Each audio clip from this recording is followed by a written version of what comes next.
Good afternoon, everyone. Welcome to episode 47. Oh my God, we're coming up on 50. I can't believe it. We'll almost be old as Twisted Puppet is. That's a joke, Twisted. I'm sorry. Don't be mean to me. No Hades. Anyway, welcome to episode 47 of Ken's Counseling Couch. I am your sometimes beloved, sometimes hated host, Ken Jennings. Today we will be doing a very much requested session or stream, something I've been wanting to do for a few weeks now, but life has thrown everything at me because fuck life. Life is bitchy sometimes. Anyway, I'll take my hate elsewhere. Either way, today we will be going into a little bit of the history of a YouTuber known as 𝐓𝐢𝐻𝐬, not the learning channel, TLC being the initials of her daughter, who she has doxed on YouTube, putting out her full social address and everything because she loves her daughter. Again, no Hades, but that's what's happened. So we'll be going into a little bit more about her history, and we will be analyzing a therapy session that is no longer on YouTube, but thankfully I downloaded prior to her taking it off her channel because her therapist had gotten such backlash from what had happened. I mean, I thought it was kind of funny. I mean, actually, I can't say that.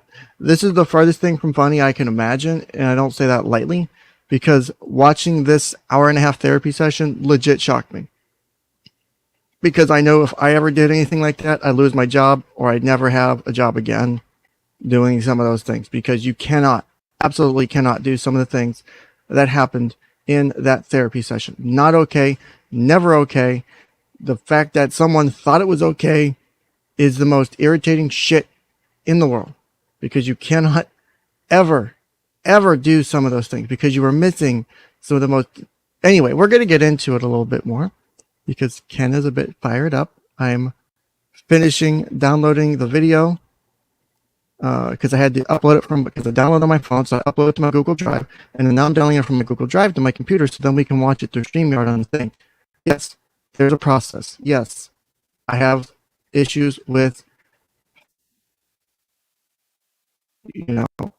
whatever that word is, doing things on time. I'll deal with it tomorrow. I'll fix that issue tomorrow. Hello, everyone. Colonel Crayon says, by the way, Ken, I spoke to my doctor. She's old and doesn't believe in ADHD. Wish me luck on my attempt to find out why I can't control my attention. Baby XOXO heart thing. Oh shit, am I botting already?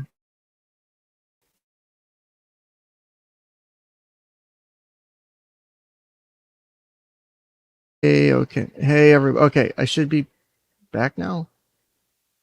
Let me make sure I'm both on Ethernet and because I have a way to do it. Change adapter, Ethernet. Both of them should be up and running because I have the fallback. Because obviously my Wi-Fi in the back part of my house is a bitch. Ethernet, 100 meg. Okay, yeah, it should be working. That's weird. It's at the wrong speed, but whatever. Okay, now I'm back. So, well, my voice is a bit robot-y too, so feel free for that. And there's a fan ring in the background because I'm also trying to do some configurations on my new 3D printer that I bought a few weeks ago, and I haven't even finished doing my configs and stuff on. So if there's a fan sound you can hear and my audio software isn't catching it, I apologize. If it's that loud, I'll kill this. I'll kill the printer for now. It's not printing anything, just the hot end fan and the motherboard fan are running. Anyway, so while this downloads, damn, that was quick. Show in folder, perfect. So real quick, let me pull this up. Let me whip this out because that's how we're supposed to do this here. So live therapy session with Dr. Carol. All right. So, all right, let me add this to stream. Okay. So the person on your screen right now is a YouTuber by the name of Love Notes for TLC. I'm going to go ahead and preface now because people like Mary addressed you, that chick we did the HIPAA violation stream on a few weeks or a month or so ago because I was apparently violating HIPAA again, which I wasn't because I know how HIPAA works and I'm not fucking stupid. Anyway, sorry. But either way, I'm going to go ahead and say it now. Don't go to their channel. Do not fuck with them. Do not message them. Do not talk to them. I did what I normally don't do, both for Mary and for her name's Leticia. She says it at the end of every video. She's very happy with her name being out there. She doesn't mind. I'm not doxing anyone. She's doxed herself. Phone number, address, all of it. I'm not going to do it. I'm not going to dox. I'm not going to add to the dox. But I will say that it is out there. Her name is Leticia and all that fun stuff. Either way. Also, I've sent invites out to Aiden and Tracy from Calming the Chaos. I don't know if they're available, but I did invite them in because I thought their analysis of this would be actually interesting. So we'll see if they show up. If not, it's not their fault. It's mine for not properly planning things. Okay. Say Nico. Yeah, I invited them, but they're not here at the moment, obviously. This wasn't supposed to be a stream with them. If they show up, they show up. So, real quick, Leticia is a mid-30s woman who is currently 8 to 9 months pregnant. I'm just going to give a brief synopsis for those who have no idea who this is. For those who are in the chat, know exactly what this person is and would like to fill anyone in who doesn't know. Feel free to, if they have any questions. I know there's several of you in here who know Leticia very well. Please feel free to, if you don't mind, I would appreciate the help. That would be great. But Leticia is a 30-something-year-old woman in Arkansas, currently with an arrest warrant out because of an allegation that she falsified a rape report due to her using men on dating apps like Bumble and other things to have places to sleep because she's been homeless for 1.5 years, or give or take almost 2 years. So she's been living in her car. She says she does cuddle sessions. One of her top videos is her cuddle comfort ad. Either way, to me, this person presents with, and I'll probably jump a bit ahead of myself on this. This person presents with, well, Mama Gemini, the two people I've invited are, I don't know if you've seen Aiden or Tracy, but Tracy is a licensed therapist in Washington State. She's very educated and very skilled. She presents a different insight than mine, and I love having her on because of that insight. So while mine might be more quote-unquote based in red pill, is a way to say it, Tracy's insight is actually really beneficial, and I like Aiden because of her social psychology background and in history and research and education in there. So that's why I like to have those two invited for things like this that involve a somewhat clinical application, because they have information and perspectives that I don't. I work more with kids. I work more with kids than any other population. So that means I've worked with certain types of things than, say, Tracy, who's worked with, who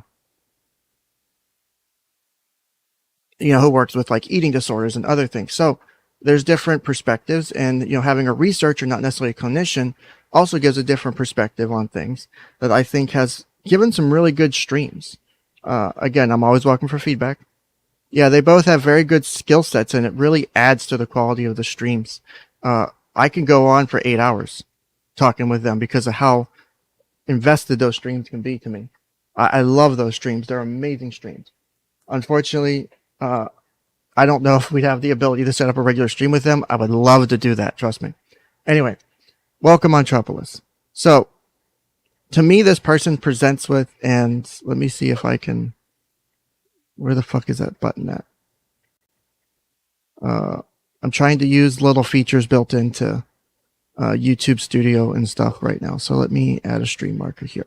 So this will be a stream marker for the differential diagnosis, hypothetical differential diagnosis of Leticia. I've been watching Leticia since around the time JJ Stoner found Leticia, give or take, probably a few weeks, maybe a couple weeks. I've seen her on and off. I've watched her videos for months. I have a very good impression of what she presents on video. Again, one of the disclaimers, and let me put the stupid fucking banner up because I have to, or otherwise people will freak the fuck out. Here we go. This is not a professional diagnosis and a personal opinion formed by my professional education and experience and does not reflect the views of any professional organization, or is this a diagnosis of any kind for Leticia. This is a hypothetical. This is educational. I am not her therapist. I do not have a clinical relationship with her. And I'm actually going more out of my way to do this than I need to because of my ethical requirements as a social worker. Anyway, it's just to say that and get that over with. That's that, right? So,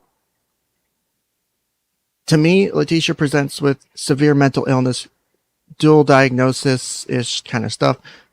Clearly, to me, she shows manipulation. She shows signs of, to me, I think, borderline, probably getting into the realm of antisocial personality disorder.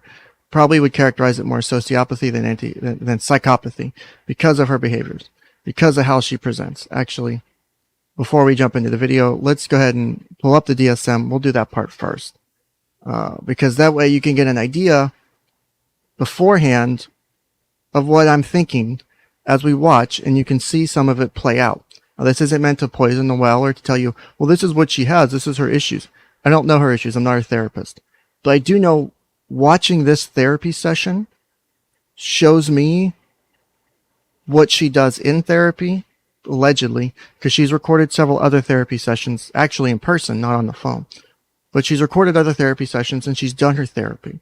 And to me, the way she presents in therapy and the way her psychologist interacts with her, to me, is a hugely negative thing, because her psychologist is doing her a disservice, in my opinion, because she is being mishandled as far as how I would deal with someone with this level of issue, because she clearly has problems. And I don't say that as a negative. I say that as a significant level of issues. I don't think she's faking it. I truly, honest to God, think she thinks she was raped. I don't think she understands how. Now, she may be lying and being manipulating, but the consistency, the pattern, the constant reiteration, when she's challenged on the idea of her being raped, because that's one of the things that's going to come up and you're going to learn more about. If you want to learn more about Leticia, check out Adonis Paul's 2-part series so far on Leticia. That's like 8 hours of video. All of her shit summarized, how she's threatened to kill her baby 200 times, that she's pregnant with, all this other stuff, suicide stuff. It's complicated. Anyway, to me, I truly think she thinks she was raped. She presents that way. She reacts that way. She gives away body language to me that I don't think you can fake unless you know what you're doing. She says she has an understanding of psychology. I don't think she truly does. There is so much going on here. Like my wife's like, how long are you going to be streaming? I'm like, well, it's an hour and a half video, so expect probably 3 to 4 hours at least. Because I don't know. This is going to be a long fucking video. A long stream today. So buckle in, strap on, whatever your set is. I know a lot of people have been throwing out things like borderline and narcissistic. The issue is one of the things you have to do when you do diagnostics. And this is why I love diagnostics, because it's like a puzzle game, right? You're doing like a Rubik's Cube for someone's mind, effectively. You have to figure out why this is presenting this way, what this impacts this, how this influences that. And it's detailed, it's complex, it's not easy. So what is important in a lot of people think, and I think they miss, and this isn't to shit on any other YouTubers or creators. I watch people like Al and other, and AP and Miss Moonbear and some of the others who follow Leticia pretty closely. I like their content. I disagree with some of their takes. I obviously have a different take because of my background and my education and what I do as a job. So we're going to have differences, but you can't just look at the diagnostic criteria and go, oh, this person presents with X. They're going to have borderline. One of the most important things that's left out of literally all the websites is the detailed part. So for example, let me pull up my Adobe real quick. Let me pull this video down. So share screen, Chrome, nope, window, nope, not the porn tab. There we go. Perfect. All right. Now let's add this here. So borderline personality disorder. If you've watched any of my streams in the last 3 months, we've covered borderline personality disorder in detail. All right. Angry Marine, I'm getting on with it. So for example, we go into borderline, we look at here, oh, she has, frantic efforts to avoid abandonment, unstable, intense interpersonal relationships, characterized by alternating between idealization and evaluation. Yes, she presents with this, but this is what you find on most websites, is just this stuff. You don't have a lot of this detailed bit that's in here, right? Most important part of any diagnostic is the differential. So when you factor in, you have to look at the other things it could be. For those who are new, I'll just do a brief summary. So differential diagnosis is, okay, we think it's borderline, but here's the other things it could be. How do you rule it in or out? So if some of these other things present and you rule it in, then it can no longer be X. It has to be Y. Or if it is X and you can rule out Y, then it is definitely X. So you have to go through and do this with every diagnosis. And I do this all the time when I do diagnostics, is I make sure I'm on point with my assessment. So for example, for borderline, we have to do a differential, depressive and bipolar disorders. This is what borderline presents with. If the criteria met, they could be diagnosed, but there's some mimics that can happen because of bipolar and other depressive disorders, other personality disorders. So we have borderline here. I think it's antisocial personality disorder.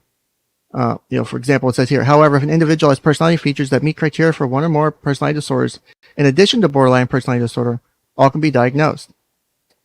Although histrionic personality disorder can be characterized by attention-seeking, manipulative behavior, and rapidly shifting emotions, borderline personality disorder is distinguished by self-destructiveness, angry disruptions in close relationships, and chronic feelings of deep emptiness and loneliness. So if we were to do it using the differential, Leticia would probably shift more towards a borderline diagnosis than a histrionic because of these behaviors. She has the self-destructiveness, the angry disruptions in close personal. There's videos of that. Chronic feelings of emptiness and loneliness. She constantly says that her desire to get with the Jason dude that we'll hear more about at some point. That's all there. Then we go into the next. Paranoid ideas or illusions may be present in both borderline personality disorder and schizotypal personality disorder, but these symptoms are more transient, interpersonally reactive, and responsive to external structuring in borderline personality disorder. Although paranoid personality disorder and narcissistic personality disorder may be characterized by an angry reaction to minor stimuli, the relative stability of self-image as well as the lack of self-destructiveness, impulsivity, and abandonment concerns distinguishes these disorders from borderline personality disorder. So right there you can say, you can rule out narcissistic because of the anger reactions, because of the instability, because of the self-destructiveness, all that's present. So a narcissistic personality disorder wouldn't be a good fit. Hence, we lean more this way. And so it says here, although antisocial personality disorder and borderline personality disorder are both characterized by manipulative behavior, individuals with antisocial personality disorder are manipulative to gain profit, power, or some other material gratification, whereas the goal in borderline personality disorder is directed more towards getting the concern of the caretakers. To me, Leticia is, and I'll even highlight it, to gain profit, power, or some other material gratification. Say, she constantly talks about her desire to not have to do the work, how other people have to give to her, other people have to provide for her, that someone should take care of this baby. She needs someone to pay for this baby, someone to help with this baby. To me, that is the signs of manipulations, as someone presenting with a sociopathy kind of look. So that's why I would rule out borderline. If it was me doing a diagnosis based off the information I have, blah, blah, blah, right? So that's just to rule out borderline, for example. So we go back to, God damn it, Leticia. So let's see. You just added another hour to the stream agreement. No, I'm not trying to. As long as we're done with the dedication, the preface, that's fine. Yeah. I was just trying to. So Chase, I've only got my other monitors broke, so I'm using one screen, just my laptop to do my stream right now. So I'm alt tabbing, so I don't have two windows or two screens pulled up to check chat while I'm doing like Adobe and shit. So I apologize for missing the question. So Chase the Train said, question, what if it's both? So as we saw in the differential, we can rule out the other disorders for the most part. Histrionic can be ruled out. Narcissistic personality can be ruled out. Probably you might throw a paranoid on there, but generally, if I was to focus on just one, my primary diagnostic on this would be an antisocial personality disorder, because it to me is the best fit. And actually, just to show what I'm talking about, let's go to that criteria. And we'll pull that back up real quick. So, just so you guys understand where I'm coming from in my thought processes. So, antisocial personality disorder, pervasive pattern of disregard for and violation of the rights of others occurring since age 15, as indicated by 3 or more of the following. So the biggest issue with this is I don't have a lot of history from her childhood. She's talked a lot about her childhood, so some of it is kind of there, but again, I'm working with what I have. A1, failure to conform to social norms with respect to lawful behaviors indicated by repeatedly performing acts that are grounds for arrest. I mean, it's kind of deceitfulness. Oh, God damn it.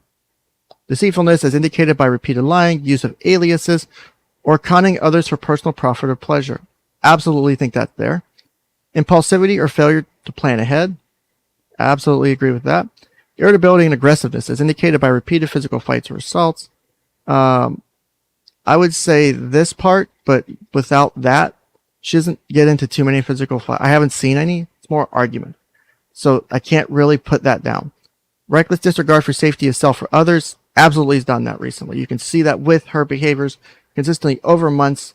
Issues with suicidal ideation, not caring about harming the baby, wanting to harm herself. There is no safety concerns for this. She just doesn't seem to care. The lack is, there's just none of it to me. Consistent irresponsibility is indicated by repeated failure to sustain consistent work behavior or honor financial obligations. That's absolutely present. Lack of remorse is indicated by being indifferent to or rationalizing, again, a word Leticia likes to use, having hurt, mistreated, or stolen from another. She constantly rationalizes her behaviors. You can watch it in real time sometimes, and it's amazing. As scary as this situation is, knowing that effectively a 9-month-old baby is in her hand, is in her womb, that at any point she's talked about leaving in the woods, just saying, oh, I didn't know how to take care of it. It died. Legitimately, this person has said that. Adonis Paul's video can go more into detail on that. Again, it's like 8 hours. Great watch. He's a great presenter. So, just from this, as indicated by 3 or more, I've got 1, 2, 3, 4, 5 of the 7 criteria so far. Right? 1 is a potential wobbler, maybe not, and 4 is without a history that I'm aware of physical fights. I can't say that for certain. But to me, she presents significantly with these, and we're going to go into detail. Individuals at least 18, which I actually had a client a few months ago who was mid-teens. And she, to me, was presenting with everything for an antisocial personality disorder. But because she's not 18 yet, you cannot do the diagnostic. You can't diagnose it until you're 18. There is an age limit for several reasons, which I'm not going to go into. There's evidence of conduct disorder with onset before age 15. I think it's pretty solid. The occurrence of antisocial behavior is not exclusively during the course of a schizophrenia or bipolar episode. I would agree that that's the case. It's not during those. It's presenting outside of it as well. So we go into diagnostic features. Let's see. This pattern has been referred to psychopathy, sociopathy, or dissocial personality disorder because deceit, manipulation, central features of APD So for the diagnosis to be given, the individual must be 18, which is criterion B, have history of symptoms of conduct disorder before age 15. Here we go. So it does a summary of conduct disorder. Conduct disorder involves a repetitive and persistent pattern of behavior in the basic rights of others, or major age-appropriate societal norms or rules are violated. The specific behaviors characteristic of conduct disorder fall into one of four categories: aggression to people and animals, which I think she's done, destruction of property, deceitfulness or theft, or serious violation of rules. I'm pretty sure she's had that before age 15. The pattern of antisocial behavior continues into adulthood. Individuals with antisocial personality disorder fail to conform to social norms with respect to lawful behavior, which is A1. I think Leticia could probably fall in that. So that's why this section here is really important. They may repeatedly perform acts that are grounds for arrest, whether they're arrested or not, such as destroying property, harassing others, stealing, or pursuing illegal occupations. So, as you see here, with more detail than just the bullet points, I lean more onto A1 as well. I'd say A1 probably can fit. Persons with this disorder disregard the wishes, rights, or feelings of others. They are frequently deceitful and manipulative in order to gain personal profit or pleasure. Examples would be to obtain money, sex, or power, which is A2. They may repeatedly lie, use an alias, con others, or malinger. So for those who said she seems to have malingering, it's right there. It's in the criterion. A pattern of impulsivity may be manifested by a failure to plan ahead, which is A3. Decisions are made on the spur of the moment without forethought and without consideration for the consequences to self or others. I think this has gone into a lot of the reasons she reinforces her own delusions, because I think she also presents with delusions, which you guys will see in a bit. This may lead to sudden changes of jobs, residences, or relationships. Individuals with antisocial personality disorder tend to be irritable and aggressive and may repeatedly get into physical fights or commit acts of physical assault, including spouse beating or child beating. Which I don't think we have that. I haven't seen any true physical assaults from her. Aggressive acts that are required to defend oneself or someone else are not considered evidence of this item. That's obvious reason, so you can't diagnose like a victim, like a battered spouse with it to say, oh, look, they have it because they fought back. That's why you have those kind of things in there. These individuals also display a reckless disregard for the safety of themselves or others. This may be evidenced in their driving behavior, current speeding, driving while intoxicated, multiple accidents. They may engage in sexual behavior or substance use that has a high risk for harmful consequences. They may neglect or fail to care for a child in ways that puts the child in danger. This all seems to fit pretty damn well. Individuals with antisocial personality disorder also tend to be consistently and extremely irresponsible. A6. Irresponsible work behaviors may be significant periods of unemployment, despite available job opportunities, or by abandonment of several jobs without a realistic plan for getting another job. Leticia doesn't want to work. She thinks she is deserved of money, that people are supposed to take care of her. This is why I'm leaning on the things I'm leaning on. I have a lot. There's a method to my madness for those who are new or who haven't thought about why I'm saying the things I'm saying in chats. Leticia presents a certain way with certain things to me. I don't say this shit just to make shit up, is the way I put it. There may be also a pattern of repeated absences from work that are not explained by illness either in themselves or in their family. Financial irresponsibility is indicated by acts such as defaulting on debts, failing to provide child support, or failing to support other dependents on a regular basis. That's kind of there. Given the history with her daughter, she's not allowed to see. There was a restraining order in place for like 5 years. But she can't see. She had, like, when her child was a baby or a toddler, lit the crib on fire during a suicide attempt. Like I said, this person has a lot of history. Individuals with antisocial personality disorder show little remorse for the consequences of their acts. Absolutely. Leticia doesn't care about what happens to other people. It has to happen on her schedule, on her time frame, when she wants it, how she wants it, exactly as she wants it. If I was rewatching the part 2 Leticia thing from Adonis yesterday, watching the phone call with the detective trying to talk her way out of the warrant, you can see this really clearly to me. She's trying and begging and desperate. You know, her beliefs, which she's had months and months and months to justify in her own mind as to why she feels this way and as to why she's acting this way. She's now saying, this was rape. He didn't call me back. If he'd have responded, if he'd have done this, if, you know, yeah, I had sex with him, I laid in bed with him the second time or whatever, and this and that. You can watch it and you could sit from the sidelines as a third party and go, You see the holes and you see the issues with her lies and her misstatements. But in her mind, this is the right way to do it. These are the things that are correct. You got to think from her perspective when you look at her decision making, because to look at it another way isn't fair because of how she's thinking. That's why I truly think she's ill. And that doesn't mean it's okay for what she's done. None of the shit she's doing is okay. That's why I would lean more for treatment if she would actively engage, not with someone like the doctor we're about to watch, but if she would actively engage and she would do things the right way versus being manipulative, trying to do it and get in and get out and, oh, I'm okay, I was suicidal. No, I'm okay, I'm not. And I'm not here to question her suicide attempts. I treat every single suicide ideation threat as the real thing until I am damn sure otherwise. I've had kids, clients, young clients who have had a history of suicidal ideation or suicide attempts. And they deal with things like I do with dark humor. They've made jokes about, suicide or self-harm or whatever in sessions because it's a lighthearted moment.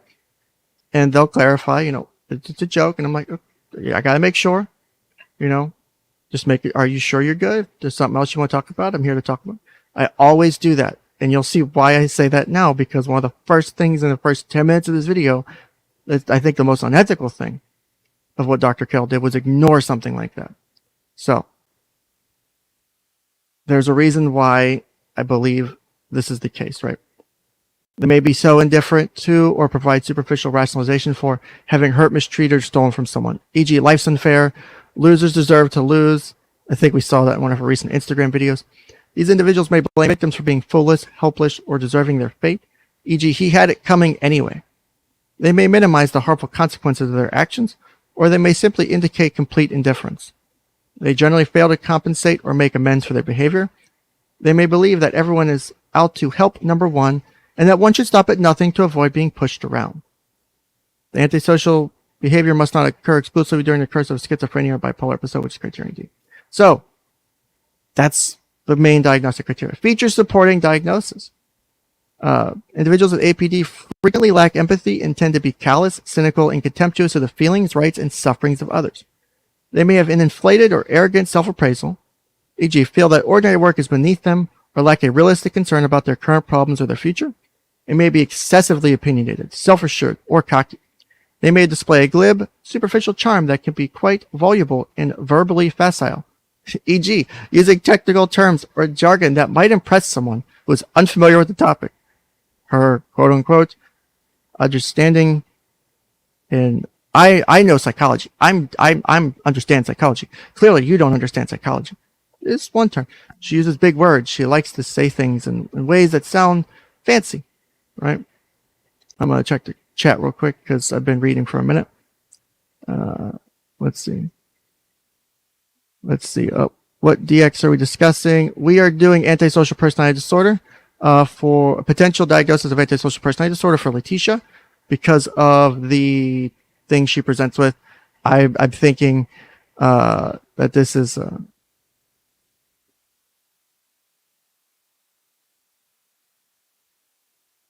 Just popping in for a minute. Hey, 3-Born Mom. Just popping in for a minute to see if you saw her claim that he diagnosed her with multiple personality disorder based on a YouTube clip video where he thought the commentary was her talking in different voices. I saw that and heard that yesterday. I would want to double check on that first because that, one, is stupid. Two, that wouldn't necessarily be a diagnosis of dissociative identity, just multiple personality. Also, we have our first super chat of the day. Chris Primer says, bowls for holes, the Ralph Male can fix her. No, the Ralph Male will ruin her. Auntie Green's is a bit late. Okay, let's see. Thank you for the $5, Chris Primer. Appreciate the first super chat of the day. If you want to support, you can do super chats. Memberships are working on approval and finalization. You can join my locals, $5 a month. Also, this is specifically for some person. I'm not going to mention their name here. I have taken down the links to my GoFundMe out of my description. Going forward, I'm going to go back and edit them out. My GoFundMe will be officially closing in the next week or so. I'm waiting on a final deposit that someone just donated money, like $20 or something to me recently on my GoFundMe. Haven't had donations in months. So I was like, okay. But they had asked me if I could pull it down because that was last year. It's been up. I will admit I've left it stagnant. So to respect your input, and I'd like to have your insight, because you said you'd want to join on the show and top shop. I have been working on that. I am doing that. So thank you, sir, for reminding me that I need to do that. I do appreciate it, and I have made the steps to do that. Yes, we have ruled out borderline. It was in the differential for borderline that other things fit better. And to me, I think that antisocial personality disorder at this point is a better diagnosis, in my opinion. I have to get my second.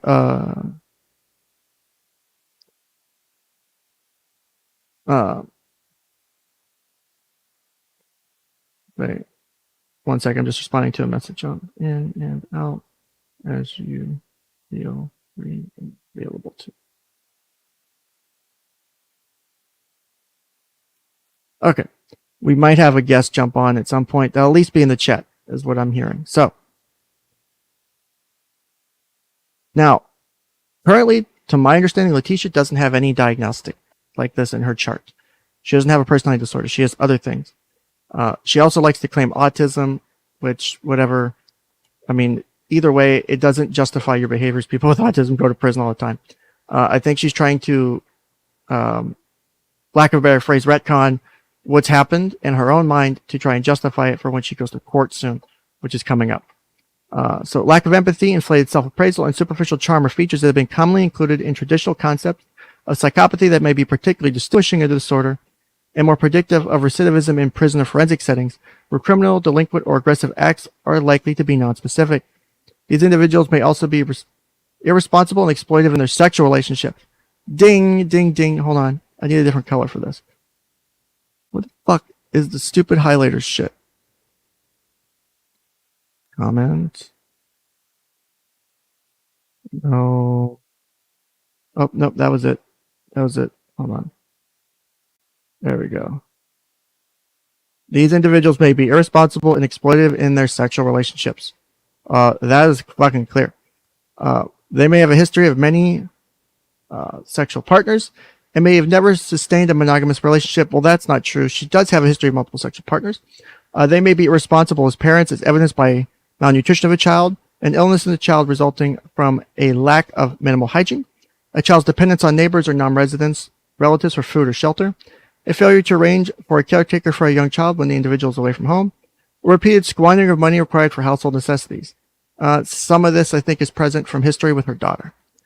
These individuals may receive dishonorable discharges from their armed services, may fail to be self-supporting. This part here may become impoverished or even homeless. She is absolutely homeless at the moment, or may spend years in penal institutions. She's not there yet. Individuals with APD are more likely than people in the general population to die prematurely of violent means, suicide, accidents, homicides. So that makes sense too.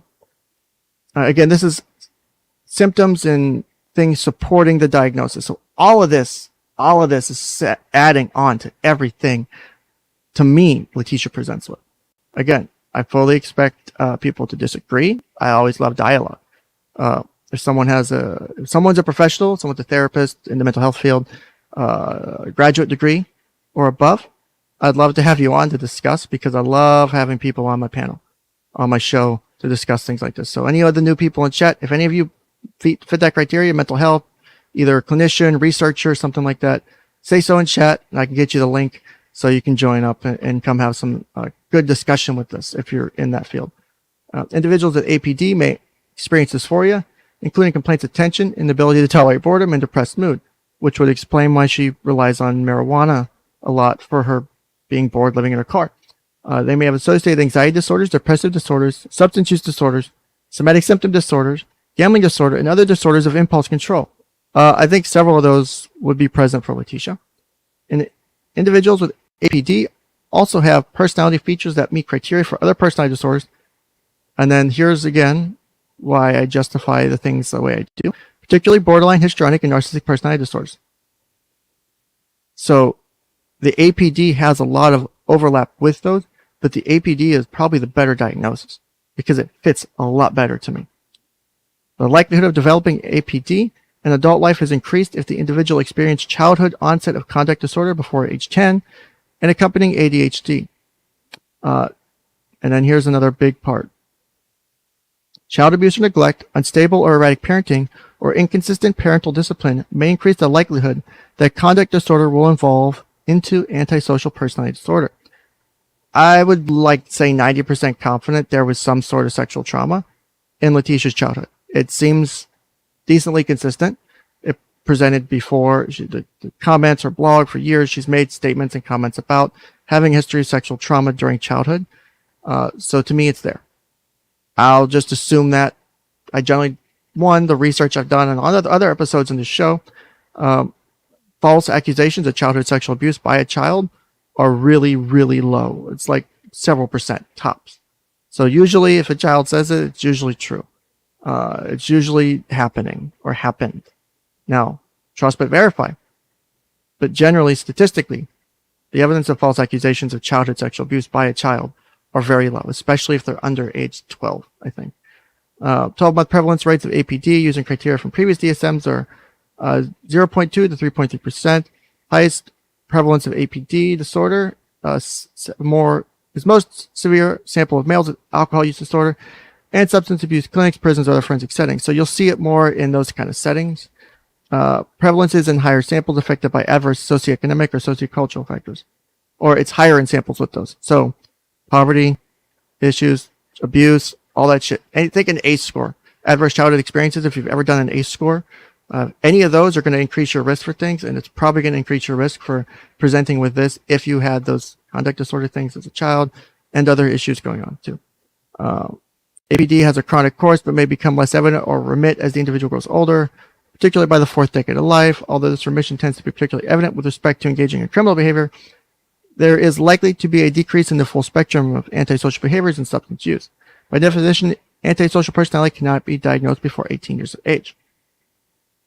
Let's see, genetic factors. So there are some risks for genetic. I'm not going to go through all of this, right? Cultural things, low socioeconomic status in urban settings there's a correlation there.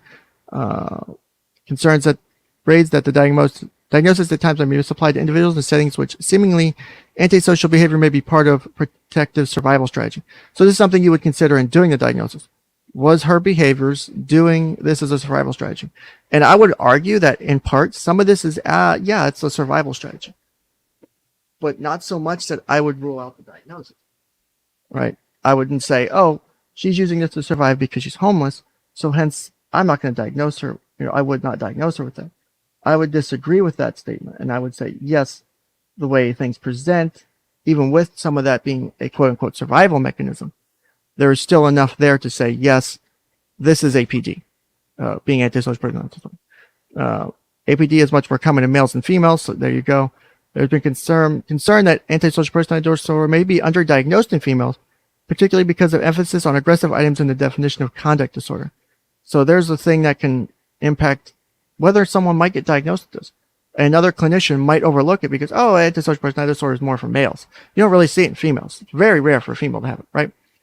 Now we get into the differential. Love my differential. I love the differential. All right. The diagnosis is not to be given to individuals younger than 18 and only given if the history, blah, blah, blah, right? So when we get in the differential, we got to do substance use disorders. When antisocial behavior in an adult is associated with substance use disorder, the diagnosis of antisocial personality disorder is not made unless the signs of antisocial personality disorder were also present in childhood and continued into adulthood.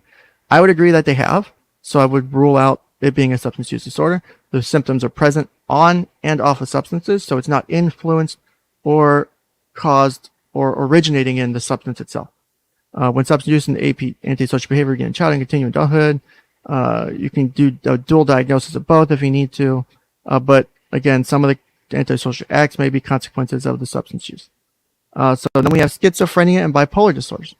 Antisocial behavior that occurs exclusively during the course of schizophrenia or a bipolar disorder should not be diagnosed as antisocial personality disorder. I would rule it's present more than just during these episodes, because she's presented consistently for months and months and months. And even though you can have bipolar episodes, whether one or two, that last for weeks or months, I think we've seen both highs and lows if it was a bipolar, to where if it was going one or the other directions, you would expect it to disappear or lessen. I don't think it's lessened enough to be ruled as a bipolar, versus others. And I don't think we're having a long-term schizophrenic episode. I truly think she's just now her personality. And then other personality disorders, which we've kind of ruled out already, right? So we went through, when we did the borderline, we were talking about some of the other things, right? Now, other personality disorders may be confused with APD because there are certain features in common. Therefore important to distinguish among these disorders based on differences in their characteristic features. However, if an individual has personality features that meet criteria for one or more personality disorders in addition to APD, all can be diagnosed. So you can diagnose them all. You don't have to diagnose just one. However, for me, I prefer simplicity.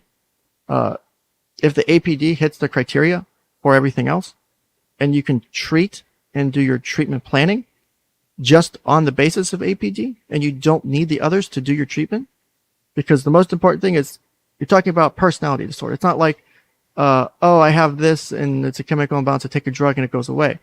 Now, there may be other treatments for this, but this is your personality. It's all going to be like CBT, DBT kind of stuff, where you're changing your thought processes, you're changing your behaviors in response to it. You can't just go, I'm not going to be antisocial tomorrow. It's a constant struggle for people who have personality disorders to change the behaviors, because that is who you are, right? Biological and sociological. It's all the pieces, right? It's not just one thing. So individuals with antisocial personality disorder and narcissistic personality disorder share a tendency to be tough-minded, glib, superficial, exploitive, and lack empathy. However, narcissistic personality disorder does not include characteristics of impulsivity, aggression, and deceit. So right there would be something I would factor into why I would diagnose this way. Because you have that present. That's not a narcissistic personality disorder thing.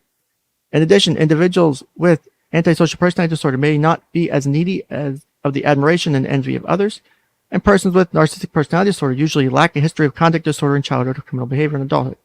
I would think that's true as well, so we're going to rule out narcissistic personality disorder. Individuals with APD and HPD share a tendency, so histrionic, share a tendency to be impulsive, superficial, excitement-seeking, reckless, seductive, and manipulative. But persons with HPD tend to be more exaggerated in their emotions and do not characteristically engage in antisocial behaviors. So this is probably one where I would probably feel more comfortable doing a dual diagnosis of histrionic, because you do see some histrionic behaviors. Those are significantly present.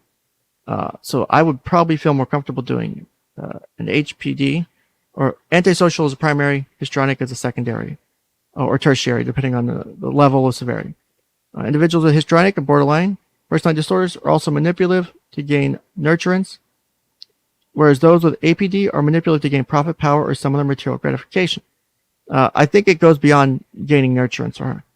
I think there is part of it. So I think you could realistically do antisocial personality disorder, borderline personality disorder, and histrionic, with antisocial being your primary, because you have that overlap where I don't think we're just here for profit, power, or some other material gratification. There is this underlying desire to gain nurturance. She wants love. She wants affection. So, like I said, this is a complicated case.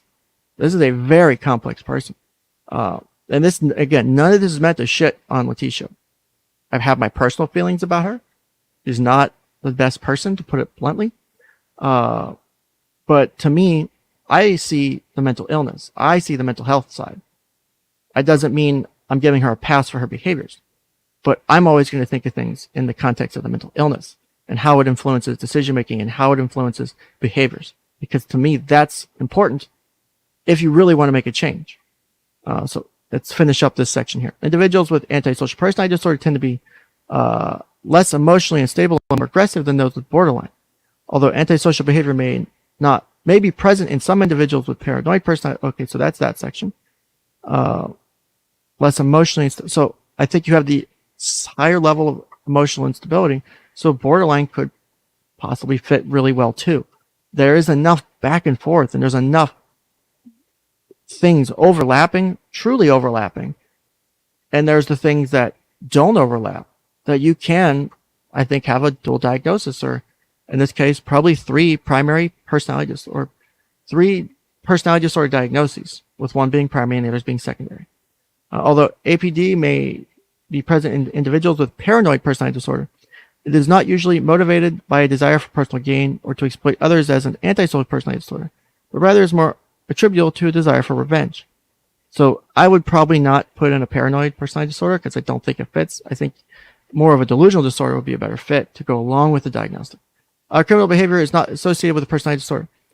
So antisocial personality disorder must be distinguished from criminal behavior undertaken for gain that is not accompanied by the personality features characteristics of this disorder. Only when antisocial personality traits are inflexible, maladaptive, and persistent. So this is a key thing here, right? So this is where I love the keywords. Only when and cause significant functional impairment or subjected to stress do they constitute antisocial personality disorder. So this is where I would say her inflexible, maladaptive, persistent, and cause significant functional impairment is subjected to stress. That, to me, is why you would put in an antisocial personality disorder over it just being criminal behavior or just being generally manipulative behavior. That's my thoughts on that. So that's my diagnosis. Let me take this off the screen. So I'm talking about Love Notes for TLC. They're a YouTuber. They have several issues. They're currently 8 to 9 months pregnant. They've threatened to kill their baby in their womb over 200 times. Check out Adonis Paul on YouTube. Check out his series on Love Notes for TLC. It's a 2-part series. It's like 8 hours, 7 or 8 hours. It's really good. I mean, he makes it entertaining too. But now we're going to jump in. Okay, holy shit, I jumped ahead. All right, now this is the part. Let me add my stupid stream marker. Let's see here. Edit. Oh, I forgot to do the monetization thing.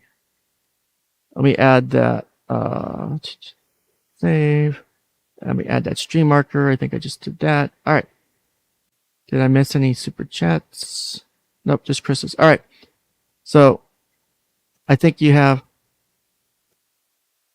B Smiley said, "You think more mental health practitioners would be interested in the wacky world of locales or excellent case?" I kind of do. The issue is, and it's one of the issues I struggle with covering this, is making sure I'm not doing this in a way to demean or belittle. This to me is strictly an educational a thing. Yes, I hang out and someone actually, where the fuck is it? Because I want to find it now. Someone was criticizing me in one of my comments a couple weeks ago. We'll show that real quick because I thought it was funny. Because I hang out in like AP's chat, I hang out in a couple other chats. Where'd it go? Here we go. I'm pretty sure this is a Leticia simp. And I don't say that to be mean. Here we go. Let me zoom in here. This is from a community post of mine from a couple weeks back. So share screen just to show you what I'm talking about. Post comments. I don't need the tab audio. Okay.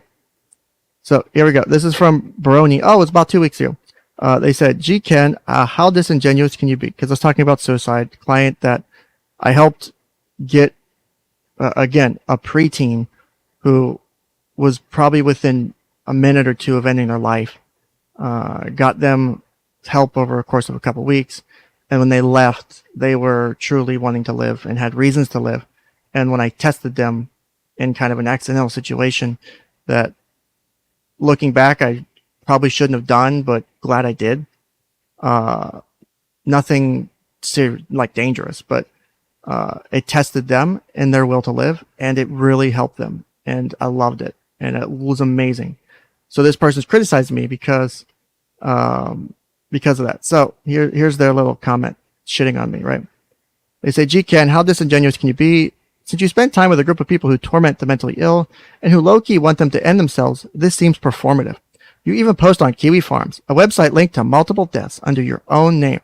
You participate in ridiculing people at their low. This is performative."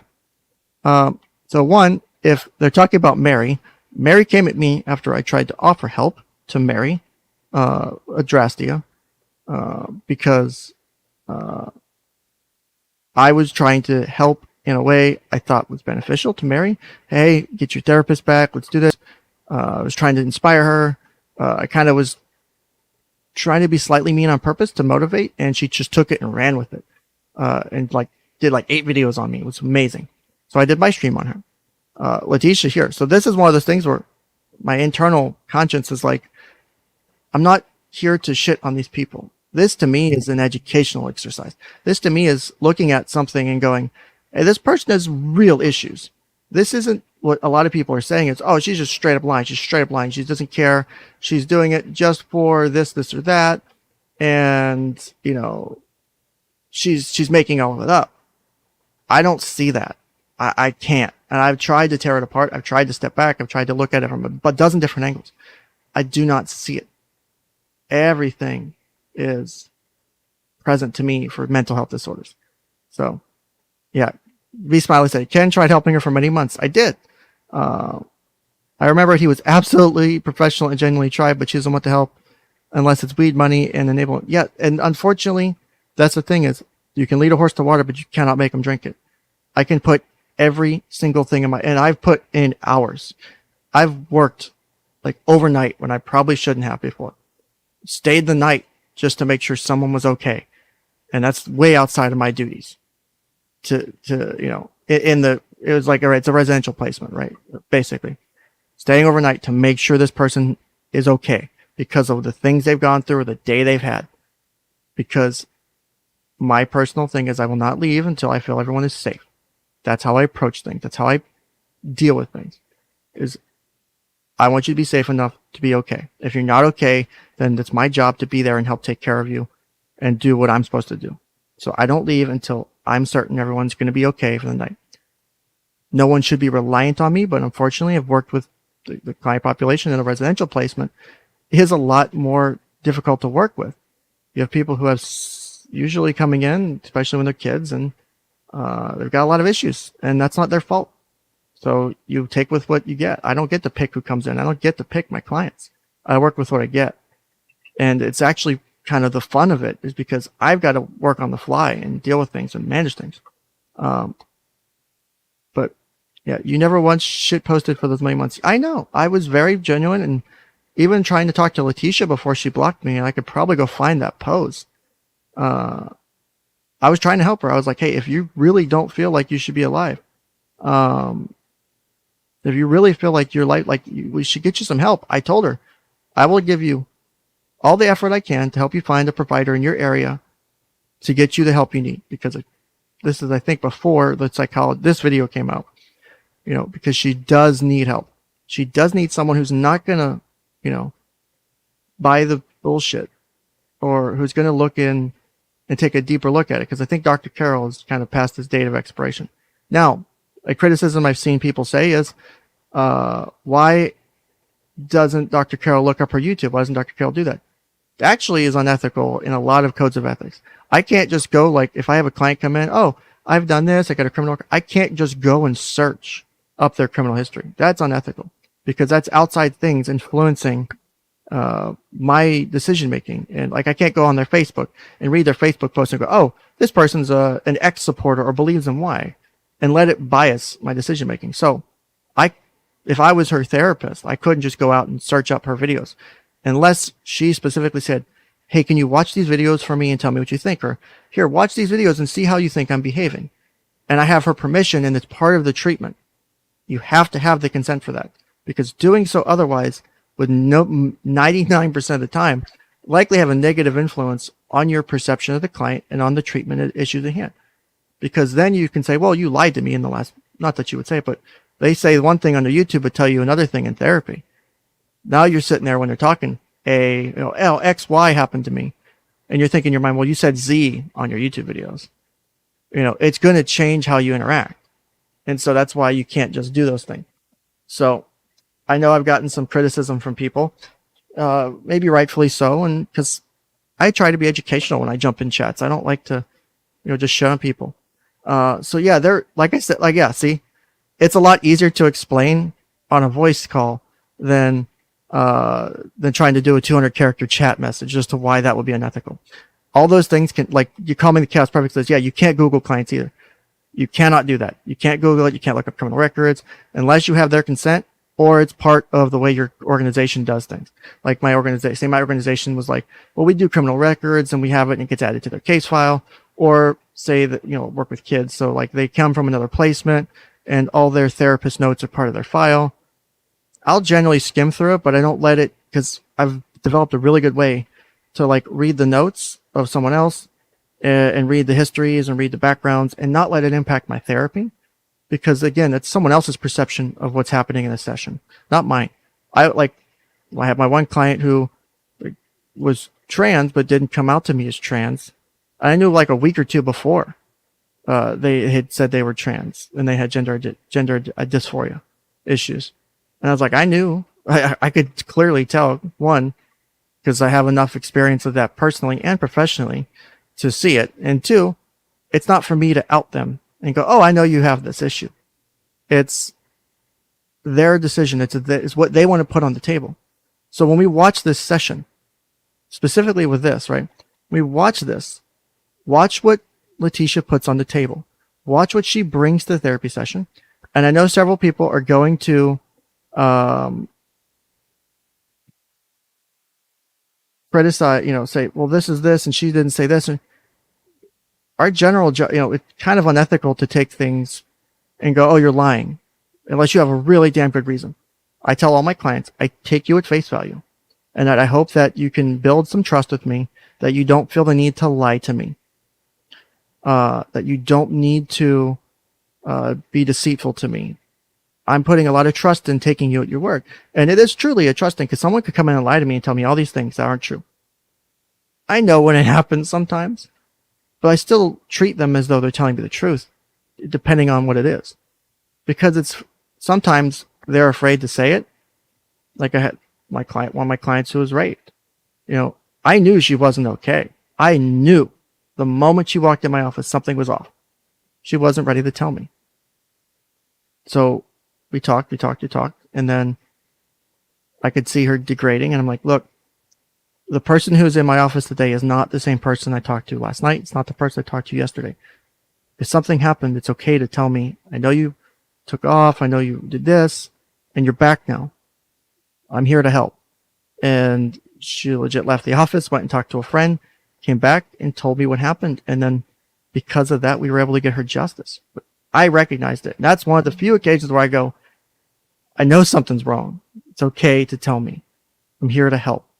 I know it's probably scary. I know it's probably, whatever it is. I'm not here to judge you, because they were blaming themselves for what happened because of the things leading up to it. And it wasn't their fault, especially being a kid. It wasn't their fault. And I was like, it doesn't matter what you did. It's not you who did the wrong thing. It was someone else. That doesn't mean you can't tell me or you can't trust me. You can't tell someone. And so I unfortunately work with a lot of trauma victims sometimes. Different types of trauma: physical, mental, emotional, sexual abuse. So I know the signs. I see them. I saw the signs. And I say,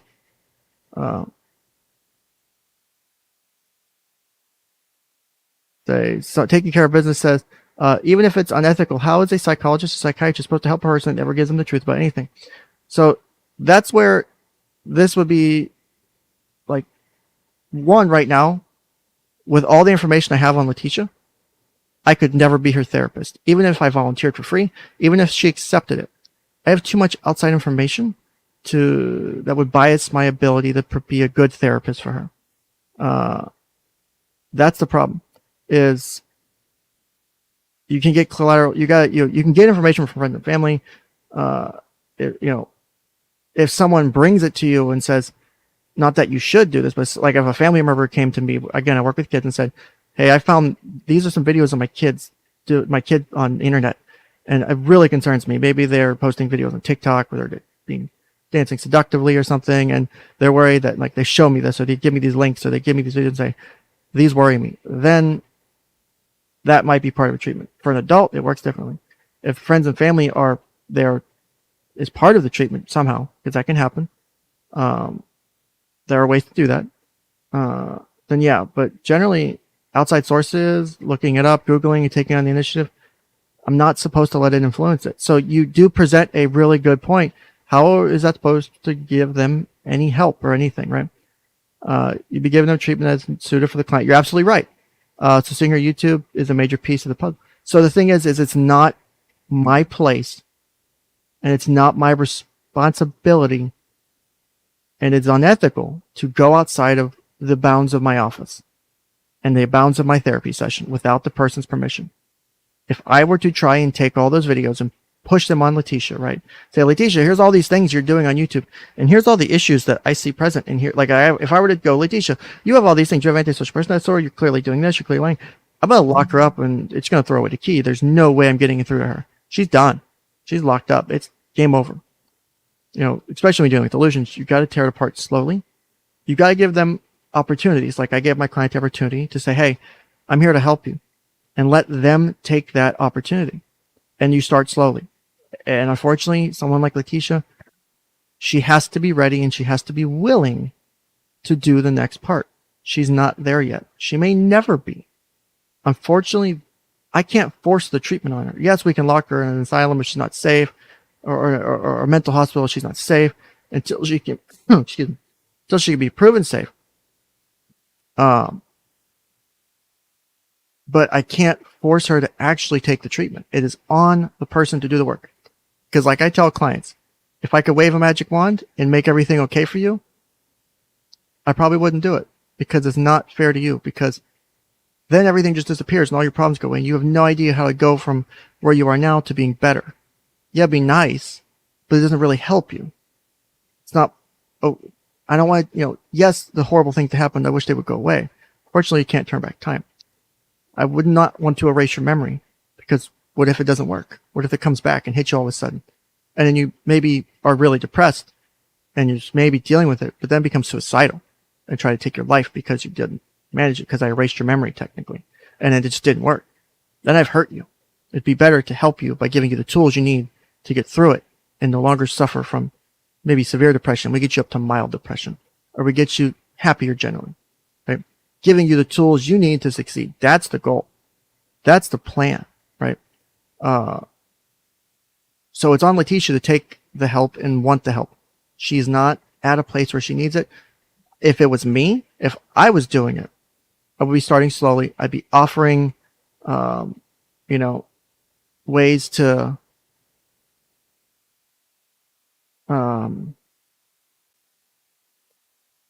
try and get her to recognize, maybe, question some of her things that she says, well, you said this, but could you look at it a different way, and start to slowly tear down the wall. You got to take it a brick at a time. You cannot do it quickly. You cannot do it rapidly. Like I see people in her community tab or in comments and shit all the time in chat. You're crazy. You're psycho. You're this. You're making it worse in the long run. And I'm not here to criticize, and feel free to say and do what you want. I'm not here to justify or say you're a bad person. I'm not saying that. You can speak freely as much as you want. But if you're trying to help and not just criticizing, then you're not helping. If you do want to help, that's not the way to help. If you go back, and they're blocked now, but I could probably pull them up. If you go back and look at how I worded things to her, I said them in such a way to slowly begin to tear down the wall. So, hey, maybe this is a different way to look at it. And maybe, or is this a possibility? And you slowly, because they have to be the ones to make the realizations, and they have to be the ones that's doing it. It's difficult. Like, if you talk to her thousands of hours a week and she never once mentioned any of these things she's doing in the videos, what good does it do? It's a conundrum. That's the hard for me to wrap my head around. Again, she can go to therapy. Some people I've had come to client, and not all the time, but I've had people come into therapy and we spent an hour just bullshitting, talking about video games, talking about this and this and that. Those occasional sessions can be helpful, because sometimes you just need to relax and just take a break. Just have someone. The way I put it is, therapy is effectively, besides legal exceptions, someone you can basically tell where you buried the bodies. As long as you're not planning to bury another body, it stays in confidentiality. I have yet to find the legal exception that says if someone tells me they have murdered someone and buried the body, but they're not a threat to harm themselves or others, that I have to disclose that. I do not see that anywhere, and I've dug. I've dug to try and find out, because people have questioned me and said, well, no, you'd have to report that. No. Technically, if you tell me where the bodies are buried and you're not going to bury any more bodies, I'm not telling anyone where the bodies are. So you have someone you can have basically an almost infinite level of trust in confidentiality. And you tell them something, and it's going to stay in that room. It stays in those four walls. And that's a really powerful thing. And sometimes, like Dr. Carroll here, I don't think he utilizes that power. It's a very, very, very, calming the chaos will agree with me. You have a very powerful role being a therapist. You can do a lot of good or you can do a lot of bad. I can say something, I can say two sentences to someone and seriously push them to suicide or make them or do damage for years, right? Years by just a couple sentences. One, because of the authority that comes with my role. Whether I intend to or not, people look at the therapist as a bit of a higher role. I try to bring myself down and go, I am no different than you. I'm a person. I want you to look at me as a person because I don't want that perception of hierarchy there. But people will still see it and still perceive it. So if I say something, it has some authority and weight behind it. Just like this, I'm giving my assessment, my analysis of the situation. I have a degree, I have my background, I've got experience doing counseling in this. So yeah, what I say has some backing to it. It doesn't mean, I'm perfectly right. I'll happily be wrong. I don't want to be right in a lot of cases. Trust me. There are a lot of cases where I do not fucking want to be right. But sometimes I am. Comment Cat says, it's not reportable unless it's current threat to life. Exactly. You can tell me where you buried the bodies. I love that. And I love saying it that way because it's a really fun way to do it. Mike, I'm trying to find your last comment. How far up was it? Motherfucker, where'd it go? What did you say? Let me check the other chat because sometimes the stupid StreamYard doesn't actually show all the chats. It shows top chat, not live chat. Let me check live chat on this. Mike, where's your last comment? Where's your last comment? Did it get taken off? How far up was it?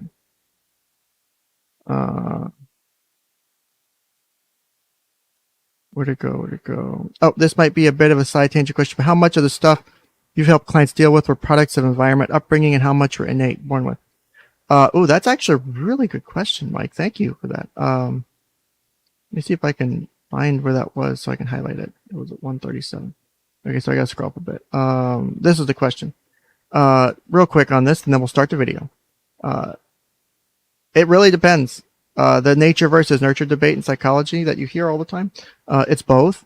It's just about, and to me, the way I look at it is each person has different levels of environment and genetics, right? There's the biological and the environment.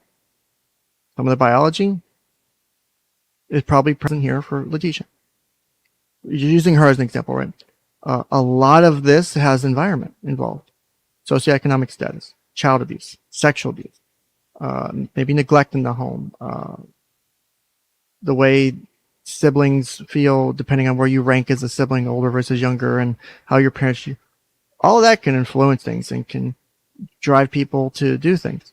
Sometimes, and you see it with certain things, certain issues are very much, biological, and they have a big drive in what happens. Yep, biopsychosocial. That's a perfect way to put it. You do something on like intakes. You do what's called a biopsychosocial. There's also other ones called biopsychosocial, spiritual, and sexual, depending on what say you're working in like sex therapy or something. Because you want all the different things that impact a person's life. Spirituality can truly impact someone. Like look at someone who may have gone to prison for murder, finds Jesus, and I'm not a religious person, but say someone goes to prison, finds Jesus, and that straightens their shit out. Their religion has had a huge impact on their life. Now that is a social thing, it's not necessarily a biological thing, but when you have the different factors that look at it, you have this thing, them finding religion, them finding faith, them finding God, that has done a huge flip on who they are and what they've become. And it's helped them make up for the things they've done in life. That's kind of cool. Again, not a huge religious person. Don't really believe in God. That's my thing. And like clients will ask me, do you have faith? Do you believe in God or this? I'm like, it doesn't matter. It's about what you believe. And I'm here to support what you believe. And yeah, people will say things or use their religious beliefs. And I don't always agree with it. I have my personal feeling. I'll be in sessions, but I'm not there about me. It's not about me in that moment. It's about them. Their beliefs are being a good, positive factor and it's not damaging them. I would think Leticia's might be more damaging and helpful. Stensis said, what are the factors behind a problem being innate? So something like there are biological things that can influence, say, certain things are more likely, like autism, more likely a biological, very likely a biological thing. That's something that you're born with, effectively, kind of. There are things that are more, like a personality disorder. As we get to the APD, the antisocial personality disorder diagnosis, a lot of it did rely on things that started in childhood, like having that conduct disorder stuff present, because you need those things present to be able to justify such a big diagnosis as APD. Now, some of those things, you go back so far, you go back to being a child, because if those things were present all throughout childhood, maybe regardless of environment, maybe that's more of a biological thing, maybe that's a more innate behavior, maybe that's part of their brain chemistry, the way their brain's wired. So maybe they tend to be more aggressive just generally. Now, it's hard to say whether parenting and how they were raised influenced that part, but it's really hard. The thing is you take the person as they are and you work with it. And sometimes you do need to know the difference, and knowing the impact of environment versus biological can help with your treatment, but it doesn't always matter. Sometimes it does, sometimes it doesn't. Again, every single person that walks into my office, I treat as a separate person. I may use similar techniques, I may treat them and do some of the same things, but it's not meant to be like a copy paste and go, okay, here's the same thing, here's treatment, have a nice day. Here's the thing, I think treatment, have a nice day. Some people I need 30 minutes with, some people I need 3 hours with. And I've unfortunately got in trouble for that. But those 3 hours have saved someone's life.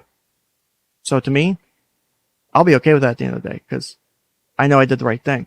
I did the right thing for my client. Some people only need 30 minutes because their issues aren't as bad. Doesn't mean I don't care about them. I can put a bunch of effort into a 30-minute session, and it'd be more impactful than a 3-hour session. But if I'm having a 3-hour session and it's not as impactful, then I'm going to question myself on that. But the steps I get in the 30-minute session might be bigger steps than the 3-hour session, but you're also having a bigger ask from a 3-hour session, say someone who's on the verge of ending their life, to get them to go from actively wanting to kill themselves to say, can you wait a week? Versus someone making a huge change in like a 30-minute session. You're going, oh, I'm stupid. I've been doing this, or I can't believe I'm doing. That's so important. I can't believe that's so helpful. That actually is really helpful. And it's a big change that day. And it moves forward. It's great. Therapy is so dynamic. There's so much fun with it. It's so fun.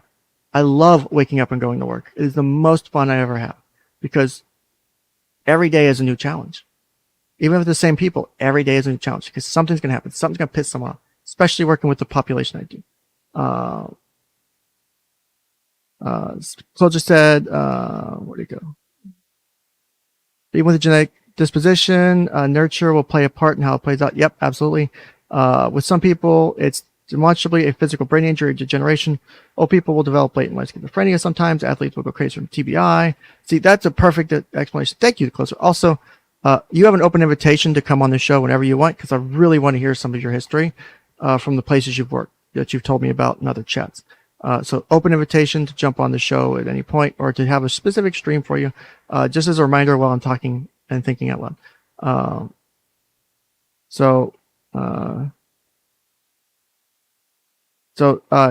Nico asked a question, and to comment, any tips on building trust with a new therapist or client? Give them an opportunity to see what they have to offer. If, just like if you meet someone new, sometimes I've had friends that I didn't necessarily like. Some of my best friends, I didn't think I was actually going to be good friends with them at first. Maybe over weeks or months, just maybe we had a couple things happen, and boom, they're now some of the most important people in my life. Or I knew from the moment that I started talking to them, they were going to be someone that was important to me for the rest of my life. Same thing. Give your therapist a chance, maybe a couple sessions. If you don't feel as though you're clicking, you're not going to offend the therapist to say, I don't know if this is going to work. But try a couple sessions, see if it works. See what they bring to the table. See what they have to offer. Put some of your stuff on the table, and see what they have to say. And again, you're not always going to like what the therapist has to say. They're there to help you. Sometimes that's hard truths. I'll put some really hard truths on the table sometimes, and that pisses people off sometimes. but they like it at the end of the day once they processed it, because they were like, thank you, Ken. Thank you, Mr. Ken. I really needed that. Or I didn't know that was going to be such a big deal. Or I didn't know that was the problem. That's where, you have to look at things like that way and go, okay, did this really help or is this damaging? And I always think about that. Sometimes I'm working off the cuff. I have no idea what I'm doing because it's a new situation. I've had to do that dynamically on the fly. How do I deal with the situation? Because I've never dealt with it. This is absolutely new. I've read about it. I know how it works. I've never had to deal with the treatment of it. So those are things. So real quick, another question, and then we're going to start this video before we never start the video, because there's a bunch of good discussions that can be had of this. This might be a two-part thing. It says, what's your opinion on Leticia's panic attacks and claiming that marijuana prevents them? As far as I know, marijuana doesn't help panic attacks. In fact, clinical studies show that it can make them more frequent. Yeah, so I would agree with that for the most part. You have, look at Adrastia. Look at Mary. If she has I think she said she has schizoaffective disorder. Marijuana is a negative thing for someone with schizoaffective. It can make your issues worse, and she does continue to use marijuana. But that's her decision, and maybe I'm wrong, and maybe it does help her. But from what I see, I think it makes her worse. Again, sometimes people are thinking in different states and different thought processes. You have to remember how they're thinking when you talk to them. And you got to sometimes bring your language down a bit, break it down to maybe be a bit more, I don't want to say infantize it, but speak more very directly, very specifically. Don't be so maybe elusive in language, but don't be critical. You want to be supportive in your language, is how I would say. But do you believe Mary's diagnosis? I have to go back and look and see if schizoaffective fits. Nico says, thanks, Ken, that was helpful. No problem. That's what we're here for. Is there a danger she might harm this child? Tracy, she's made over 200 threats on her YouTube videos and streams to either kill herself or to kill, I think over 200 threats to specifically kill the baby. Not like get an abortion, like kill the baby. Like one of them was, I'll have the baby out, have the baby outside the hospital. The baby was alive, but it was hot, and I didn't know how to take care of the baby, and it died. Like that's basically the summary of one of her threats to kill the baby, or leave it in a box in the woods, or shit like that. Like that's legitimately some of the things she said. The woman has issues, to put it bluntly. She's lit her daughter's crib on fire, pushed her, slapped her at age 2. She posted on potty training, then there were death threats to him born. Yeah. Thinking away to stab him before he's born, called him Satan, demon seed, trash bin. Yeah, there's a lot of issues. So we're going to start with, this is Leticia present. On the phone is Dr. Carol, her psychologist. He's a psychologist of 49 or 50 years, licensed practicing. He's old as shit, but he's been practicing for 49 or 50 years. If someone would like to volunteer to count, like if you watch AP streams, like the kill counter, I need an unethical counter. If someone wants to keep track, I'll point out some of the things I think are unethical. If someone could keep track for me, please, I would really appreciate that. If you're not a mod, I'll make you a mod at the end, just because you're being helpful. So let's go ahead and start. Your volume's way up, and let's do this real quick. High current ticker. Starting Leticia. We're starting therapy session analysis. So I'm just putting this in here so when God damn it, when I go back later and do things, I can do the bookmarks and shit easier, or someone else can. Yeah. I'll send you the links later, Tracy, to the Adonis Paul videos on this woman. She's honestly an interesting clinical case to me. DSM review caught up. Okay. But yeah, I'll have to check it out. You'll have to check it out. Say thank you on Tropolis. All right, so let's start. Now she starts this with saying she's calling. She lets the therapist know, hey, you're on a live at some point. And I don't know if he truly grasps it because of how he responds. I don't know if he... Good afternoon, Dr. Carol. So this is fun. This will be really fun. Hey. I'm glad we're able to talk. I'm glad at the very least I was able to contact you soon enough to our session time to make our appointment over the phone, because like I sent So I'll be you in a pausing text, intermittently they as had, necessary. revoked my bond due to the fact that I had stated public information about the father of the child. So, the person that I presume is the father, of course.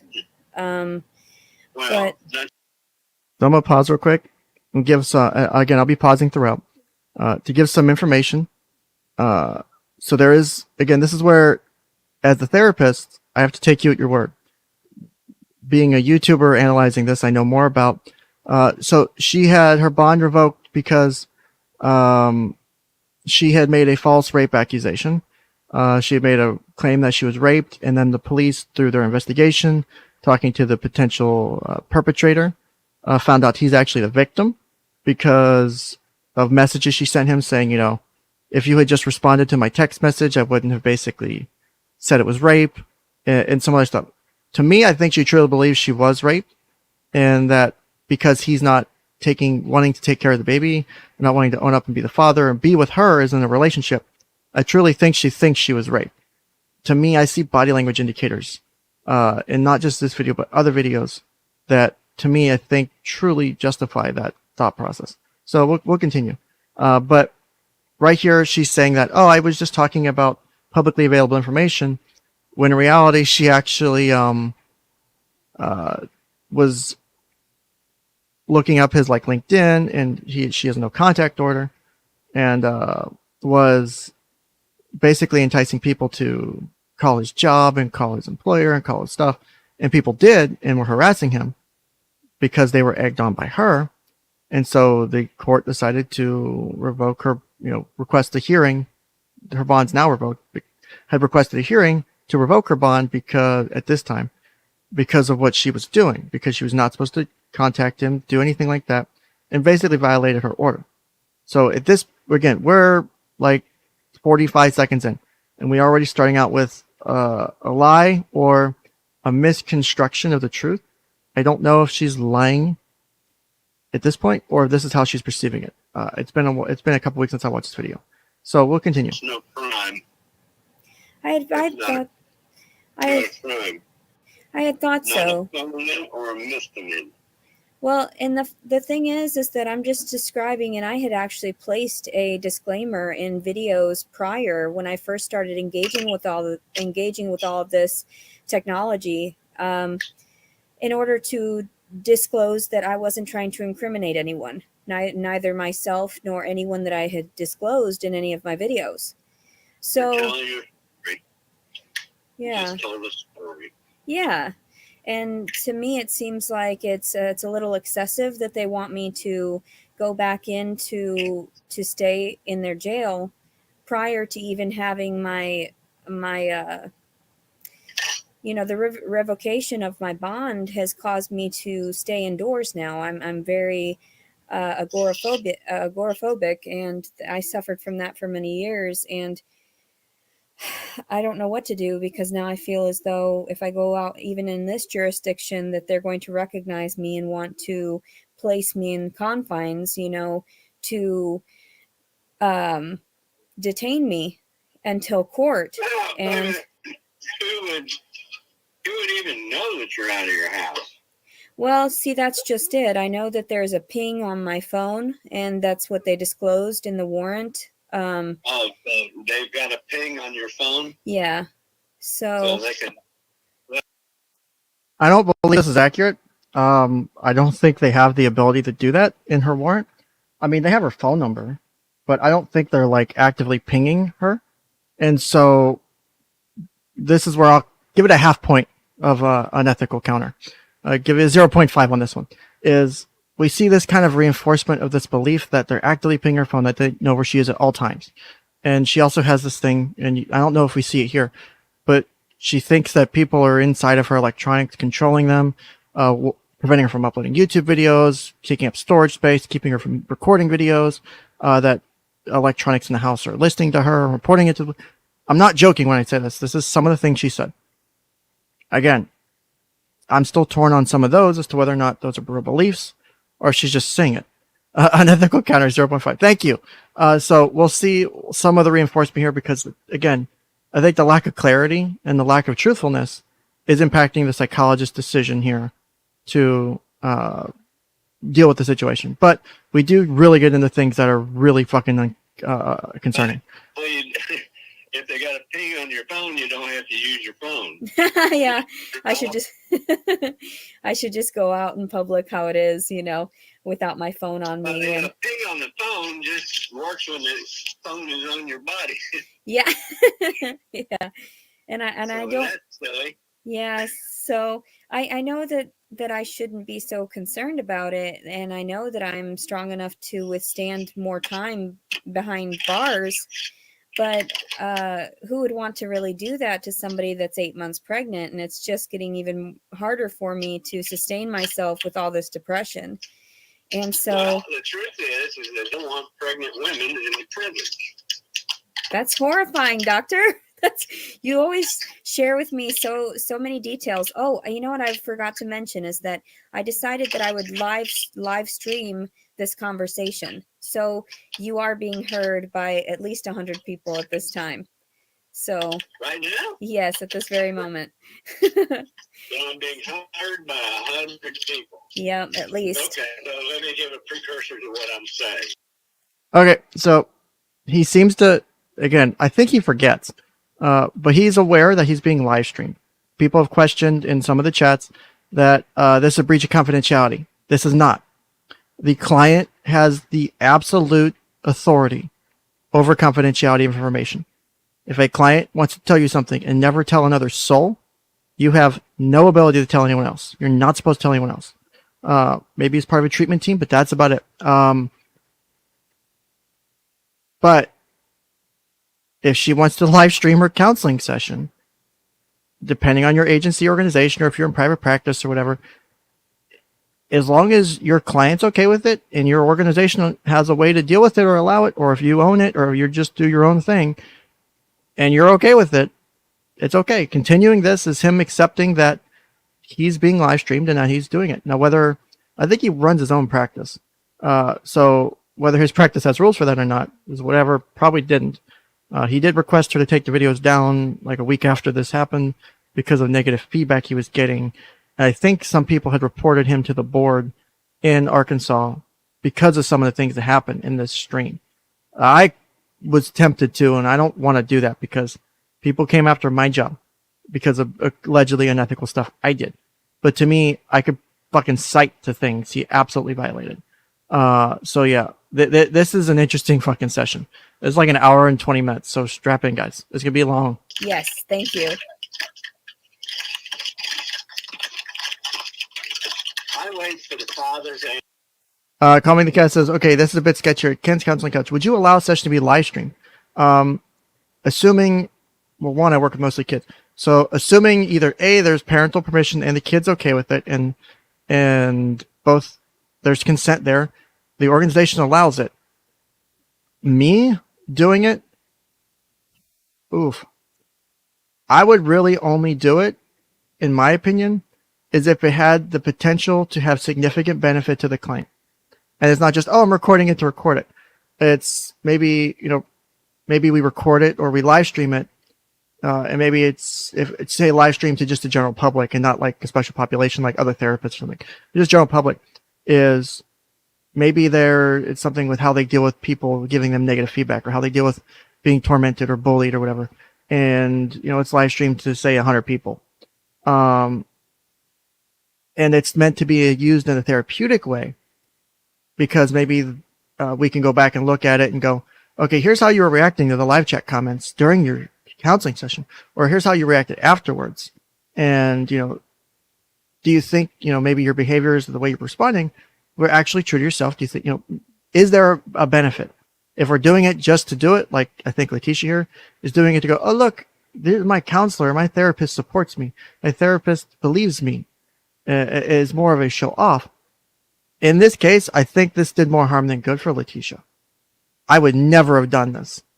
Never. Because in a client like Leticia, This would only feed the antisocial personality disorder like issues, would only feed those maladaptive issues, would feed that mindset, right? Not helpful. Yeah. But doesn't the client need to give consent to the world? I mean, you could sign a release of information that says release to anything. This is one of those things where if this was happening, I would say, we will end this session. If I'm on the phone, right? We will end this session. I need you to sign a document for me, and then we can pick it back up, or we can schedule another one, because I need you to absolutely sign a release of information so I have it documented. So if anyone ever comes back and says, well, you broke confidentiality, I can say, no, they signed a consent that says releasable to any and all persons, and just cover my ass. I'm a very CYA person, so I'm going to cover my ass. That's how I would probably do it, is I would get written consent and say, okay, we're going to live stream a session or a series of sessions or whatever. We're going to record them and post them because we're doing it for these reasons. I would justify it in any documentation I put in my notes. Is to say, this is why it was done and this is why we're doing it. This session was bad for both Leticia and for both the therapist, because the therapist got a lot of shit for doing this way. I agree. I would still be uncomfortable doing this if I felt live streaming a session wouldn't be in my client's best interest. Yeah, only if this was in my client's best interest, and I need a damn good reason to do it. Otherwise, I ain't fucking doing it. So. Yes, sir. But I'm calling Father God right now. Thank you. And I have no way of reaching him except the. So this is one of the things where I don't know how you feel about this, Tracy. Coming to guest. How do you feel about a therapist using their own religious beliefs with a client who also has similar religious beliefs in a therapy session? This person's a psychologist, right? How do you feel about that? Because there's a lot of touching on religious belief in here. I don't want to say it's unethical. I wouldn't do it. Not in this way.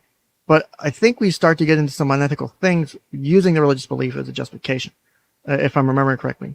Yeah,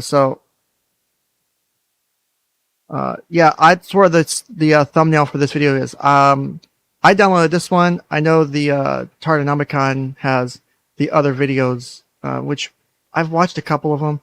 None are as good as this one. This one takes the cake, because those were like, one of them was like Leticia talking for like 40 minutes straight without the therapist saying anything, which for me, mixed. It can be good, it can be bad. Depends on the psychologist or therapist or whatever. Depends on the purpose of the session. That's not how I would do it, but not generally. So, but yeah, this is yeah, I don't know if that's I know that was mentioned. I heard some rumors about it. But yeah, it's interesting. Jesus Christ. None. Zero. Zip. I don't have the language. I don't have the words. I don't even have the, mental acumen in order to be able to do that. But Jesus can speak to the Father more than I can. He can speak to him, and he can understand him, and he can tell me what he says. So when I pray, this is what I pray. I say, Lord, Jesus, I want you to take to the Father these things that I'm now presenting. You speak to him in such a way that he understands and can speak back to you. I interpret, because Jesus never wrote a book. He never wrote a book. And I always thought that's fascinating. Jesus never wrote a book, but people who heard him wrote a book and wrote what he said. Yes. And he says, I speak only the truth, and the truth is the truth, and the truth is the truth simply because what I'm saying to you is true. And so I listen to Jesus' words that were spoken basically in the New Testament by people who didn't necessarily meet with him so much, but understood what he had said was so precious, it was so honest, it was so direct and truthful that they could only write what he said. Exactly. And so when I asked the Father, that's God. I would agree with that statement, Tracy. Thank you. Or whatever you want to call him. He's got 3 different names anyway. I just say, Jesus, what did he say? And so when I ask for something, I just ask to Jesus' name, straight to the Father, knowing that whatever he answers him back, that he will answer my heart, in my mind, and we'll call it the Holy Spirit. And so Me, I'm as dumb as that doorknob. I know how to go in and out of that door, but sometimes I don't know how to figure out what's on the outside or the inside. But I can ask him, and he can reveal to me, he can tell me what is the truth. So, Precisely. that, what do you say, precesses, or that is precedent to what I'm about to say to you. And I will not speak words that unless I have checked with the Father whether that is the truth or that is the way to be said. And I will only answer until I have found what the truth is. Okay? Yes. I'm ready. Well, and I'm so grateful to have you in my life again, because we only just reconnected recently when I was back in town, and it's unfortunate that I detached for that time, or I had that avoidant attachment, I would think that and as well, as so far as or the spiritual detachment, stuff. I suppose, toward all the relationships that were going on in my life, and even the ones that have been there throughout the years, say with my mother and my siblings and things like that. I know that working through this has been difficult with you and I, and when we reconnected a couple weeks ago, it was really very emotional for me, because I take heed of your words and of your recommendations, and I know that I shouldn't be so hard on the situation or myself, and you've allowed me to understand that I need to place my fears and my apprehensions at the in the hands of God and in the hands of my faith, and in knowing that there is hope still left within this situation, because I am very discouraged at this time. We hadn't talked for nearly 2 years. It was a year and a half approximately that I Again, had I'm gonna let some of refrained this from play trying so to you can communicate with you, some of because it's kind of I was there's boring parts. emotionally guarded. I was emotionally unstable, slightly in that way. But then coming back and having our discussions recently, and also allowing you to read my affidavit, and I did ask. So for those who are going to ask the question, who are new, she wrote an affidavit and recorded a video. What was she put in the affidavit that she was going to submit to the court and she's trying to get the psychologist to sign it to back up what she's saying, which I don't think I would ever do that, not unless it was very, very specific. Hallie says, what does the lens of a Christian-based practitioner mean? I mean, the private practice I worked at that I was fired from, the owner and her mother, who were both therapists, both were very Christian. And I think they even advertised on their Psychology Today and other things that they do practice on certain things. They worked with religion, or they did Christian-based therapies or Christian-based stuff. So again, it's all in, what does a Christian-based lens look like? You're going into the session as a client knowing that, and you're agreeing on, and it's the most important thing, is therapy is a give and take. It's a mutual agreement. It's, hey, we're going to work on this. Hey, we're going to do this. We're going to approach it this way. We're going to approach it that way. And as long as the client's on board going, I want my faith to be part of my counseling, that's great. If that's what they need, then that's great. I don't have a faith. I would identify as an atheist technically, right? So I don't have a faith. Now, if a client wants to use their faith in counseling, I will definitely support them, and I will use every bit of education I have on their religion to back up or help them if it's important or if it's helpful. But again, it's their value, not mine. So that's what's important. And I think,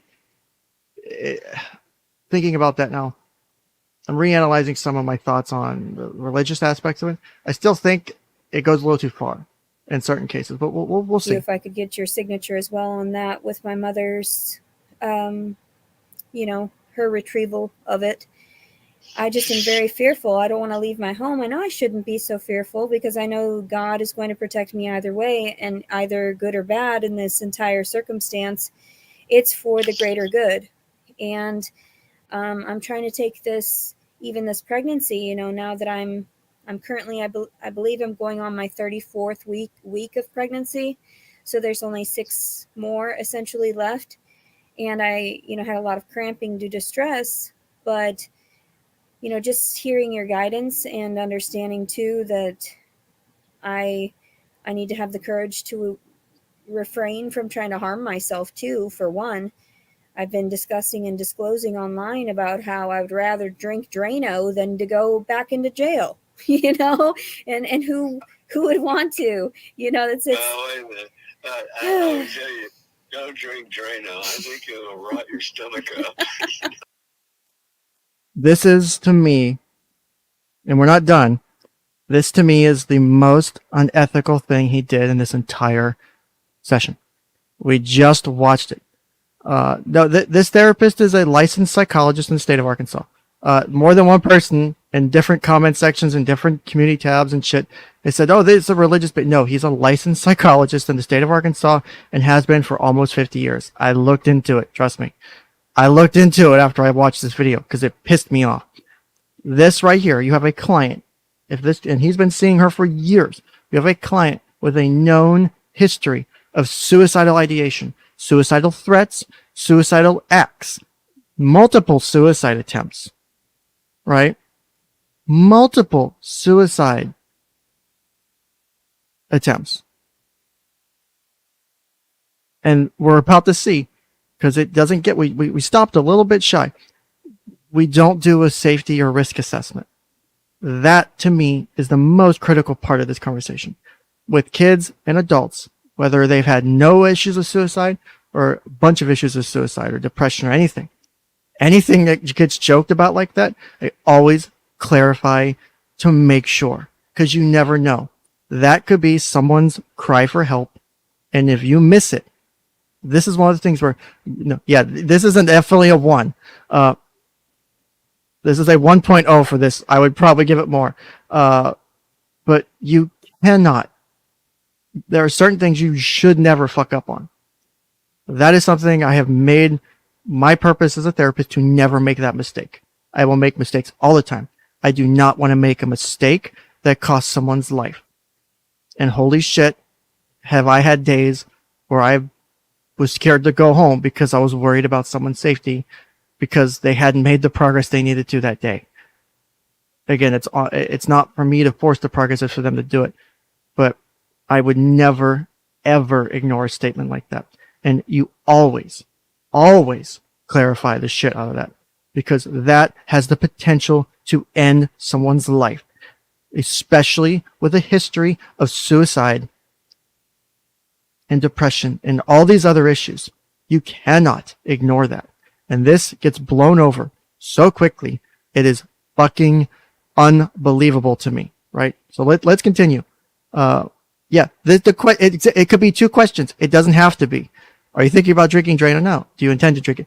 It's literally a couple questions. It's literally, were you really thinking about doing that, or is it just a passing? Can you tell me more about that? Like, there's ways to ask those questions since we don't fucking get those questions. We talk about trying to make meth with Drano, which, again, spoiler alert. So it has a tendency. It's a very acidic Yeah. or a basic one. I'm not sure whether the pH of that is alkaline or acid. Acid. Drano. It's I have to acid. look it up. Yeah. I think you can make methamphetamine out of Drano. Oh, wow. Or something. Oh yeah, that and matchsticks and sulfur and a lot of other stuff. And I'm pretty sure. Yeah, you can make a methamphetamine out of Drano. That's terrible. We shouldn't give anybody any ideas, though. Well, we don't recommend it. Hey, if you want to look it up on the internet, you can. Yeah. You want to do it. Atomic Exactly. bomb, you can find out the directions for that if you have the equipment and the laboratory to do it. Exactly. Just and don't do it. Do it on a miniature scale. Don't do it on a Hiroshima or Nagasaki scale. That's a lot of people. And people would even have access to those elements, those key elements like uranium and such through. So Comedy Cat says he's joking about it. Maybe the psychologist is uncomfortable talking about this seriously. I don't know. I would hope that if I ever do this, someone calls me on it and I never work again. Now, don't get me wrong. I've had very morbid jokes in counseling, even with kids, because sometimes the morbid jokes or the dark jokes, it's my coping mechanism. I've had kids with it being their coping mechanism, talking about it. Well, I think we have the suicide attempt, or the failure to risk assess suicide is the 1.5. So I think we're okay on the counter. So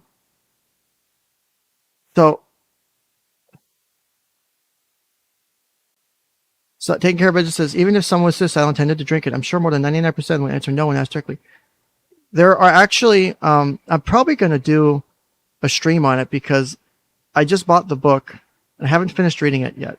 It's called The Art of Suicide Assessment or something.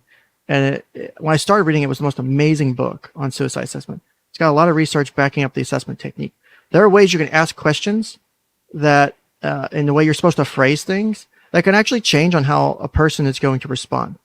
Like saying, have you had thoughts about ending your life versus have you had thoughts or ever wanted to commit suicide?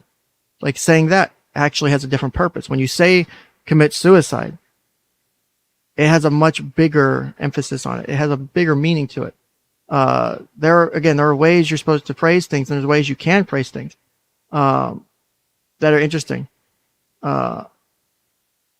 It's interesting to me because I think we'll do a stream on that maybe next week or maybe later this week. I've got some more free time this week, so maybe we'll do that. I'll see if I can squeeze it in because he's done a couple of YouTube videos on different people's streams. The guy who wrote the book, and it's really insightful, and they're only like 20 minutes long. So, but yeah, there are ways to ask people those questions and to say, hey, how are you really feeling? Basically, how are you? Yeah, and sometimes you'd be surprised. Yes, they've answered yes. Some people will say, yeah, I don't want to live anymore. Yeah, I hate my life. I want to die. I've been there. I'm very forward about that. I've tried to kill myself twice. Once by hanging, once with a loaded gun. Yeah, I've been very forward sometimes. And one of the downsides is especially when I've had struggles with my depression. Not necessarily before getting my degree, but just knowing the things the trigger words. I knew how to walk around, like you're saying, I know how to walk around the mandatory disclosures, the Baker Acts, and not getting help earlier was probably one of my biggest faults as a person. I was probably seconds or minutes away from ending my life. And unfortunately, it caused trauma to someone I care about very much because they watched me do it. They watched me with a loaded gun, and it traumatized them. And they still think about it to this day. And that was 8 years ago, 9 years ago, 7, 8 years ago. Big deal. So yeah, you can't, even if they're going to say no, it's how you could start the conversation. Is if they say no, then they're thinking, well, maybe, they could be thinking, I said no, but I really am feeling that way. And, when you ask that question, you show that you do care. They say, hey, are you okay? Are you really having these thoughts? Like, again, it's how you ask it. It's how, because one of the things because I always ask my clients for feedback. One of the things that my clients tell me they love about the way I do therapy is they can tell I'm genuinely invested and I have genuine empathy for them, and I show that I care. Like they'll say, you're not just there going, tell me how that makes you feel. You let your emotions come out. And, I do that not only accidentally, but on purpose. As I'm purposefully emotive, it's because I want them to see that, hey, I do care. Like if this is, I'd be like, hey, it really worries me that you're saying something like that. Have you really had thoughts about that? Have you really thought about ending your life with Drano? Like, I could never ignore that statement, ever. And if I do, I never want to work in this field again. Because that to me is ignoring one of the biggest risks you have is suicide. Huge fucking deal. Like, I did it like a month or two ago or whatever. Did a suicide safety thing with a bunch of the kids I worked with. 4,000 to 5,000 kids kill themselves every year. 20-something% of youth have had thoughts of killing themselves. Like 10 to 12% or something have made real actions to try and hurt or harm themselves or kill themselves. The numbers are fucking, and that's for youth. Second biggest killer of kids besides accidents is suicide. Like, again, so I work with a population where the second biggest thing that kills you is suicide. So for me, I'm always going to take suicide seriously. I can never not, especially having gone through it myself. I will never ignore a comment like that. I never want to. So I'll stop ranting. Let's continue. The internet through the black market. Well, So You'll see how it kind of gets ignored here in a second. Uranium that was no sense in that, but we did it anyway. right. So They also go off on some weird tangents too, but I mean, it happens. any country that says we won't, like Iran, or somebody like that, that says, now look, we want to get rid of all the Jews, so let us have our uranium plant here and to make bombs. And so, we're not going to hurt them. We're not even going to try to fight them, but we'll kill every one of them. Right. That's their sworn statement. And actually, I was talking to my mother about Operation Paperclip, about them. Oh yeah. Yeah. Oh, all those scientists that were in Germany. Yeah. Some of them come to live in the United States. Yep. Now, Wernher von, everybody know him as a rocket man because he's the one that developed the rockets that went from Germany to England. Real quick, I'm going to go ahead and, because I have a bit more information on that than I'm allowed to say. Paperclip was a good thing. So anyone who disagrees with me, I can't tell you why. But Operation Paperclip was a very good thing for the United States in a lot of ways. It helped us a lot post-war. Anyway. Intercontinental Ballistic Missile, ICBM. Oh, wow. He's the originator, and he's also the inventor of a rocket that could go to the moon. That's astonishing. 68. That's Wernher von. So he was a catch. Yeah. But the Russians tried to get all the scientists first, but they got seconds. They didn't get firsts. And some of our best scientists were involved in, what do we do with prisoners? What do we do with people that don't want to do what like the experiments, like the Tuskegee experiment, where you give all these guys syphilis. So wait, hold on. Let me play that again. Some of our best scientists were involved in, what do we do with prisoners? What do we do with people that don't want to do what like the experiments, like the. So it's interesting how she points at herself when talking about experiments and things that are done to people. I think she has this idea that she's being used by the system, by the government. Specifically, she says the U.S. government and a lot of things. But so I think I missed that the first time around. That was interesting. Kind of sitting here watching this again. Also, real quick, taking care of this. So the moment after a suicidal threat, the doctor goes right using the word "kill" several times. That seems very unprofessional. I mean, I would address a client and say, it's not necessarily bad to say it. Again, taking your life is a big deal. So you want to make the emphasis on how important it is. Like if you're, someone says to me, hey, I'm thinking about drinking Drano. Committing suicide's a really, that's a lot. Why, it's not a bad thing to say it. It's not necessarily going to, again, this is why knowing your clients is important. With the rare exception, you get a client in the first session or two, you don't know them well, and they say shit like that. So you, again, work on the fly. If you know if your client it might be triggered by something like that, so you can approach it differently. Again, it's all about doing it. It depends on a lot of things. So it's not necessarily the worst thing.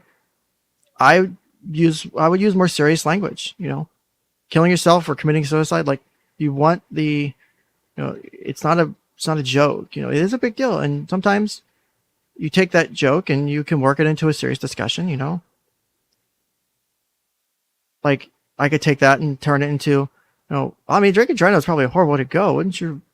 Wouldn't there be better ways to do that? And let them, and it sounds stupid, right? And you might think, well, that's unethical. No, I'm giving them an opportunity to say if they have other thoughts or other ways they've thought about killing themselves. And it gives me the insight to that. Because if they go, no, Drano is probably a good way. Or if they go, well, I have thought about shooting myself. Then you're starting to get more information. That sentence right there. Well, I have thought about shooting myself too. It might be quicker, but I've been scared. Like that utterance, that sentence or two, that can open a huge thing just because of how you phrase the question. Yeah, Callie, it is age range. I don't remember the specific stat I had when I did my thing, but a lot of it I think is also because you have restrictions on child research. because of ethics boards and shit in the review boards and shit, the institutional review boards and shit for child research. So I think we're not always capturing the best stats on it. I would probably estimate this shit to be higher anyway. Because unfortunately, a lot of kids do have trauma and do have issues with that. So maybe the numbers are a bit inflated, but it's still 10%. Say just 10%. 10% of kids having done something, youth and teens having done something to seriously harm themselves or think about ending their life. It's a fucking 1 in 10. That's, if you go into a classroom with 30 kids, 3 of those kids have maybe tried to do something to hurt themselves seriously. Like, that's why I take suicide as a really big deal, especially when working with kids. So, Tuskegee Yes. experiment where you give all these guys syphilis and then you say, well, let's let them live 40 years and see how they do. Well, I forgot about that, that's Auntie. You might be right on syphilis that. does to the brain. And it You didn't fries ask it. for it, but you got it Yep. because you were a black man, Yep. and black men didn't count. So that's what they did. They just Tuskegee experiment. That's not the only one. There's been a whole lot. And I was listening to a discussion online on YouTube there, and I swear I should get the names of these individuals. It was like a conversation between the Prime Minister there in Australia, and it was a woman speaker, and I was really enthralled in what she had to say about the misogyny that goes on still within the authoritative positions, and how these types of temperaments shouldn't be going on. And I feel as though, since I speak about that specifically, that I've been targeted in that way to try to, relinquish my rights, and, being told that I fall. Well, if you want to internet investigate, just look at targeted individuals.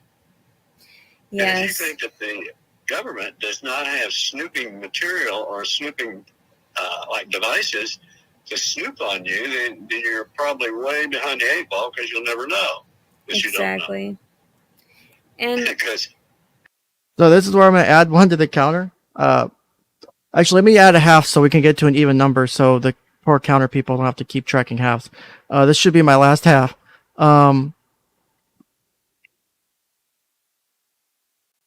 This is what I would say. You have a client who, and again, this might be part of the lack of understanding of the true presentation on the psychologist end, is you have someone who is presenting with signs and symptoms of delusions, who has just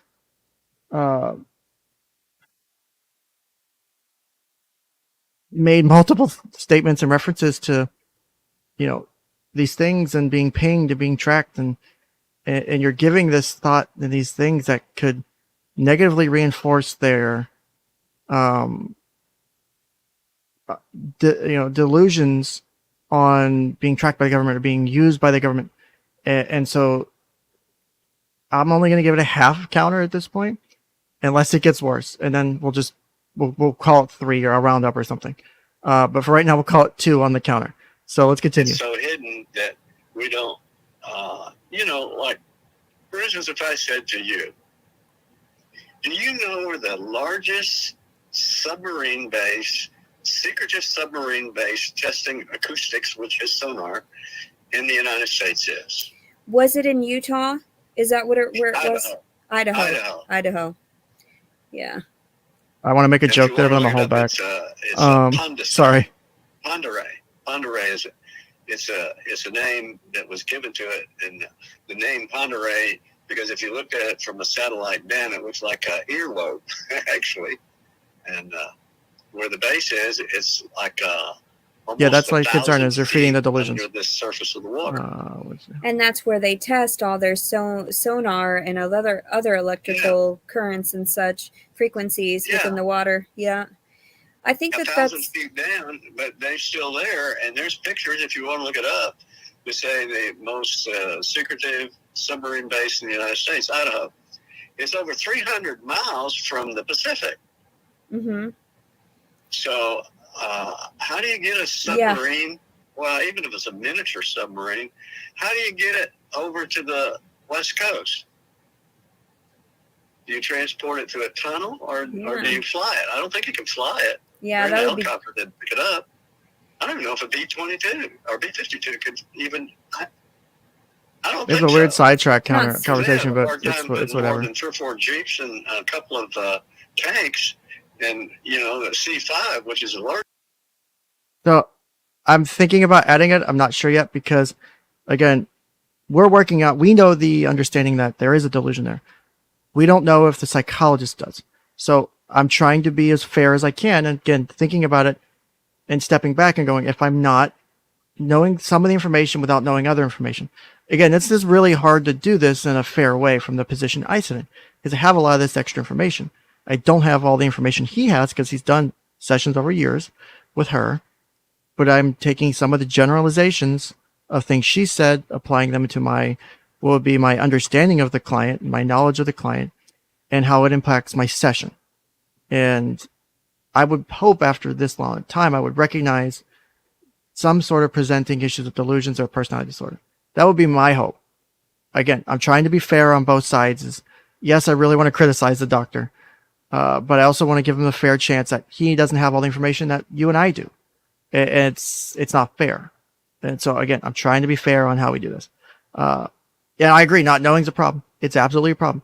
Trying to be fair on how I do my unethics counter. My biggest unethical thing was the missing of the suicide risk. There are some other things that get said are unethical too, but my biggest concern was missing that. You have a client with the history of suicide. Just military carrier. They could put that much weight in one of those airplanes. And so I don't know how they get it to the coast. Well, how do they check in real water? Just even the fact that these conspiratory facts are out there, they're not theories, they're actual facts, is interesting. And that's why. You can internet what I just said to you. Well, we did that last time in our last session. We discussed a little bit about that. You disclosed it, so I knew about that. That's why I was enthralled. When I said paperclip, the idea of paperclip, that President Truman brought a bunch of the German scientists over here in the United States and housed them. Closer says, even if she was not delusional, would doing this be a good strategy? Assuming there's that's hard because of the presentation. Like I said, I mean, I've had sessions where it's been an hour of just bullshitting back and forth. Again, this was a private practice more, but again, it's their money. They want to use it how they want to. So I mean, having these kind of talks isn't always the worst thing. It's how the talks are influencing the client. You're having to talk about conspiracies, and the client is reinforcing their negative belief in conspiracy and how it impacts, and you're going to see it later, how it impacts your decision making.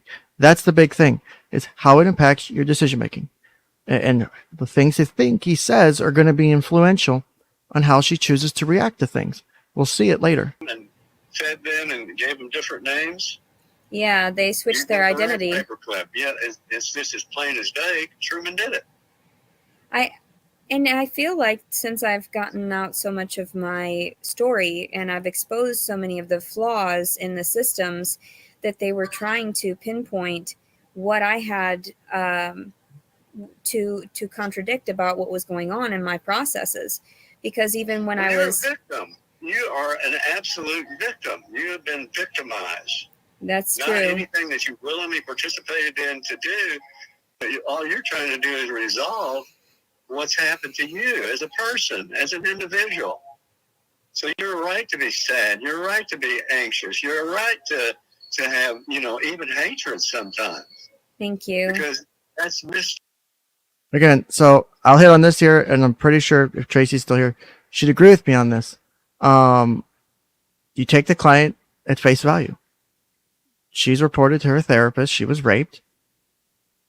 Her feelings about it are valid, even if she's wrong, right? That's one of the things I think people struggle with when it comes to things like this, right? The way she feels about these aren't necessarily invalid. Her perception influences her feelings, right? So she perceives it as rape, which causes her distress. She may not recognize it's not rape. So until she does, it's still going to cause distress. And it's distressful to,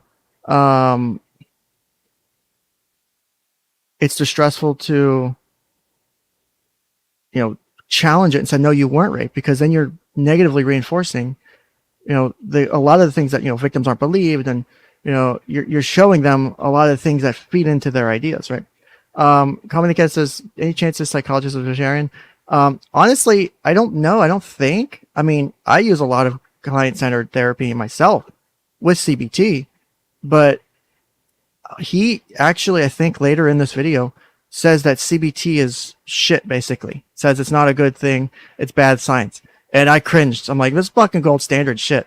Like, you can't just sit there and go, oh, CBT sucks, and not.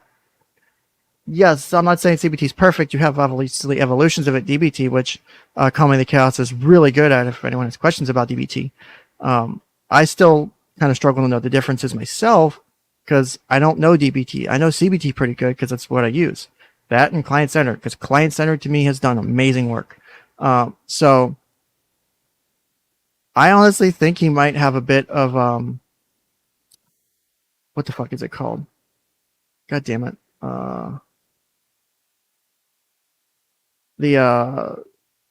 It's the stuff based off of I think he still uses a lot of the stuff based off of Freud and Jung. Where the fuck is it?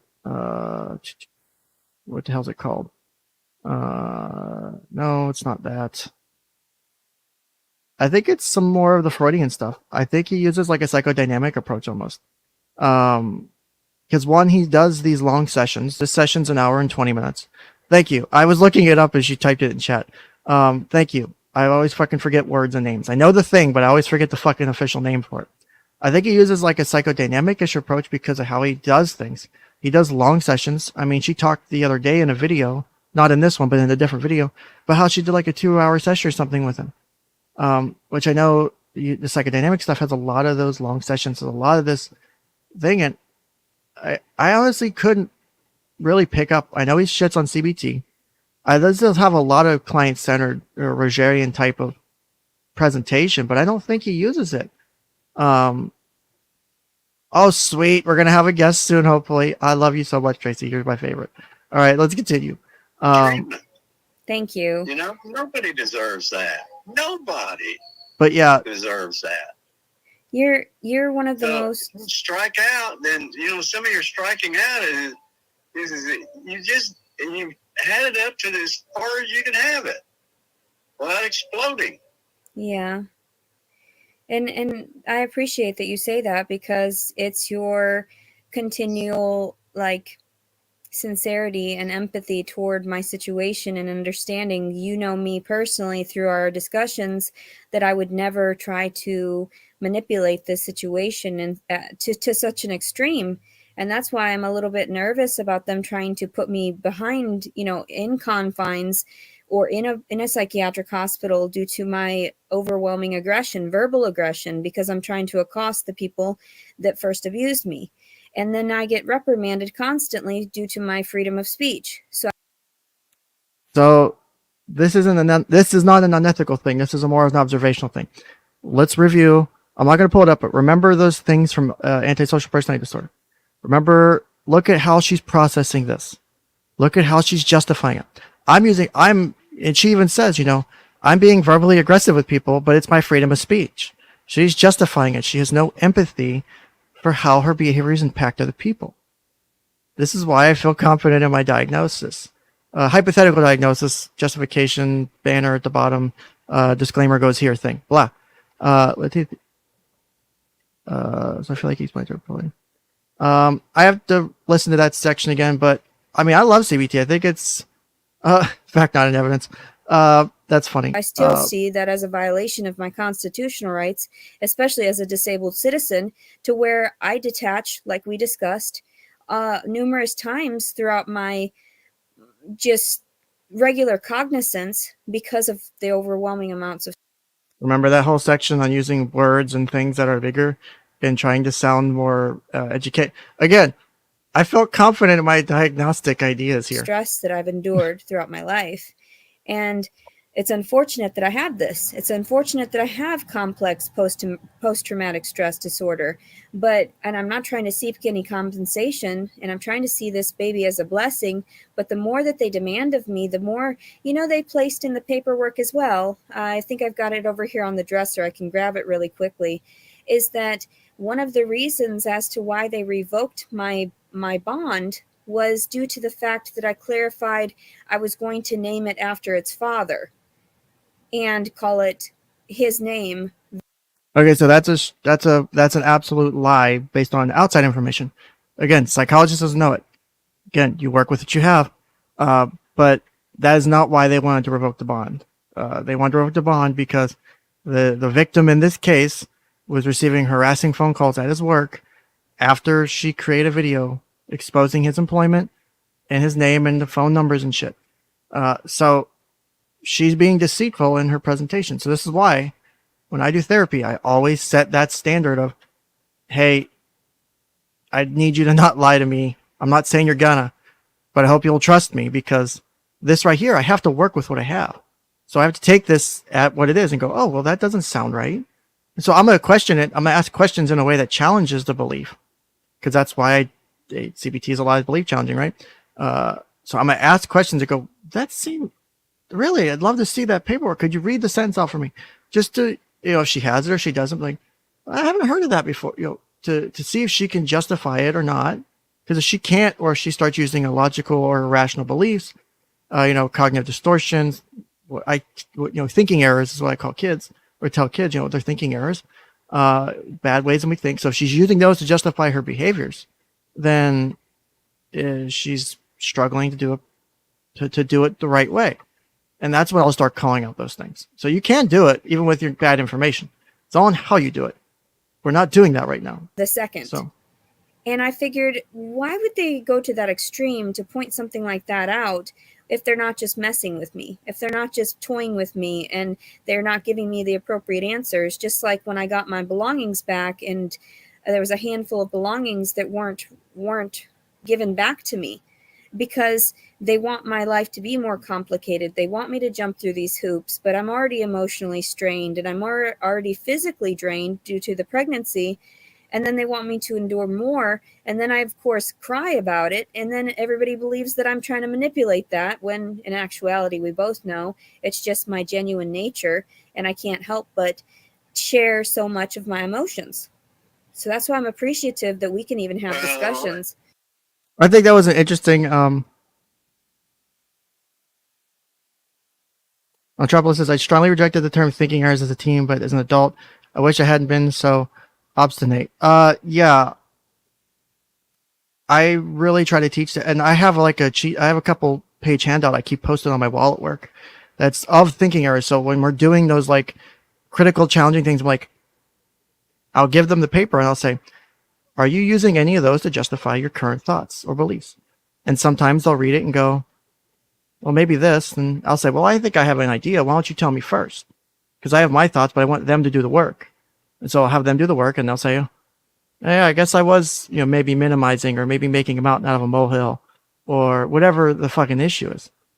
And then it gets them to start processing it the right way. So that's why I like doing that. It's really fun to me. So let's continue. Here's where you need to clarify. Okay? The truth is the truth is the truth. And by its very definition, it is the truth. What I just said to you is true. All right, pausing real quick. I want to welcome our guest, Tracy from Comedy Cast. Welcome, Tracy. Hey. How do you like this so far? What do you think of this client? What's your general impression? Well, I don't know a whole lot about him, but it is interesting. Very expressive. I mean, even look at that pause that you have here on that face, and I know, I love my expressive. pause How she puts her hand to her heart, and there's a lot of feeling there. Just a lot of big feelings. And so, I guess if you wanted to sort of simplify it, you would say there's a lot of big feelings there. Yeah, and then again, for those who are in chat, because again, you may not know as much as I and other people do. So you're coming in with the limited knowledge, which I think is helpful because it gives a different insight than I do. Because again, like I said, I'm balancing the knowledge versus giving the psychologist the much benefit of the doubt as I can with the information he has. So you having that more limited knowledge, you can give a different insight, or maybe you'll agree, or maybe you'll disagree. But that's why I like having different views. So that is a lot of emotion. And as a therapist, you see that. So you do something with it. You're supposed to do something with it a little bit. Mhm. And I know a lot of people are criticizing, oh, he's, making it worse. And maybe he is, but if he doesn't know too, that also helps. That's why But he can't see it. He can't see the face. I mean, look at that. I mean, what would you say that emotion is that's presenting on the screen right there? Ooh, that's a good question. Sorry, I'm drinking an adult beverage because I've just gotten done doing my Yay. second quarter taxes. And so here's to Mike's Hard Lemonade. The stream is not sponsored by Mike's Hard Lemonade. Oh, I'm sorry. But it could be. It could. No, you're fine. It could be Mike's Hard Lemonade if you want to sponsor whatever the fuck this show is. No, I don't care. I just wanted to let people either. know that I might be a little tipsy because I don't. Oh no, that'll be great. So let me do this. Oh, you've seen Rakita's streams. He's great when he does his drunk stream. Well, yeah, but Rakita's Rakita. I pulled this up because you asked for what face that is. Yeah. And that's it looks like worried or scared. There's 2 pages. So oh god. Okay. Yeah, what do people in chat think? Yeah, what do you guys think? Face. Show the face again.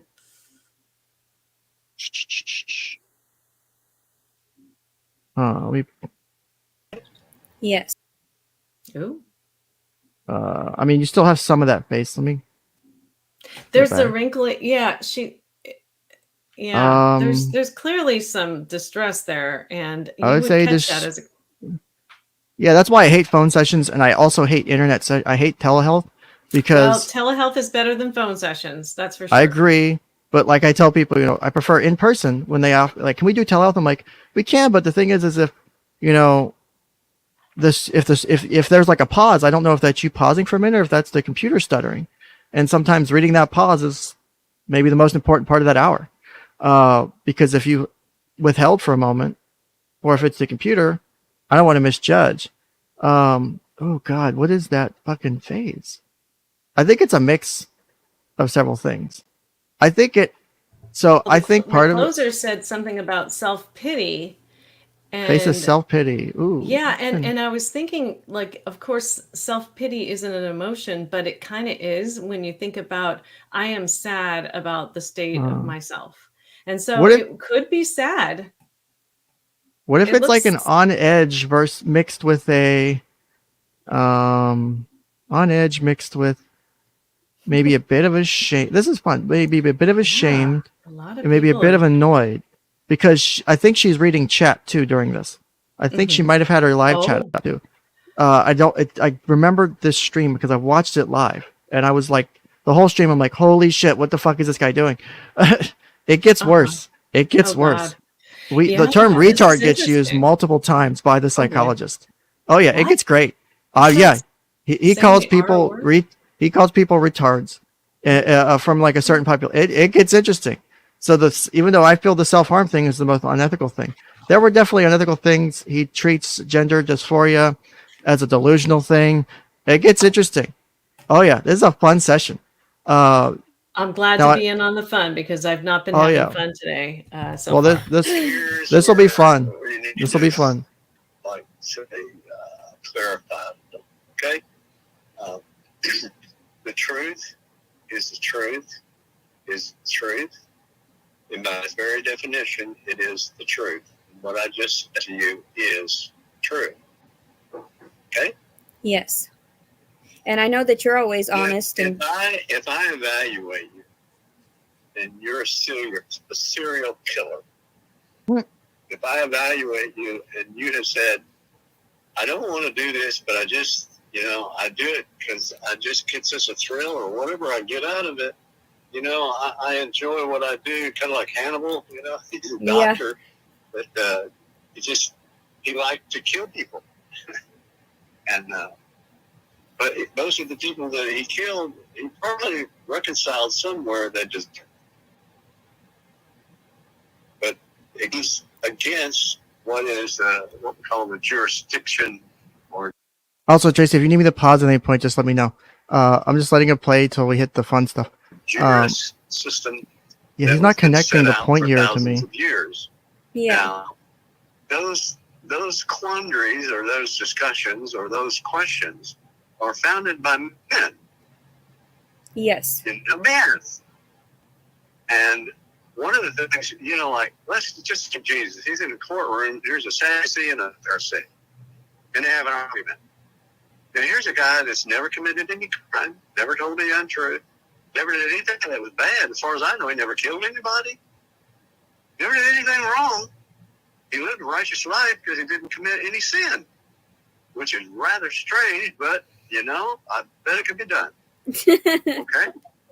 I bet it could be done. I actually, not to get into religious, but I don't think it's possible to do life without sin.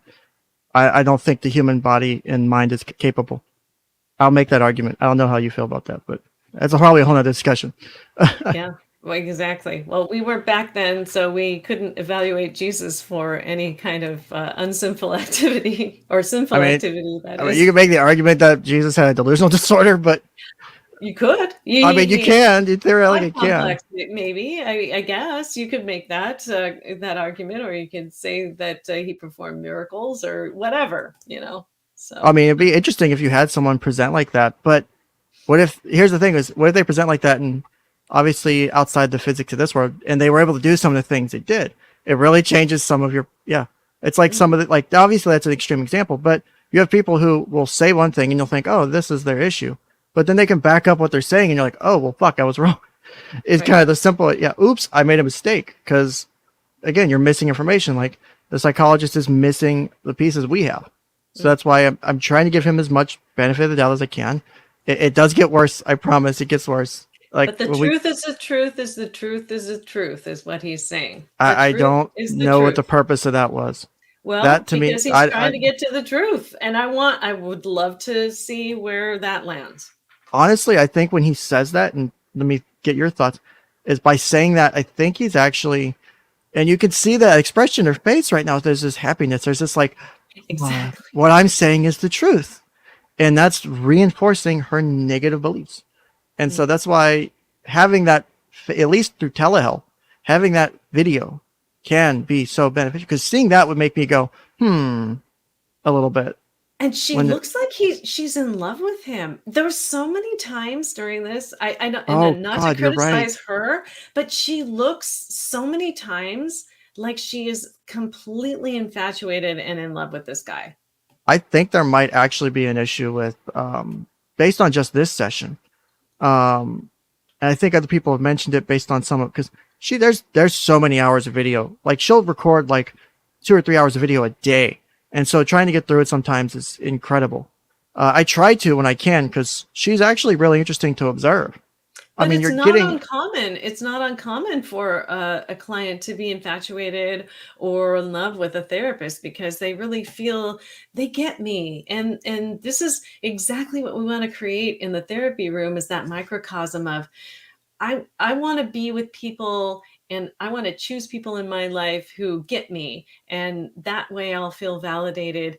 But I guess when you talk about like some of the things that you talked about earlier about like her children and the things that she wants to do, I don't know that validating that would be great, but validating a human being's existence would be good. But yeah, that's a look of like love, infatuation right there.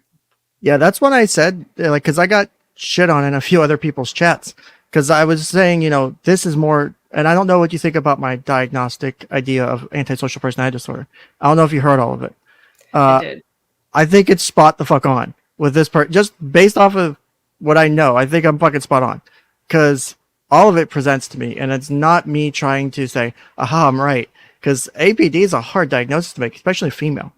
And I see a lot of the signs there with the information I have.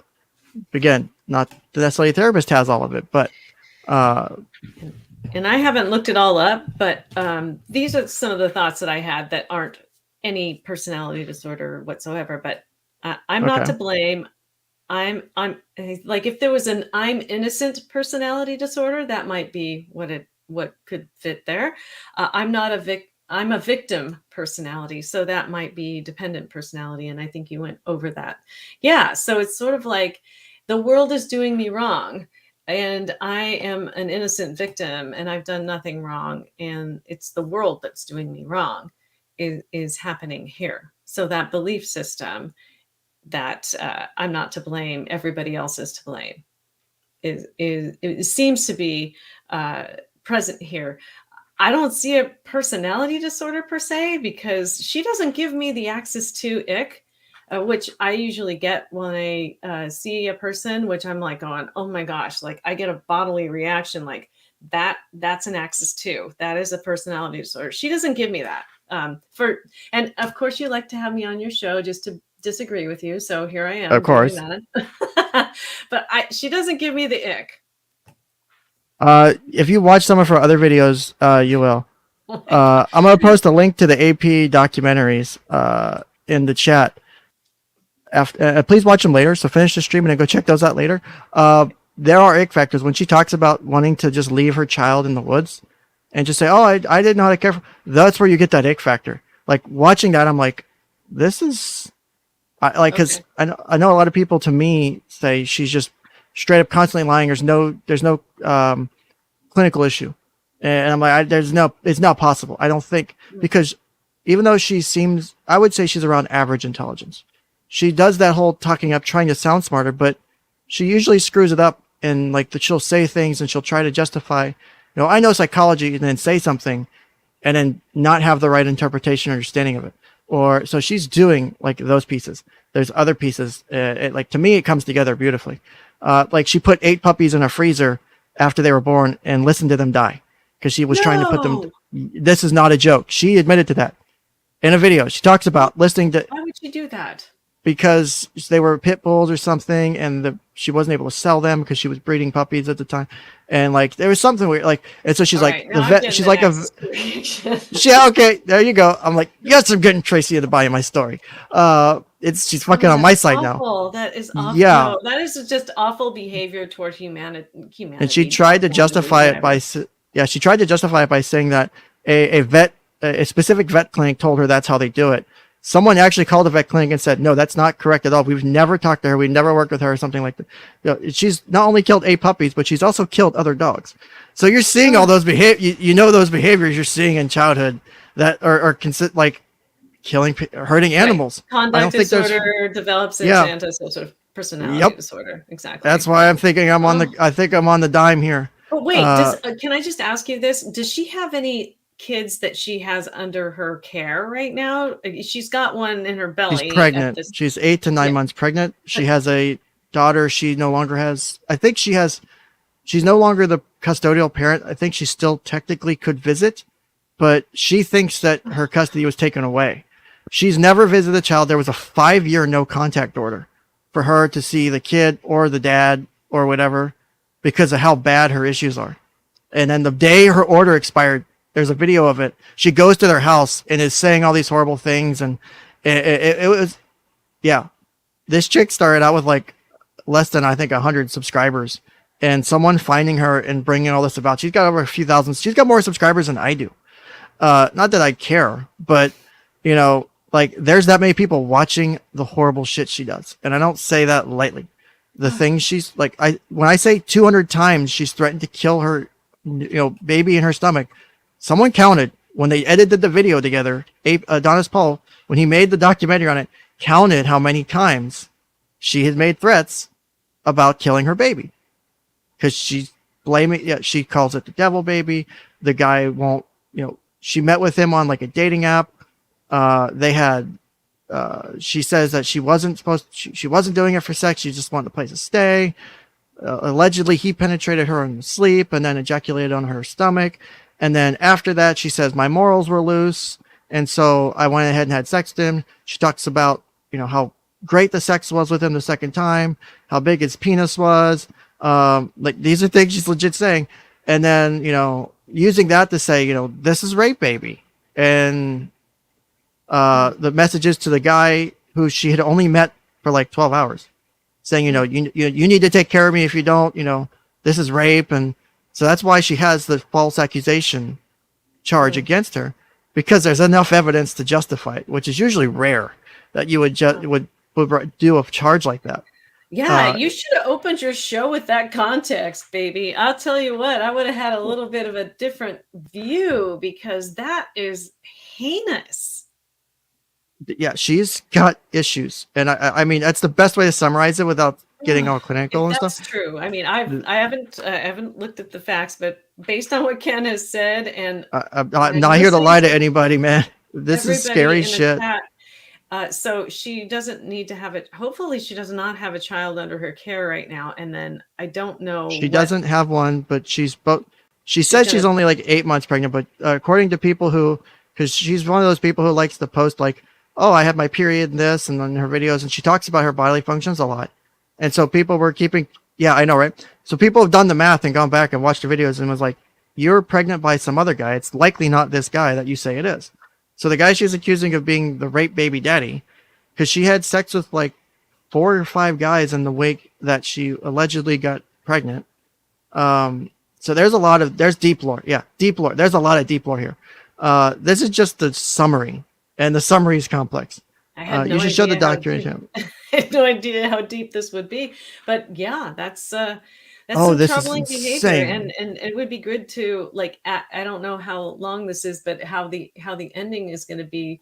What we would maybe suggest for her to improve her life, because clearly her therapist isn't helping her. You said fuck that no. she thinks that you think that he's enabling her behaviors, and I reinforcing. And I was thinking that he should be challenging beliefs, which they go hand in hand, right? Like, yeah, challenging beliefs, reinforcing behaviors.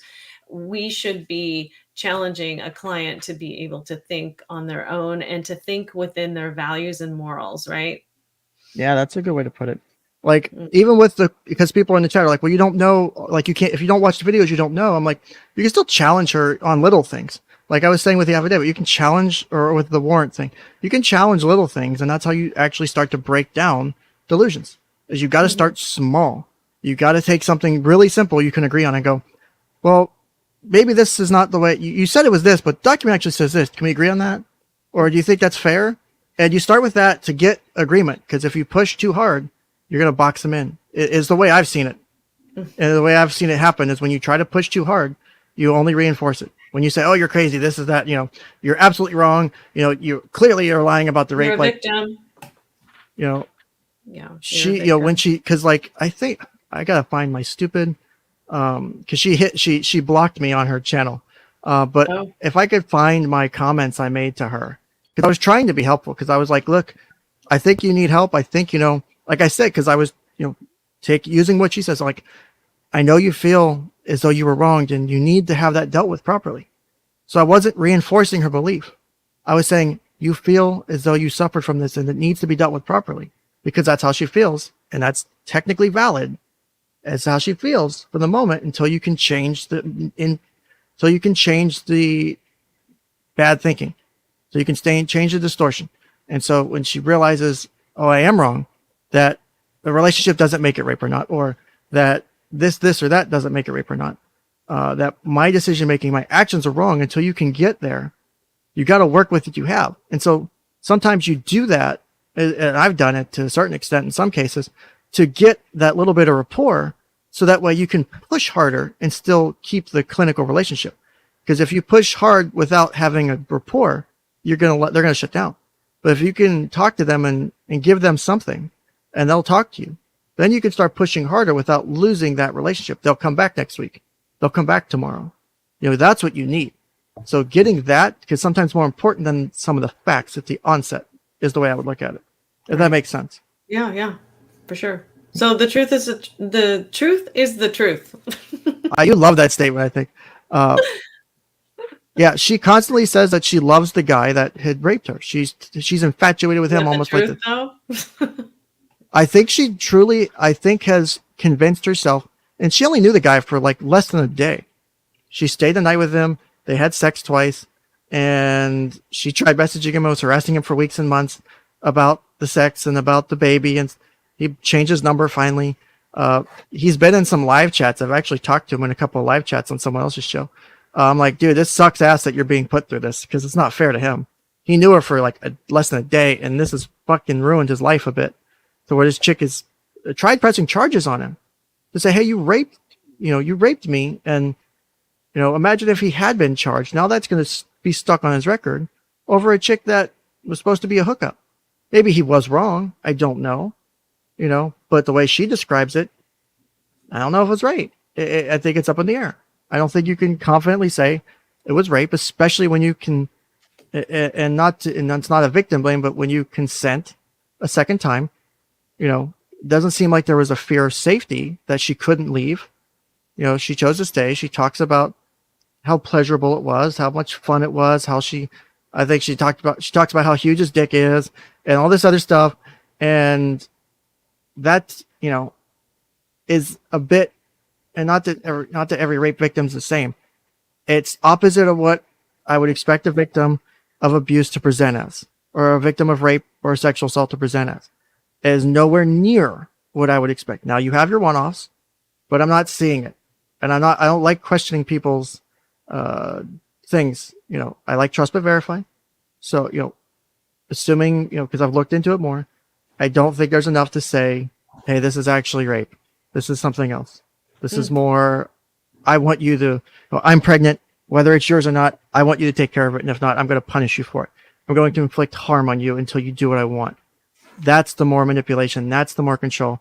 That's the more antisocial personality I'm seeing. So, well, yeah, it does definitely when you paint it in that way. And I've been looking at chat too and what they've been saying, and apparently they know a lot more than I do. But definitely abandonment issues might be present in her past, and I she agree with that. is looking for some sort of a secure attachment in some way. But yeah, you always want to have that empathy toward the client, and the context is always going to help you to understand how they got to where they're at. And that's just the way that I do therapy. And then balancing that with, okay, how are you going to change your life? Because your life is in shambles right now. And how are you going to, what decisions and choices are you going to make to change your life? That's a good point. Mm-hmm. Let's see. Let's go ahead and continue here. So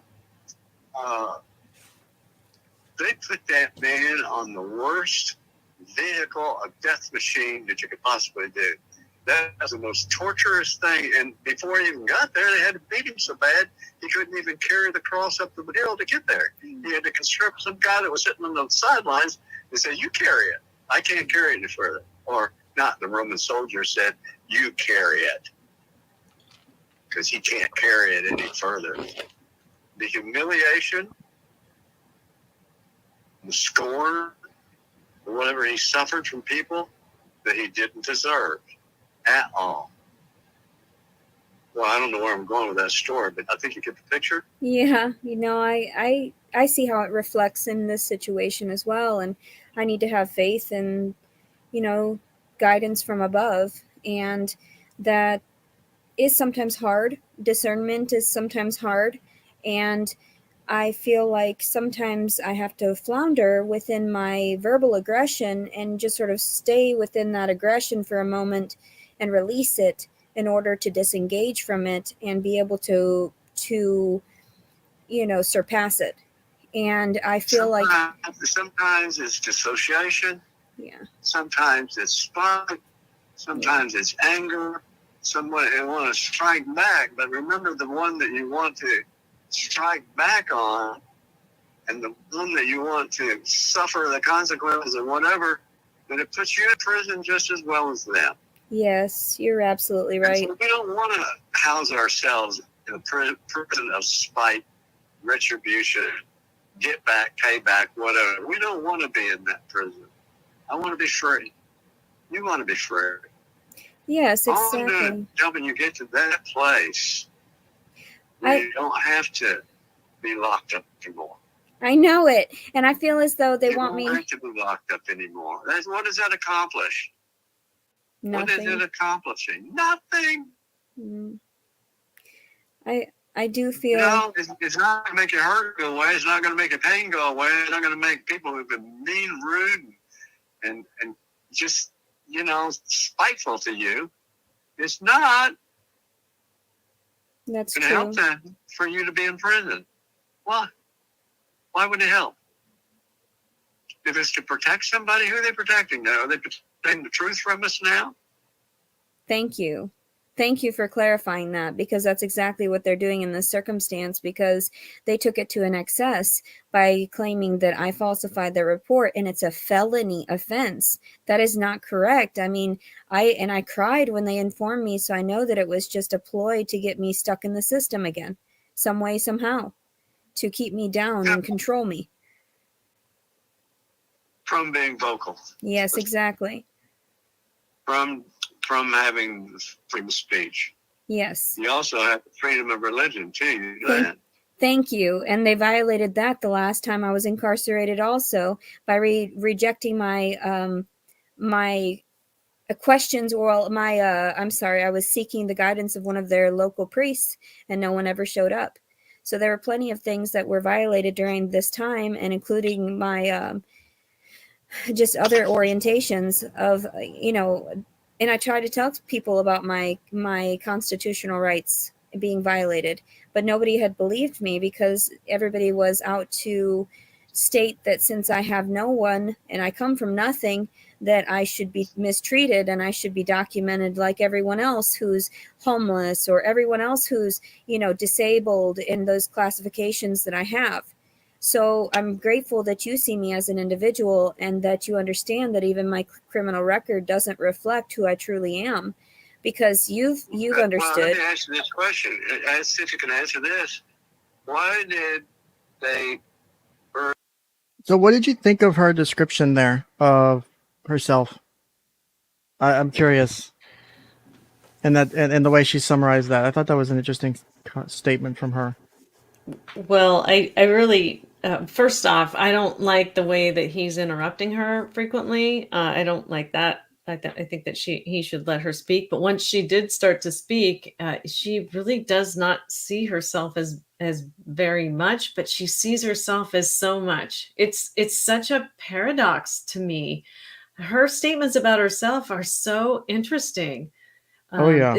Yeah, like I'm a victim, but then I'm this great person. So what is that, Ken?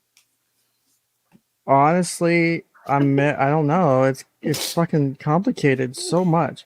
Like, I don't know how to like characterize some of this, because Well, maybe it's like basic codependency. When you think about the victim triangle, when you think about the victim, there's the persecutor and the rescuer, and you think about how sometimes we need to go into victim mode to get our agendas met. I think that somebody I was talking, 𝗦𝘂𝗬𝗏𝗁, about getting agendas met, and also possibly manipulating.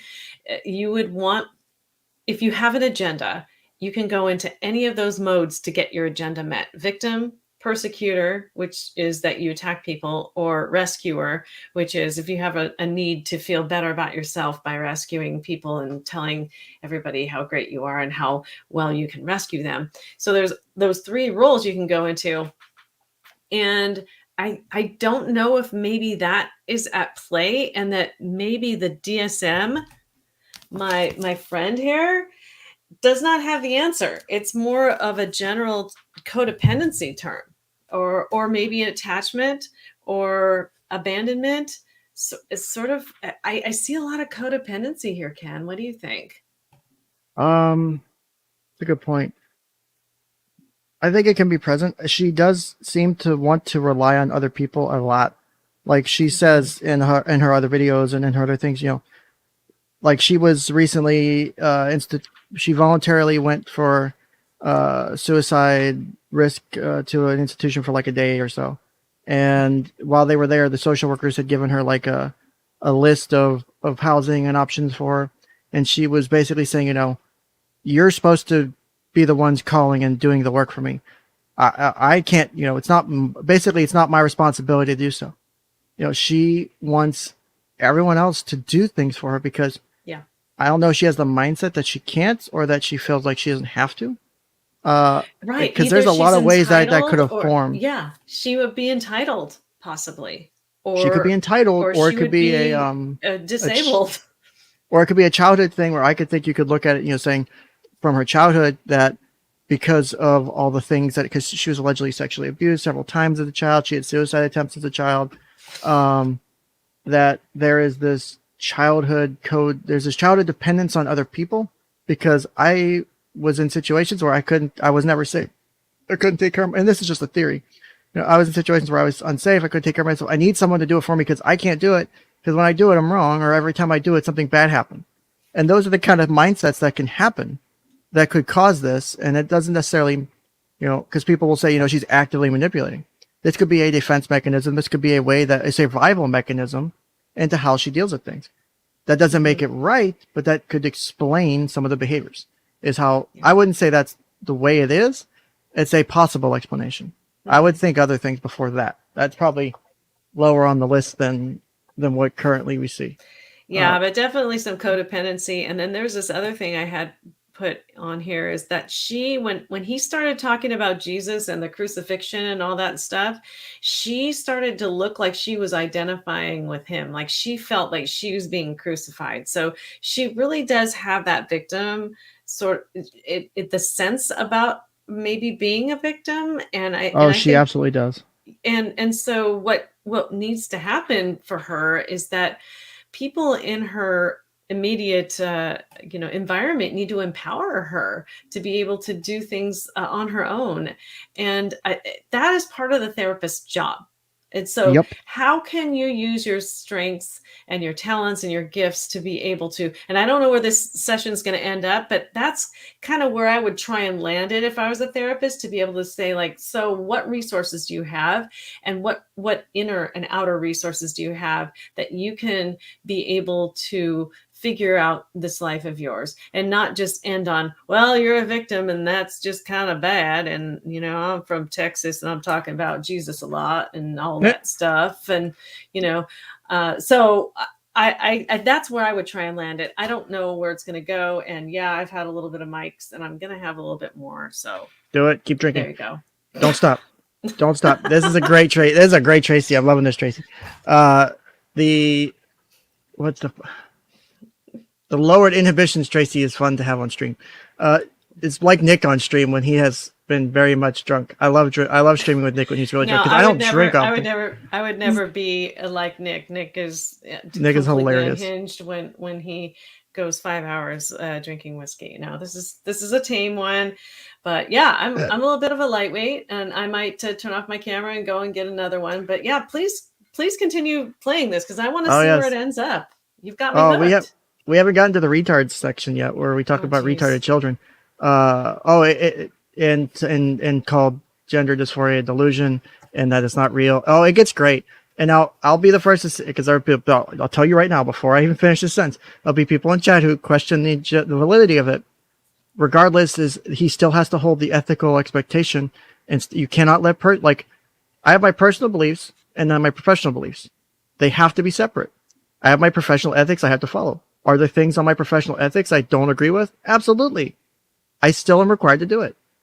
This, saying something like that in a session can be harmful because of how because if you're letting your negative personal belief about a specific disorder come up, then the client can go, well, if he thinks that people who have gender issues are delusional, maybe maybe it can make people not want to talk. It can ruin rapport. There's a lot of things it can do.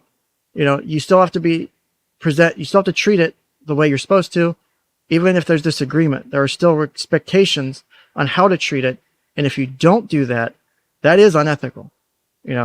I think making that statement in a session, a personal belief in a session like that, whether you believe it or not, I know the APA has very strict LGBT plus requirements and ethical expectations. So I'm pretty confident that was a violation. I could probably pull up several that were violations. So, it is what it is. And, I don't think you gotta think about the main five. The main five ethical principles is what is it? Beneficence, non-maleficence, autonomy, justice, and fidelity. Those are the five. And if you can keep those under your main umbrella, like you want to help your client to be their own selves, you want to be able to do good and not do bad, and you need to do what's just and fair. And That is what you need to do when you're a therapist. Yep, that sounds about right. So let's go ahead and continue this trash fire. The closer has an unethical counter at 3, so that's yeah. good. It's gonna probably get. We're probably gonna hit double digits by the time Thanks, this is the done. closer. Thank you for being our counter. I love you so much. Did you see my messages? Yeah, I'm slowly replying to the messages. Was talking with Tracy, so I'm gonna check it once we resume the video. Yeah, you're just in time for 3. Let's continue. Because she was fighting. I'll run her feet and then burn her up. Why did they do that? They fought. She was fighting against that persecution. So, and I believe that they've discriminated against me because I was a woman, and all these other circumstances because of my ethnicity as well, and then also too because of my disabilities and my ability to be easily swayed and manipulated psychologically. And that's exactly why I don't get the assistance that I've been seeking and craving all of these years since I lost my daughter 6 years ago to those deceptive means. So, and I've... What does a mother feel when her child is torn away from them? Does she feel, oh, take this job, you can do better than I do, or you don't take this job because I don't love it anyway? You loved your children with all your heart. And for somebody to take your child away just tore a big hole in your heart. So to say that you don't have feelings, you don't have emotions, you don't have any like recognition of truth or untruth or things that are right or wrong, or you know what that is that is to treat you like a vegetable somewhere. You know, let me peel the skin off you. I've got my skinner here. I'll just peel the skin, you know, and let somebody eat the carrot. Do you think a rabbit wants his carrots scraped off before he eats them? No. So what do you think about that statement by the psychologist? I think it's interesting, and too, I think it's both positive and negative. I don't know what your thoughts are. The which statement? I mean, he said a lot in that. Talking about, because again, she hasn't seen her daughter in like at least 5 to 7 years. She, again, for different reasons why she hasn't. But she hasn't seen her daughter. She's not supposed to be able to, I think, see without unsupervised. You have to have supervised visitation or something, and other shit going on. But either way, she hasn't seen her daughter in 5 years. So I think him pointing out that, you know, it makes sense for her to have issues with the child, with not being around your child and you being a parent and all that. I think part of that's not a bad thing. I think maybe where some of it goes is an issue, because I think it's going to end up justifying some of the ways she's, you know, because again, she's made again, probably outside the knowledge of the psychologist, but she's made so many statements about harming her baby that she's pregnant with. Like, so in her mind, that could be like, I'm still a good mom. Even with all the horrible things I'm doing, she doesn't seem as horrible. I'm a good mom. These are good mom things. It's a good mom thing to want to stab me in the stomach so I lose the baby. Like, yeah, but that's does a complicated. He know about that stabbing in probably the stomach not. thing? Yeah, that's the thing. Is so it's like, a difficult line to walk. He's reinforcing, like you said, reinforcing her beliefs, but he's also, he could just be completely Rogerian and like meeting her where she's at. And obviously we want to have unconditional positive regard for our clients, but we also don't want to have these things to where we are helping to reinforce beliefs that are going to create problems in the lives of people, right? And so if she believes that she was completely right in doing what she did, I don't even know the background of it, but he probably needs to, well, I don't know. I mean, even if you're a therapist, you don't even know the history of it because you can't really look it up. But I kind of feel a little bit like he just is completely Rogerian, and he's unconditional positive regard, and he's going to support his client no matter what. And that's the what do you call it, the theoretical orientation that he comes from. He just really strikes me very much as Rogerian, and not cognitive therapy, not a person who's going to challenge beliefs, not a person who believes that a person's thinking can change their moods and all that other stuff. What do you think? I kind of see where you're coming at from the Rogerian perspective. I just, even so, like, because I use a lot of that type of therapy too, because it's effective. It is. But It you connects can't. you. That you use that to build rapport, and to use it while you employ. The way I do it is I use that to build rapport. I use that to start to find the core issues. Like with kids, like what's the top 3 things that make you feel really bad or really sad or really whatever it is, and use that to give them something to show them I'm here, I care. What you're feeling really sucks and it really hurts. And like I said, one of the magic things you can say to someone is, I can't imagine what you're feeling right now. I can't imagine what that feels like. It's like a magic statement, and you can connect with someone with just that statement, and go leaps and bounds with just a statement like that. And so something like that has power, but that power has its responsibility. And I don't know if we're doing it because he's got a multi-year history with this client. Yeah. So I would assume he's dug up other pieces. I would have dug up other pieces, even if just little pieces. There's always like her YouTube videos. He doesn't ask a whole lot of questions. Like, no, he doesn't. He doesn't ask a whole lot of questions. Like when she says that, here I am with this and that and the other thing. Well, but maybe he already has in prior sessions. Who knows? He may have already got the facts, and now he's just validating her, which is, something that you want to do. You want to validate a person's emotions. You want to validate their experience and their lived experience. And at the same time, you want to see if these sorts of behaviors, thoughts, beliefs are going to be effective for their life choices in the future. So what he needs to be doing is to be moving her toward like, all right, now I don't know what timestamp we're at, but what I think I told you this before, the first 20 minutes is pretty much like, let's just chit chat and figure out what's going on. And the next 20 minutes is, all right. We're at 27 minutes so far. Okay. Yeah. So, and the next 20 minutes is kind of really getting you to emote and everything. And then the third 20 minutes is to be able to help, like, here's where we're going to bring it home and develop an action plan for you and what you're going to do in the future. Because we've already given you 20 minutes to get comfortable, 20 minutes to emote, and then last, I would even say 15 or even 10 minutes sometimes, because sometimes people will just like go off but you want to bring it home. So I'm really curious to see how this guy brings us home. Spoiler alert. I don't think we bring it home. So. I'm out of here.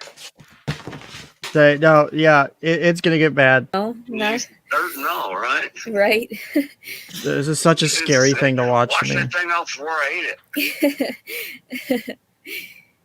That's the rule. The rule is, you got to scour it with this, and then you got to wash it, and then if you're really scared, you got to boil it in hot water. 20 minutes. Wait, what did he say? A bullet in hot water? This is it. Is to treat you like a vegetable somewhere. So real quick, do you think her emotions are legitimate or not? Or do you think they're faked? Because a lot of people will claim that like this is a fake cry. I believe that she believes that she's feeling her emotions right now. That's the way answer. That's how I would say it. And it is a safe answer, but I think it's the correct answer. Is to us, the outsider can look like a fake cry, but to her, in her mind, you got to remember her beliefs are different than ours. We have our information. Well, you have to go with your own intuition as the person on the other side too. Like if you have that signal, like, oh my gosh, this is fake, pay attention to that. It doesn't have to be true, but pay attention to your intuition that says, oh my gosh, this is so fake and over the top. Okay, that's coming up for me in my body and in my mind. Well, so maybe I'll use that in order to maybe challenge some more beliefs. That's what I would use that for. Not to accuse or anything, but just notice when that comes up for you. Hey, when you say I'm glad here we aren't completely held to the ethical standards, because I really dislike when people use that crap as a crutch and diversion from taking responsibility. Are you talking, even having this discussion, Tracy and I are still held to our ethical requirements. As you can see, with all the disclaimers and the way I phrase things, we do it for a reason. Because one, she's not our client. We're using external information to come up to a conclusion. It doesn't mean it's right. It could be absolutely wrong because we don't have the interaction. But based on what we're seeing, based on the evidence we have, it's third party which we do sometimes make diagnostics from third-party sources, parents, relatives, because they, say a kid can't always give you the information, so you need other information, and you have to assume it's true. And so when we take these videos and stuff that are third-party information, it does give insight, but you still can't do a true and accurate diagnostic unless you have the person sitting across from you and you're actually working with them. I mean us, not sorry for your confusion. You mean us like the chat, or us, not you, I think, possibly. So also my talking about question discrimination was, claims. Okay. who is using ethics as a crutch and crap and taking who is that Yeah. that 𝗦𝘂𝗽𝗲𝗿𝗰𝗵𝘁𝘀 is talking Oh, about? you're saying chat. Okay. Okay. Yeah. So it's I mean, people question me on whether or not what I'm doing is ethical. I mean, you and I've had this discussion. I mean, I think I walk the line carefully to be in the side of ethical to do these streams. I don't think what I'm doing is unethical. This is, I've pulled up the NASW Code of Ethics. This is being done for an educational purpose. This is not meant to demean. This is not meant to cause harm. This is meant to show, one, a person with severe clinical issues, and two, the negative impact a therapist who is doing it wrong can have on someone. So this is not necessarily unethical. This is meant to be educational. This isn't meant to shit on or demean or belittle like someone claimed I was doing. I'm not doing that. I actually truly feel bad for Leticia because she has really severe issues at play. And unfortunately, she can't recognize she needs the help. She refuses to recognize she's in the wrong. And until that day comes, she's going to sit this way or get worse. And until she's willing to accept that she can be wrong, and that is the most difficult thing that she'll ever do, is recognize that she can be wrong in this situation. Because to do that would be a very big step, to say the least. It would be almost impossible in this moment. Her beliefs have been so reinforced. There's no way she can be wrong. She absolutely has to be right. The government's out to get her. JW, the guy who quote unquote raped her, is doing this on purpose. He's trying to punish her. It's the military. All of this has been so to break through that now would require months of inpatient with active participation, with her willing to be wrong. And she is not willing to be wrong. Absolutely will not be wrong. And it's amazing to watch. So I think 𝗦𝘂𝗽𝗲𝗿 is saying that, separating the two therapists who are on the panel versus the chat who can speculate whatever they want, I think it's kind of cool to be able to say what is an ethical violation, or what is sort of what I would like to be able to say, not violation, is an ethical concern, or possibly an ethical boundary crossing, and then be able to just sort of point that out as a possibility but of course I'm less radical than Ken is, and be able to, I love when you call me radical. It's so funny. You are radical. I'm left. I'm a little bit left of center. I'm more liberal than conservative, and I'm more wanting to be a more centric person, and because then that helps everybody. Versus I hate you and I love you sort of a thing. But anyway, Ken is somebody who's just going to call somebody out on the bullshit. And for me, I'm just like, well, let's just sort of understand what the bullshit is. Like, let's go and look at it and see what it is. And that's that's how we kind of do things here, I guess. I want to understand the bullshit, but I also want to, I'll say, hey, it's bullshit, but I'm also here to say, hey, this is why this is bullshit. It's meant to be educational. It's meant to be I don't do this channel as a drama channel to shit on people. That's not the intention of the show. It's meant to be this educational endeavor at some point. At least that's my intention. That what we're doing is a thing that can have positive impacts, and not just hey, this person's quote unquote crazy or whatever. This is supposed to have a benefit, recognizing these kind of issues in maybe a friend or family member or something like that, to where you can go, hey, this seems a bit off, and these are things that need to change because they're issues. They're not okay. So, and I appreciate you having me on your channel, even though I have more, I don't know, what do we call it? Practicing therapist fear sort of things. And I think, wow, let's just do this by the book. think in generalities. And so far I believe that there's abandonment issues and possibly at some least. codependency things that are happening. I'm not willing to diagnose this person, but you can tell by just the way that her expressions change is that she believes that she feels the way she feels. And so her experience is real. And I'm not going to discount that at all. So That's the thing is, regardless of how we feel and what information we know, she is experiencing this like it's exactly happening the way the she truth. thinks it is. Mhm. It is, again, the Absolutely. truth is the truth is the truth to her. And so it is, I know I did that on purpose, but there's a reason, because to her, this is the truth. And everyone else is out to get her, out to undermine her and undermine her experience. And so to break through someone with that kind of understanding and delusion is complex, because the automatic assumption is what you're saying is meant to tear you apart, to break you down, to go at you. And it's not necessarily the case. So it's difficult, I would say, to say the least. So let's so I guess she recently twisted it that the military has said 2 men, JW and Thomas, to impregnate her for the breeding program when she is the one advertising on dating sites. So, but still, even if she's advertising on dating sites, the military is using that to enforce their breeding program, because she's made herself vulnerable on these dating sites. That's the kind of thought you're going to have from someone like this, is even though I'm out here, these people are here to try and do this to me. And even though I'm trying to do these dating sites or just cuddle and not have sex, they're out here to do these horrible things to me. And so that's the thoughts. It's crazy I don't say crazy to say like this person's crazy. It's crazy to think about how all that works together.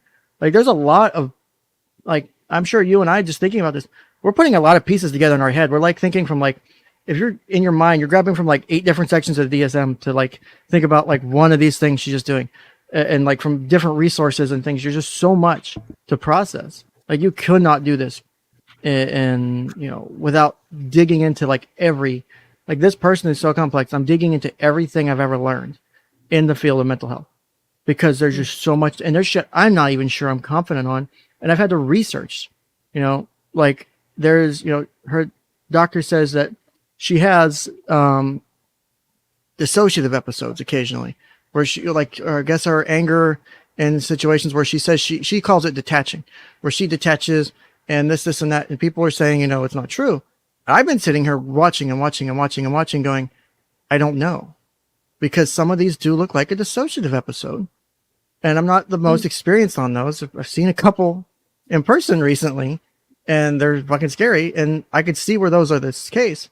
But we're also you can missing... see when they switch. So I haven't been looking out for that. So I'll keep my radar open, because I've worked with a couple of DID clients, and it's interesting. So like she'll have, and I think the pieces that it makes it complicated for me to say is because I think we're getting, because she can flip back and forth really quick. Like she'll be taught, like people will say, that's how she's faking. And she'll be like really, whatever, like neutral. And then she'll get suddenly upset, and then just a couple, maybe 10 seconds later, start talking about something else like it was normal. And so it's like her emotions appear to be genuine. Her reaction appears to be genuine, but the switch, it's like, is that person having is it just really, really good acting? Or is this a mind and body thing? Like, it's really complicated to me. This is fun to watch to me. So, let's go ahead and continue. Peel the skin off you. I've got my skinner here. I'll just peel the skin, and let somebody eat the carrot. Do you think a rabbit wants his carrots scraped off before he eats them? No. Yeah. No. Yeah. I've had rabbits. Right? Thank you. Right. It's to say, wash that thing off before I ate it. That's the rule. The rule is, you got to scour it with this, and then you got to wash it, and then if you're really scared, you got to boil it in hot water. Real quick, I just want to clarify. I don't think she has dissociative identity. I think she has dissociative episodes. I'm not saying she's true DID. I think she does, because of maybe the childhood trauma, has learned the ability to dissociate. And so where I think she does have some of these memory issues and recall issues from some of the things she does, or at least the way she interprets it, I think that could be a cause from something like that. That's why I think that's a possibility. I'm not saying it's the case, but I think it's a possibility. So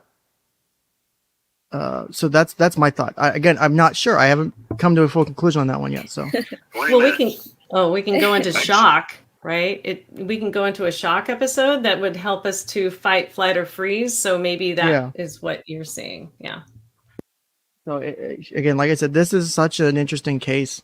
Watching all the videos, watching her emotions, and like, because when she gets challenged on like being a victim, like she talks about how people are saying she's not, like you could see like real emotion there to me, body language and all. And most people suck at faking that because it takes a lot of effort to fake. You know, even actors, when they get upset and shit, they're usually thinking or doing something that reminds them of something that actually upset them, to actually look like they're doing it in the scene, but it's actually they're thinking of something else, because they need that genuine reaction. You usually have to practice that really well, and most people suck at it. So you can usually call someone out when they're faking shit. It's like the stream we did last week at the self-diagnosis. You can call people out when they're faking shit because they don't know what they're doing half the time. Even if they're smart, they don't know how it actually works. They think it works one way. Just like I'm constantly correcting people on bipolar. Oh, this person, you know, my dad's bipolar, my mom's bipolar, this is bipolar. Well, what do you mean by bipolar? Because that doesn't sound like bipolar. And so I have the little fucking chart on my wall with the little waves up and down. I'm like, okay, so is this how it's happening, or is this just they're just changing the mood? You know, because bipolar is a specific thing, and I hate to be that person to be like critiquing shit, but I'm like, it does matter to me because you know it's like it does have an important thing. So you know, you'll have someone going like, oh, my mom and dad's bipolar, and it's not. So that's a pet peeve of mine anyway. It's make it edible. I love how, you know, you were able to interact with my emotions in such a way that you leave me with a smile. I'd agree with that on Tropo. Because there are so many times that I was in denial of these facts, and then realizing that, you know, your understanding of psychology, and, you know, you get in depth into what truly goes on in the psyche of somebody that has been violated, or someone that feels as though even they've just been violated. And I know it was all just sort of allegations is what they said that I claimed during these years. But after getting to know me, I know that there are a lot of people, like you even said at the YMCA, that saw me as a wonderful person and it would be a character. Yeah. And saw, you know, they saw more than what I had as my record. You know, they saw more than that. They saw somebody that they could respect and appreciate because of all the hard work I had placed into just my fitness goals the last couple of years. So I know that I've accomplished more than what I give myself credit for, and your words of encouragement are always there, and I always take heed of them when I'm, you know, at my lowest points. I can't thank you enough, honestly. If I could say that the only character that I'm kind of like is Yoda. Yeah. Yeah, I forgot about that. I'm short, like a little dwarf, and you know, but I speak the truth. Yes. Because I'm not going to speak any words out of my mouth that I'm not allowed to speak. Because I'm going to ask the Father, you know, am I allowed to speak? And if He says no through Jesus, I'm going to say no. I don't get to tell you that one. Right. That's not my permission to do that. So I have to ask the Father, what's right? What's the truth? What's honest? What's the real? What is the truth? And the truth is the truth is the truth is the truth. And what I just said to you is true. So can we make a drinking game for you, since I don't drink? Is every time he says the truth is the truth is the truth, you take a drink? I think you're gonna. I think you'll die. I think you'll die. You'll need much more alcohol for that. Yeah, exactly. I actually have to use the restroom in just a minute, but oh my gosh, what would Yoda do, right?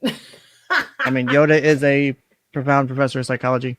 I love Yoda, but I don't like that he used Yoda as an example, because I want to be Yoda, and it's like, oh, now I don't want to be Yoda so much. That's funny. So what do you think about, and maybe this will add to the unethical counter, is he clearly made statements there. And again, if it's agreed upon, it's different. But he's talking about how his religious belief is influencing his ability to practice and his ability to do things in counseling.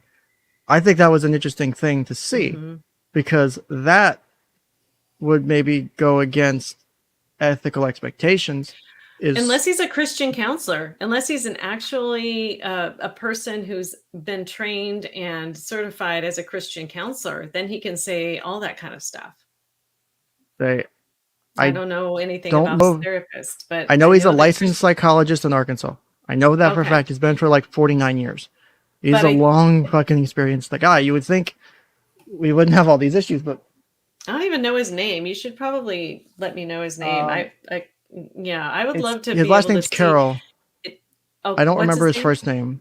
Carroll. What's his first name, guys? Yeah, what's the counselor's name? Yeah, he's not a pastor. He doesn't have he's not like a Christian counselor. He's a legitimate psychologist. I looked into He it. sounds like he's from Texas, like Dr. Phil. He's got that Dr. Phil kind of accent, you know? I'm trying to find, God damn it.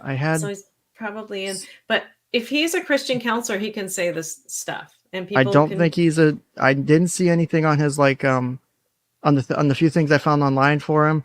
I didn't see anything that said Christian counseling or anything like that. I just saw a psychologist. You can be a licensed therapist. You can be a licensed mental health counselor, a licensed marriage and family therapist, but you can also be a Christian counselor as well. I don't know if that's on his extra stuff. Okay.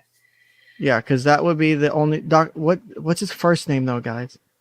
Dr. Carroll. Damn it, I have it somewhere. I bet it's Phil. No, Dr. it's not. Phil Carroll. Wrong conversation with Dr. Carroll. Dr. Carroll. Someone I know. I could probably find it. No, I'll find it. I just needed to know his last someone name. has it, or I can find it on the forums. I'll hit Somebody play and see if I can find it. William. Somebody says William. If I got that from Buddha, if I got that from Hare Krishna, where I got that from 𝐬𝐤𝐻𝐸, it doesn't matter where I got the truth. I read two books. I read two books that I really kind of interested in me. One was the Egyptian. Let's see. What was it?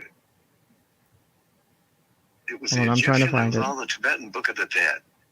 And the Tibetan described it totally different than the Egyptian described what the Book of the Dead was.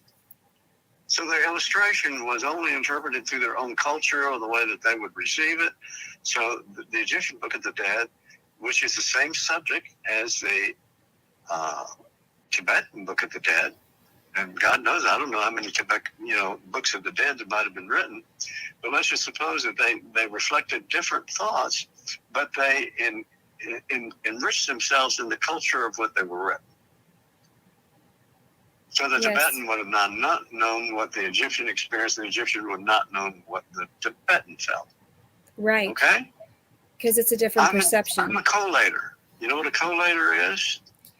I read as much knowledge as I can of all the different, what I call different perspectives of looking at the truth, and I try to enable me, Lord, with the language to speak, if it's Spanish or if it's French or if it's German or whether it's Greek or whatever it is, that I have the words to speak that the other person understands the word that I speak.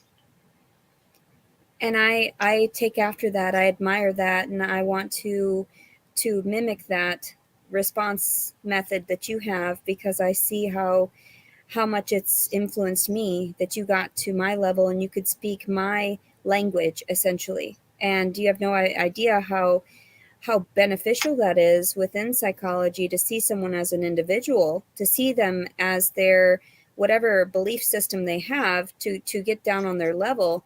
That is completely life-changing. Since I've gone to you, I've not had any other therapist that I've admired more due to that fact. I think that's a problem. I feel so privileged just to be able to discuss that with you, because I know that you are very cultured and worldly in that sense. And of course, I tell you all the time how much I admire you and appreciate you.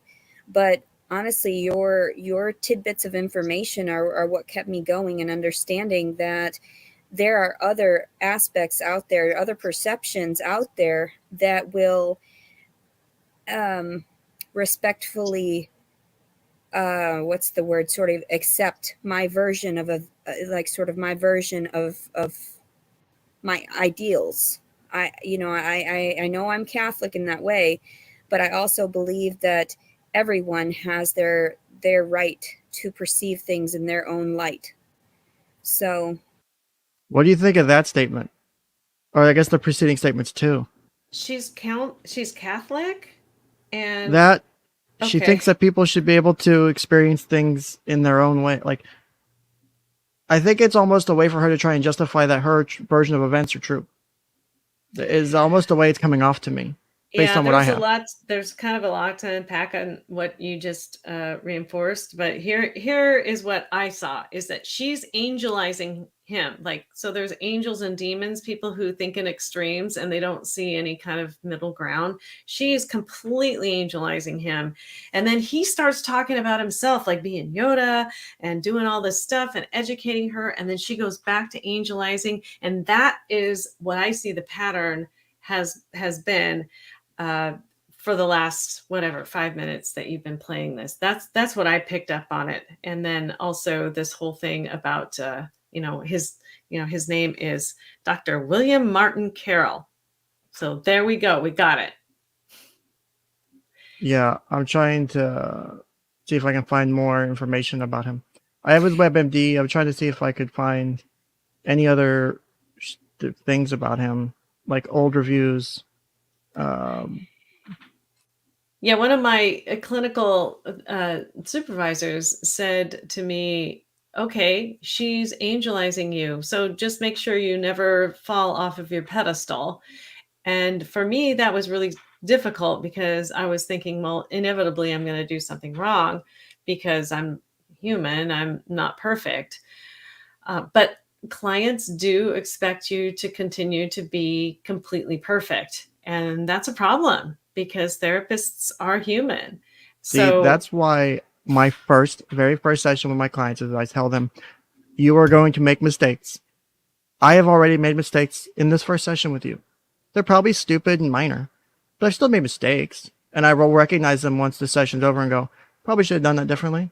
Just like that thing we talked about before, about whether that one thing I did was a good decision or not. And I questioned myself over and over again for days about whether that was the right thing to do, because I may have made a very serious mistake. It luckily didn't end up that way, but it could have. I mean, lots of things could have happened. It ended up working out okay. But I make mistakes too. But it kind of was a mistake that worked out for the best, But that doesn't mean that, because I don't want the image of perfection. I totally expect them, and I do everything I can, especially with kids, to put them on the same level, because I don't want to be a higher person than them. Because it's easy for you to fall into that role and go, well, I'm a therapist, you have to do this, and my advice is sounding, and I'll tell them, I'll give you 100 ideas and they could all be stupid. But if you find something that works and it works for you, then congratulations, you found something that works. I love that. I don't say it in that way, but I'm going to start saying it that way. What I say is like, well, I'll suggest some stuff and you don't have to do any of it. It's your choice. But I was like, I'll suggest a million things and they may sound stupid to you. I love that.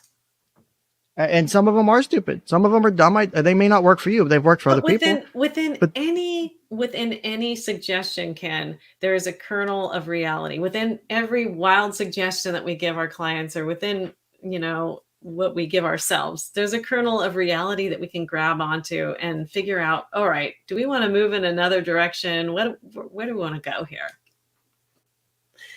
Yeah, so that's what I got from that little segment, is that she is definitely angelizing him. He has not fallen off his pedestal yet. And then he starts talking about himself as if he's wanting to complete that angelizing, which, I don't know. I don't know that I would continue on that route. It'd be interesting to hear what you have to say. But when somebody angelizes me, I will always turn it back to the client and say, listen, you're the one here that's doing the great work. You're the one. Oh yeah, I do that so much. It's like, I didn't do shit. I'm like, you did the work. Exactly. But what he did was, and this is not unethical, this is just something that he's doing that doesn't further her autonomy. I guess that might be considered as sort of a shady ethical boundary or whatever. But he starts talking about himself. and about Yoda and about this Tibetan Book of the Dead and all this other stuff. And he starts educating her, like she becomes the student then. And then she continues to say, oh yeah, well, that's what I really appreciate about you. And so he's back in that angel point. And you don't want to be in that, well, clients may angelize you, but you just want to make sure, and you say, listen, I am only here because I'm neither the origin or the destination. I am just the method with which you get to your goals. And I think that's a really good way of speaking to that. And you are doing the hard work. It's not me. And put yourself out of that angel role. And my supervisor's advice, don't fall from your pedestal. That's why I got that icky reaction from it, is because I thought, well, inevitably, don't we all fall from our pedestals? Why can't we just no one should be on a pedestal? Things? Yeah, say these things to where That's it's like, no, we're both humans. Yeah. So I don't know.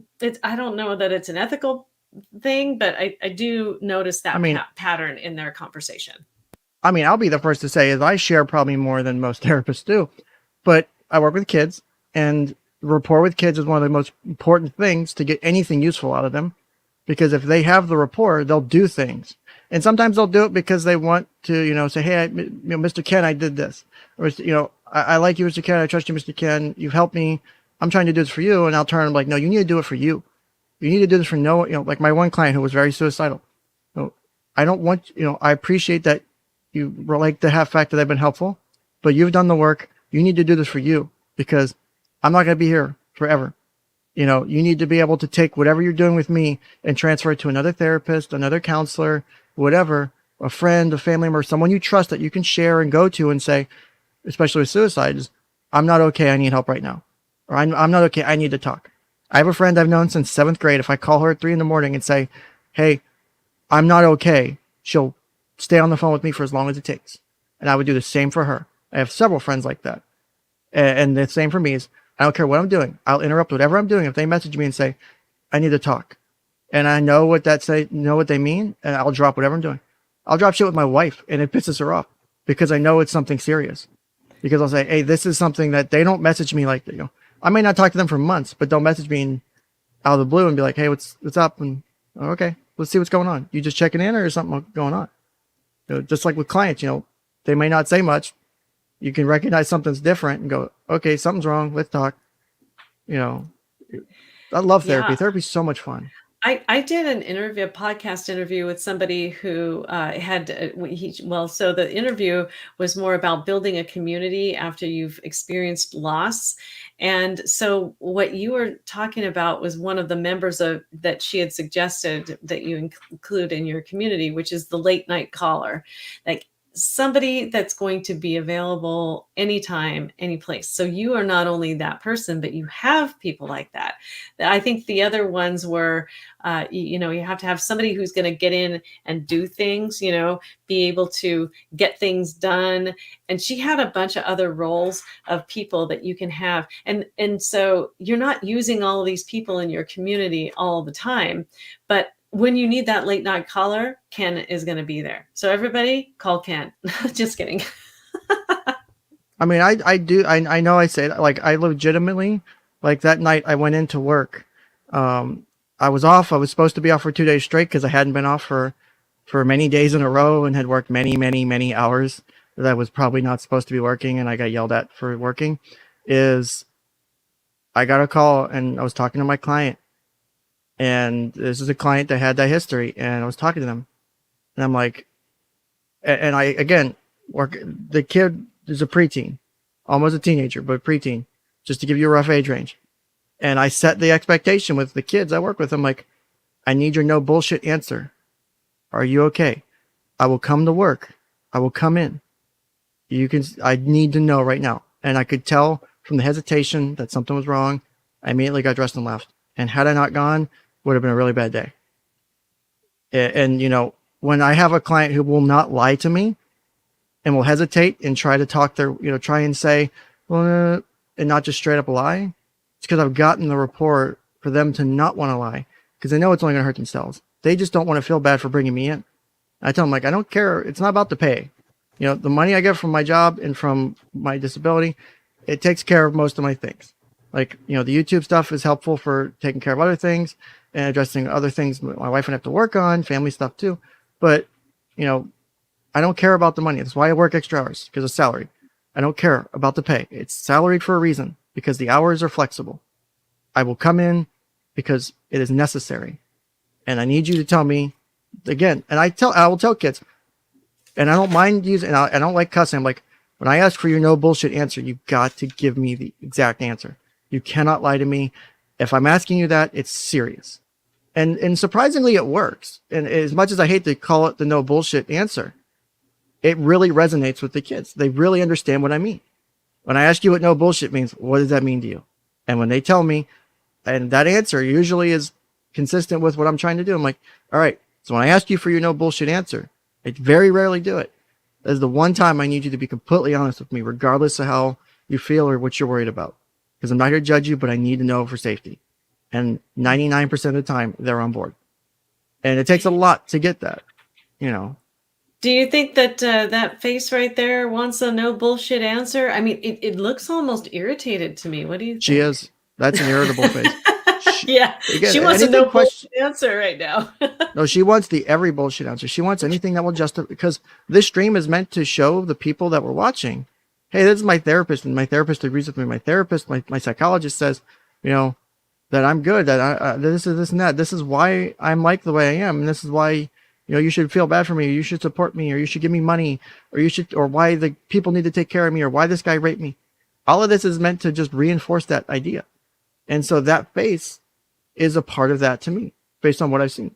It's interesting watching this, because I do believe she was sexually abused as a child.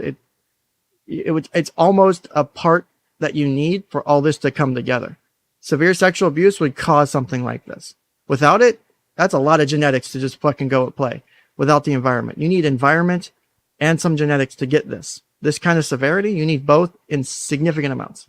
And so the environment, I'm sure, was a major factor. Any kind of sexual abuse, feelings of neglect, abandonment from family, trust issues because of siblings or parents sexually abusing you or going along with it. All of that will ruin. And that's why that need to feel loved and wanted. That's why, as much as I would hate to do 3 personality disorders, I think you could justify 3 personality disorders on her because of all the things that are present. Because you have both pieces that are different for the different disorders.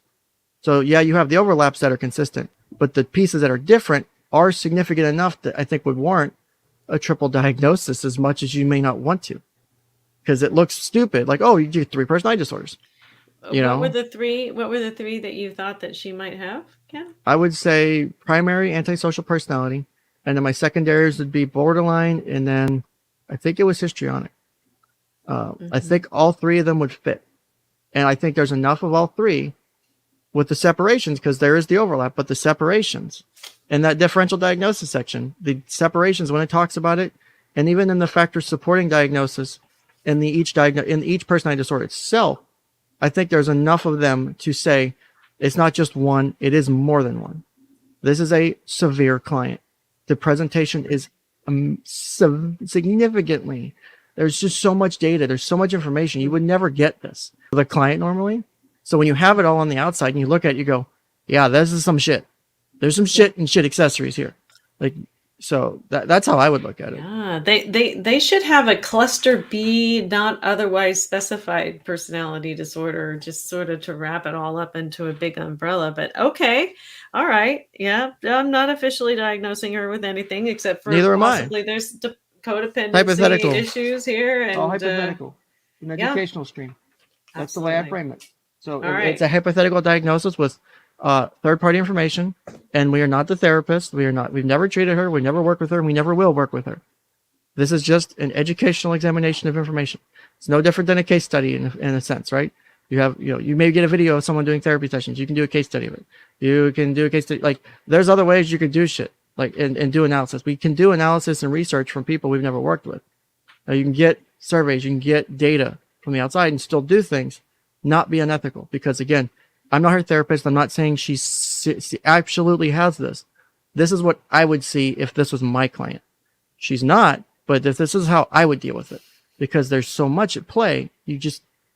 You would have to do, I think, all of them to accurately categorize it and be able to say, hey, I don't put these on paper lightly. I write all 3 of these down because they're necessary. And that's how you can start to, use that to start cracking through that armor. Let's see. Someone had a good question. Rob the tow truck guy said, Ken, the question I would want Leticia to answer is, why did she make a false report of a rape allegation? Problem is you can't ask that question. If you ask that question, you reinforce the delusion because everyone's out to get her. She thinks she's absolutely right. You could not ask that question straight.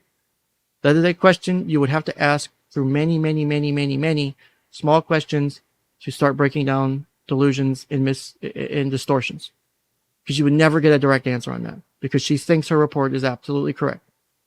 You would have to break down that armor and get her to recognize where she's wrong to be able to answer that. Because she may not really think she's making a false report, and her distortions could have gotten her there. Maybe once she learns that, she goes, oh, wow, I did make a false report. I was in the wrong. That accountability comes in. But at this point, she can't see that. And that's the problem, is until she can see that piece, nothing's going to change. And so asking that question would do nothing but make it worse, in my opinion. Sorry, I didn't mean to rant. Just trying to answer your question. No worries. I was dealing with the cat. Oh, no, I saw the kitty. Sometimes I wish I showed my face so I could show my kitty. We got 2 new kittens my wife rescued like a month ago. They were like babies and like a couple weeks old, and they were left in the Walmart parking lot. There was 3 of them. One of them got ran over. And so we brought the other 2. Yeah, I know. It was a kitten. We brought the other 2 home, and they're the sweetest fucking things. They're assholes because they play and run around at like 2:00 in the morning. Kittens are assholes. They've got the ego, sweet, right? They're sweet though. But I've grown to like them because we got them when I was working like a shitload of hours, so I didn't really have time to spend with them. I've been working a lot less recently, so it's been nice to have some time for that. Let's continue. Cool. In their own frame of mind. Why would I adjust them? It's on their discernment if they want to alter their perception of anything. So that's why I'm extremely grateful and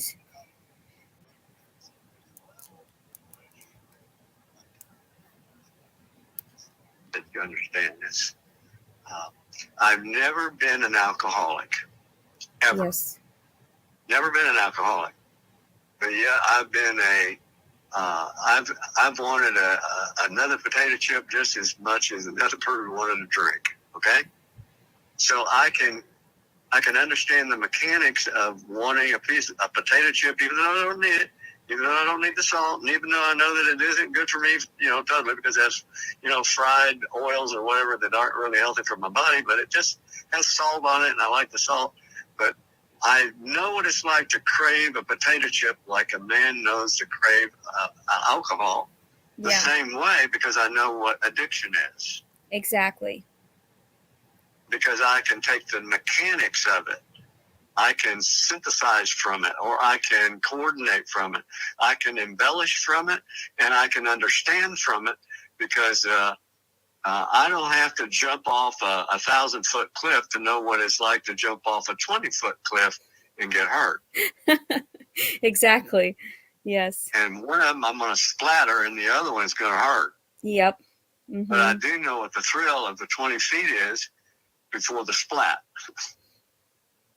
And you allowing me to be able to confront that through like the cognitive behavioral therapy that we incorporated in our sessions, that has been so beneficial overall. I can't even begin to reflect how much like progress we've made during the first video that I had shot, and even prior to that, because we started seeing each other. I mean, the cognitive behavioral therapy or whatever is just experimental therapy.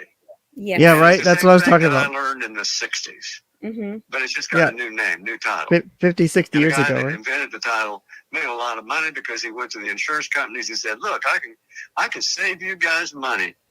You don't have to see him 40 times a year. Let's see him 10 times a year, or 8 times a year, 5 times a year, 3 months. And you've worked on the problem. And since that they're all well after 3 sessions, then we don't have to spend any money. He's right and wrong in the sense that cognitive behavioral therapy does have more impactful things sooner, You can do short-term like cognitive behavioral therapy in 6 or 12 sessions and truly make an impact on someone. Now, usually that's your more mild to moderate clients. Your more severe clients are going to need something more.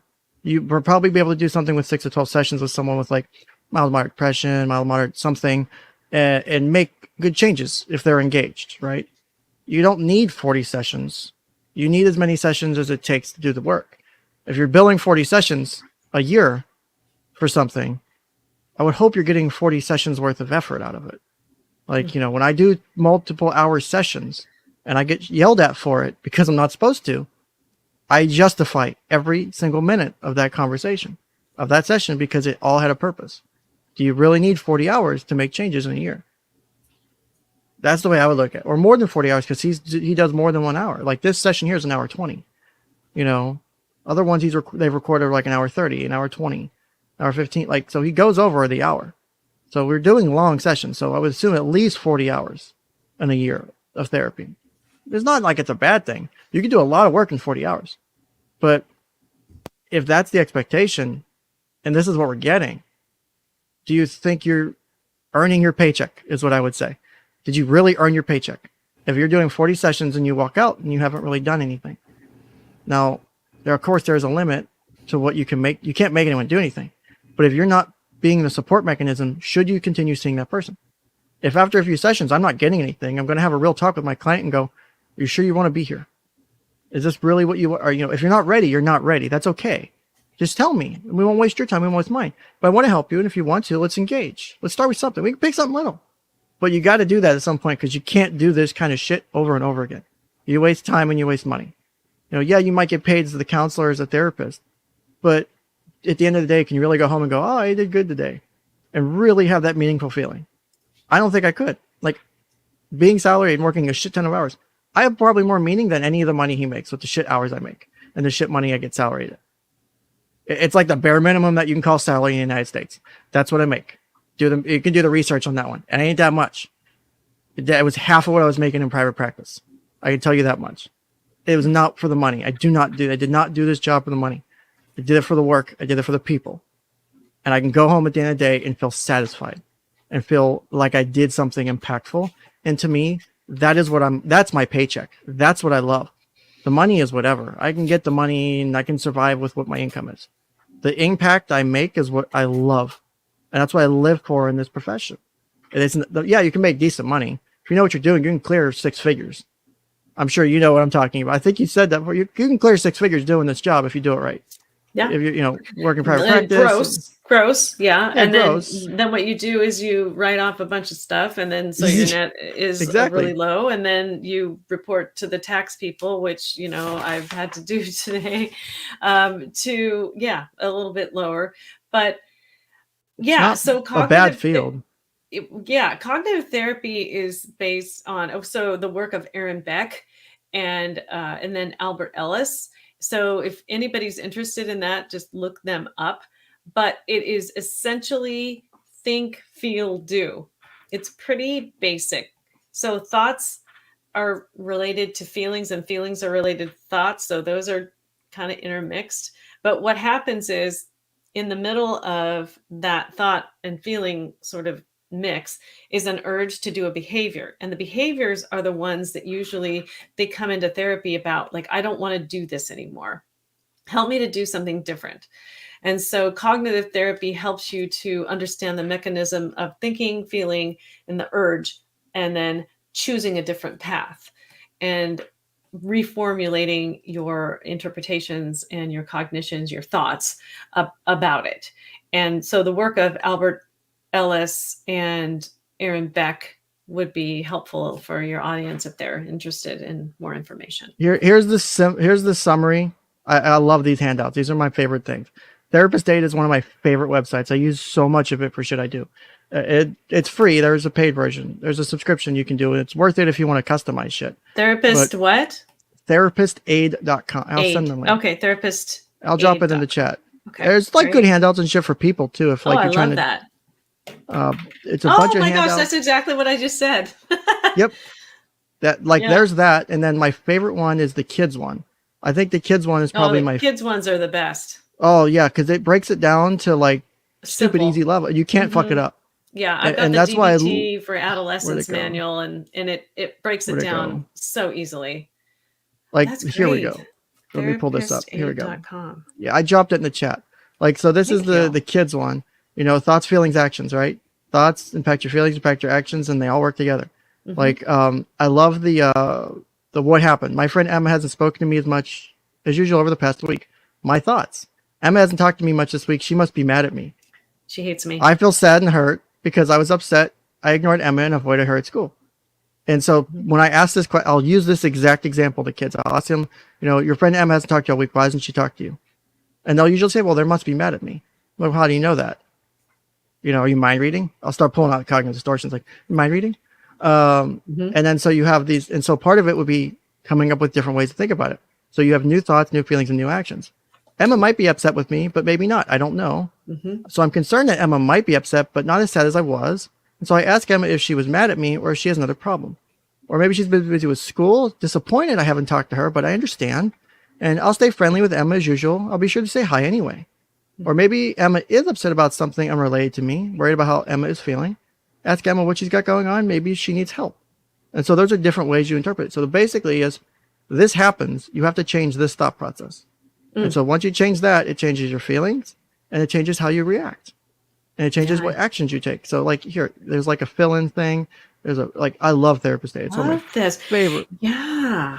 And the question, the simple question that you can ask yourself when you get upset about a situation and you're having an emotion or a thought is, what else could be going on here? And then start to generate other possibilities of what could be going on. And that's exactly what that that flow chart or the handout that you were just illustrating that did, you know, like these are other possibilities.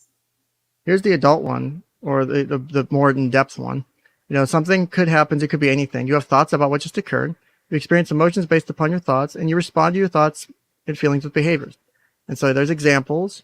And then, you know, it's humans, we all have irrational thoughts. And so it talks about thoughts, the emotions, and the behaviors that can come from it. And it talks about how you can use the cognitive model to change it. And so it's like a one-page handout. That briefly summarizes the cognitive model. And so it's a great way to introduce it. What a jerk. Yeah, angry. Exactly. That's that's great. I love that. And so when we're sitting here shitting on this on CBT because, oh, it's for insurance reasons. Well, yeah, part of it, but it's also effective. There's a reason it's the gold standard treatment method. And basically every fucking branch of psychology for, you know, there's multiple gold standards. That is one of the gold standards for treating a lot of things. Depression, anxiety. It's, you know, in DBT, I don't know if it's being labeled a gold standard yet or not, but I know it's really effective. It is the gold standard for treating borderline personality disorders. There you go. When you think about that, labeled gold standard. It really is. So Marshall Linehan developed DBT, and so dialectics, meaning that that even if something may not seem to be true on one side, so one thing can be true. And you think like, okay, so here's my example of dialectics is, so my husband is falling asleep when I'm talking. And so he hates me and he doesn't love me, right? So that is not a dialectical sort of a view of it. What a dialectical view is an not either or, but both and. So it means that my husband could be falling asleep while I'm talking and he still loves me. Right. So it actually incorporates that dialectics. So if something doesn't seem to be true for you, then you can kind of put it in a dialectical format. And then it also adds to that cognitive model that Ken just put up there, validation. So when you think about the situation, the thought, and the feeling, you want to add a little bit of a space there that says validate the emotion. The emotion makes sense because in the way you're thinking about it, of course I would feel angry, or of course I would feel sad. So it adds a little bit of validation for emotions and just a little bit of a sneak preview of the coming questions. If I ever ask you, does your emotion make sense? The answer is always going to be yes. It always makes sense in the way that you're seeing things. Now, whether the emotion and your behaviors and your urges make sense for effective behavior in the future for yourself and others, that's to be the question, right? But your emotions always do make sense. Yeah. I really need to get a better understanding of DBT because I don't want to say, CBT is my crutch, but I use it because it works and it's effective. And I use my mix of that and client-centered because they work together, especially really well with kids. And so, like kids tell me, I've never had a therapist like you. I've never had counseling like this before. And I take it as a compliment because if I'm that unique and it's working, I'm doing something right along the way. Maybe I'm fucking up 80% of the way, but that other 20% is what's dorking. It's working and it hasn't caused any harm. And I'm always aware of that. I'm always being aware of, is what I'm doing causing anyone harm? And that's like the time I questioned you and I said, I think this is the one time I fucked up. And, it was a very fun conversation we had about it. And it was really educational because it's like, normally, I'll think about it and go, okay, I think it's okay. I think I did okay. And on pretty much everything. And, I question myself all the time. I feel like I should feel like it's part of my job. And, am I doing things the right way?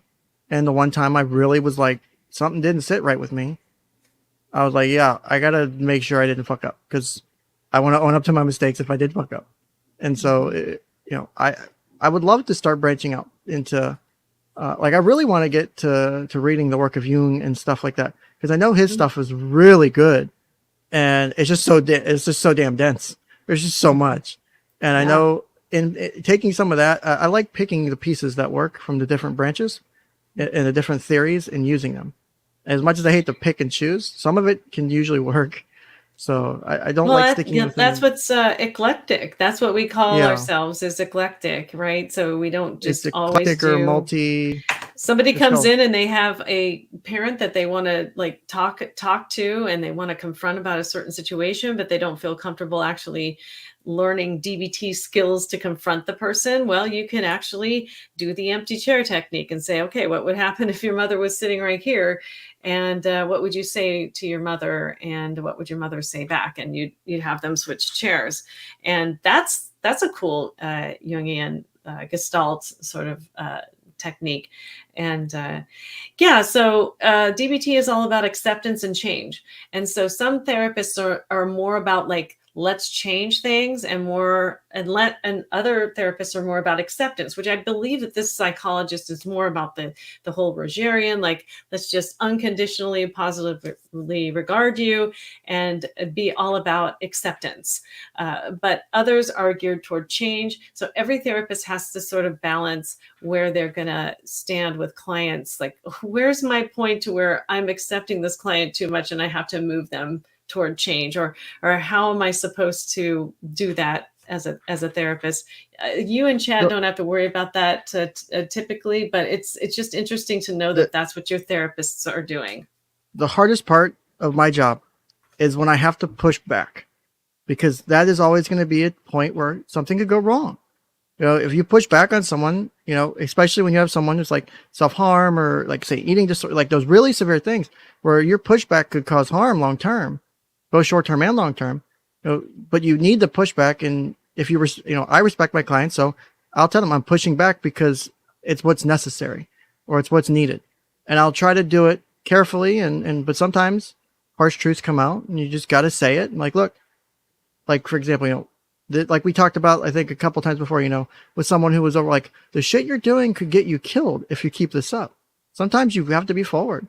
And sometimes you're like, look, this is dangerous, or I'm really concerned about these behaviors. Sometimes you've got to do it. And it's the hardest thing because you're always worried about, or at least I am, is if I push this button, what's going to happen? But it's a button that has to be pushed at some point. So it's a matter of, do I delay it? Can I do it now? Should I have done it sooner? There's a lot of questioning. I know I do it. So yeah. It looks like Anthropoulos is a DBT person who is familiar with DBT. One of the things I wanted to speak to is that there's no allowance for harm reduction. There's actually a protocol that therapists have to go through. And if you are an actual DBT client, you have to address therapy interfering behaviors and also harm reduction, harmful behaviors to self. So that could be parasuicidal attempts or suicidal attempts before you even do any therapy. So the client has to understand that if you're in DBT therapy, that before you even get to talk about how your day went, we need to talk about, all right, why didn't you make it to the last appointment, or why were you late, or whatever. And then if that's not an issue, then we need to talk about, like suicidal, parasuicidal stuff. And so it is addressed. It should be, at least, with the therapy model that Marsha Linehan outlined in her DBT model. So I just wanted to. Yeah, I was going to ask. I'm a little DBT geek. I'm sorry. I was going to ask you what your thoughts. I guess you kind of beat me to it. What your thoughts were on Antropos' statements about DBT being hard and the challenges and the harm reduction issues. But it sounds like you kind of just addressed that. So yeah, thank you. That's exactly what I was addressing. Perfect. So, and it is difficult, Anthropoulos. I get that. I totally see. I'm validating you right now. So I'm using a DBT technique on you right now. I totally get it. It's really super difficult to do because you've got to do the work. So I'm doing the best that I can, and I can do better is a really great dialectic and a DBT sort of technique that you can use for yourself. I'm doing the best I can, and I can do better. So think about it that way, and just use any skill that helps, because DBT is all about the skills, all about like tons of skills. So if you don't know what you're doing, and if you're flailing around, use a skill to sort of ground yourself. You don't have to know about all this stuff that I'm just talking about, both and acceptance and change or anything. You just need to get yourself emotionally regulated and better, feeling better about your life in the moment. So anyway, that's it. Yeah, it's definitely, some types of therapy are hard, but sometimes you need it. So let's go ahead and pick up where we left off here. Absolutely ludicrous. Mm-hmm. Because some of those last a lifetime, and cognitive behavioral therapy is not going to get rid of a lifetime in 3 sessions. Exactly. Or a suicidal person that says, well, today I was suicidal. Will you help me, please? I said, okay, I got you 3 sessions. God, I got you 3 sessions. Now, here's what I want you to do. I want you to sit in your chair and say to yourself, I will not commit suicide. I will not commit suicide. I will not consider. And if the thought ever comes to me, what I'm going to do is I'm going to put my finger on a rubber band.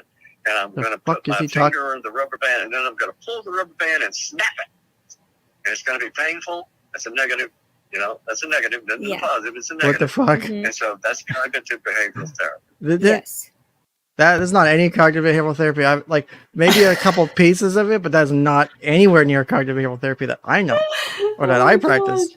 Okay, snapping a rubber band is, I've heard of that though, that you can, like what I usually recommend is a scrunchie to put on your wrist to remind yourself when you're having a negative thought, and you just sort of, you pop it back. I've heard of this before, and it helps your awareness of a negative thought, which can then help you to change the thought and will help the feeling and the behaviors. But no, you don't want to snap yourself with a rubber band and hurt yourself. That is counterproductive to mental and physical well-being. That's not how. No, I can't even. Like, there's just like oh, it's 3. Like, he just summed it up in this shitty way. Like, didn't even hit on any of the ABCs, none of the base. Like, yeah. You're realistically in 3 sessions, you're going to turn someone significantly suicidal to wanting to live. No, it took me a month and some more hours of therapy than I can count. And I don't want to count, but it worked. And it was a lot of CBT, but it works. It was that and a couple other things, but I did it, Now, well, you don't want to tell somebody to smack themselves on the wrist and hurt themselves. A lot of people would be jumping at the opportunity. Oh, yeah, my therapist told me to self-harm. I would not want to be on the responsible end of that. Yeah, so let's add to the unethical counter for failing to understand CBT and teaching it. The closer, number 4. Number 4. Sadly, we're limited to 8 to 12 sessions unless you pay a lot for private.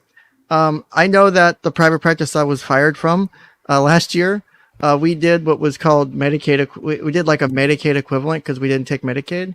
We would basically just charge you a cash rate of what our minimum was because like the registered interns, we made a certain amount. We just took you at that rate, so we got paid for it. So the company didn't make money, but we had recurring people, and it helped generate, referrals in other ways. So, because we didn't take Medicaid, we said, well, for X amount of dollars, you can come do counseling, and we would work with you and stuff on payments and stuff. But we weren't supposed to be doing it, but we did it anyway. So yeah, let's continue while Tracy steps away real quick. So I can, or I could have said to you, I'm going to cut your phalanges off of your little finger first, but if you have it again, I'll get the second joint next. Oh, God. If we're depressed and you're really depressed, just know that your second phalange is coming off next. And if that don't work, then I'm going to take the next one. It's kind of like a prisoner of war saying, I know you don't speak English, but where's the enemy at? I'll cut your fingers off if you don't tell me. Exactly. And not being able to communicate. I'll throw you out of this helicopter. I'll throw you out of this helicopter because you didn't tell me the truth. Oh, boy. And honestly, whatever gentle form you've used to approach all of this, and the time that we've been together since January 2020, it's progressively gotten better. I suppose that I was enforcing my own cognitive behavioral therapy during that. How much weight did you lose in the short time that I saw you? Okay, so it sounds like they've been doing counseling since 2020, not since childhood. So I think that's, unless there's other information that clarifies that, that's what I'm getting from that. Maybe someone can point to where it's been. I know the mom has said that he worked with them before. I don't know. Again, if someone can clarify that, because that sounds like, yeah. That God, I hate this guy so much. Well, he stresses me out listening to this shit. What was it? Well, a total of 150 pounds. Oh, Yeah. 170 pounds. Now, 150. you tell me, any woman that you could walk around the street and, the fat woman you see, and you say, have you lost 170 pounds in your life? Generally not. I would think there would be a lot of them that stand up. I did. Yeah. I'm gonna. You should never. Why would you do that? Why would you go up to someone and say? Why'd you go up to a quote unquote fat person and say, "Have you lost 150 pounds?" Like, what the fuck? That's not. No. What do you? Oh my God, this is stressing me the fuck out. Oh my God, let's continue. That takes discipline. Thank you. Extreme discipline. Thank you. It makes breaking of habits. Extreme breaking of habits. So it's a will. It isn't I'll try. I'll try. I don't accept I try. I will tells me that I can bet my money on it even though you don't win. Exactly. Because you're going to give me your effort 100%. Okay, I can support that statement. Effort. Thank you, Doctor. I would say stuff like that. I'm proud of you. I've said stuff like that too. You gave it that effort. Just your support. That's that kind of unconditional positive regard Tracy and I are talking about. Thank you. I wish it were so at this time, but I feel like even within what has happened with the pregnancy, I'm not sure how to handle all of this, and the fact that and I understand that maybe God was redirecting me as to not be so harsh about my initial response for having placed the rape report. I used to have a little bit of spite in me too. See, it's not just me. I remember I played football in my 20s. I was early 20s. I played in the Coast Guard, and I was to hold the dummies. I was the smallest guy out there, but they didn't know I had a second-degree black belt in judo. But the guy hit me with an elbow. He was an all-conference center playing for Little League, not like a big league, but he was a small league.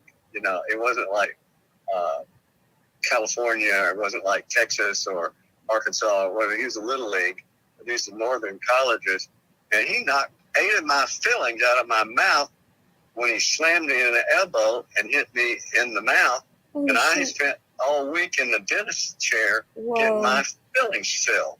Whoa. Okay? Well, I came back because they needed some people to hold the dummies. And so I came back, and so I knocked his front teeth out. I love that. I knocked his front teeth out of his mouth because I knew how to do that. I wouldn't do that again. I'd probably try to reconcile it some different way, but as a young man, as a second-degree black belt in judo and as somebody very dangerous with his hands, Yeah. his feet, and whatever, but I knew how to pick up. Is I knocked his teeth out. See, that's a type of sort of But aggression. that's spite. Yes, spite. That was spite, and I know it's spite. I wouldn't do that again. I Vengeance. reconcile it differently now because I'm older. Right. Somebody, I wouldn't shoot him. I wouldn't take a knife and cut him up. And I knew how to do that quite well. I would just say that was spite. And I've learned that spite makes me the prisoner as well as the person I am spiteful towards. Yes. Yes. I don't want to be in that prison. I don't want to hurt like that. I don't want to puncture my body or cut my body or tattoo my body or whatever. This whole generation, there's something wrong with them because they all want to endure these pains. I've got a woman I see that I bet she's got 30 holes in her eardrum or her outer ear. Oh, wow. Oh, yes. You can't put that many pegs in that many holes. Well, I love your reaction, Tracy. It's hilarious. Like looking around. To get the next hole, so you can't see the first hole.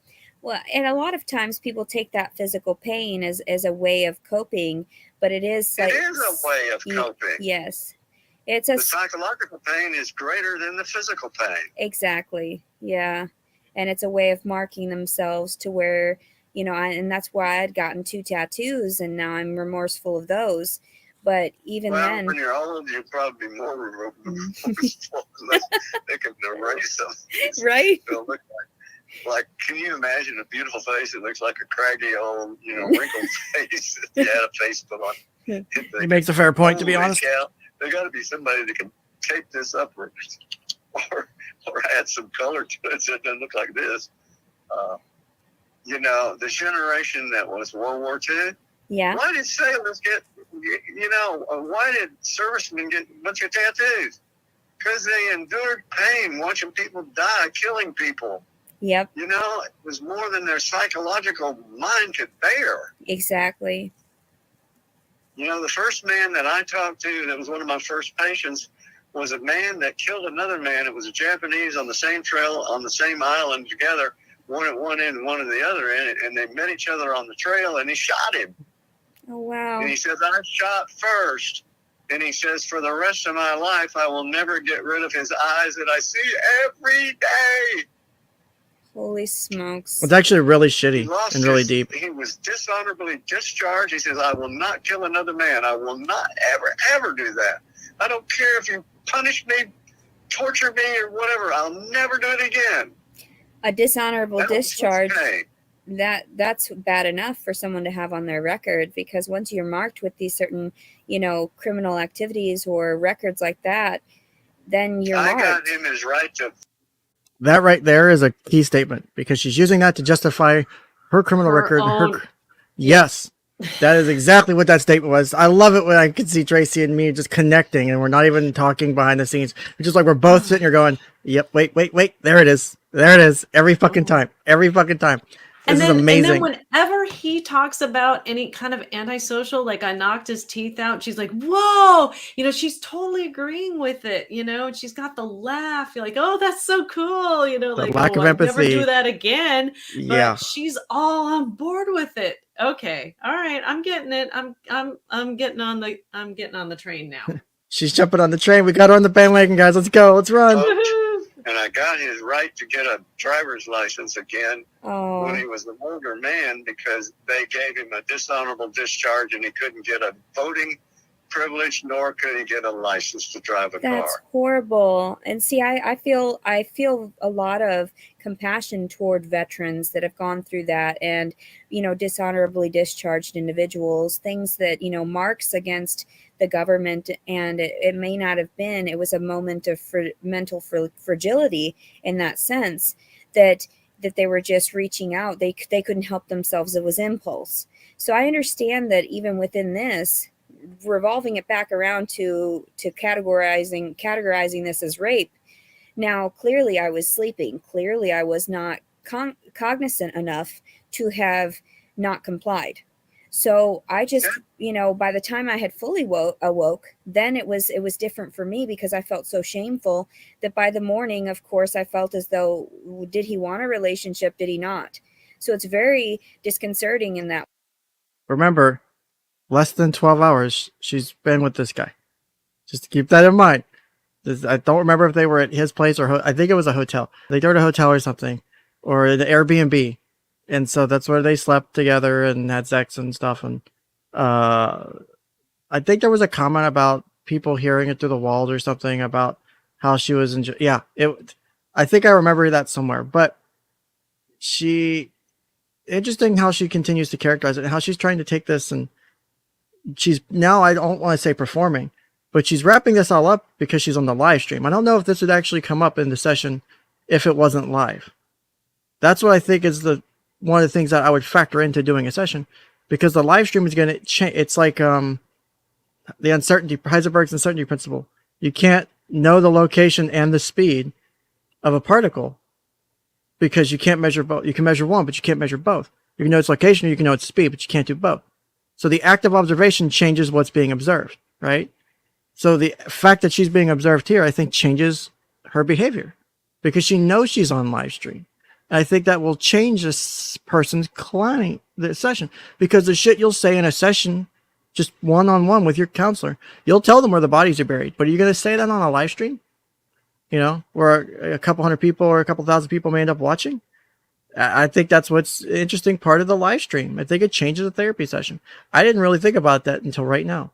It's an interesting observation to me. To be a female and not get those answers and responses that, why would you take advantage of me sexually within the first 12 hours that we had been around each other physically?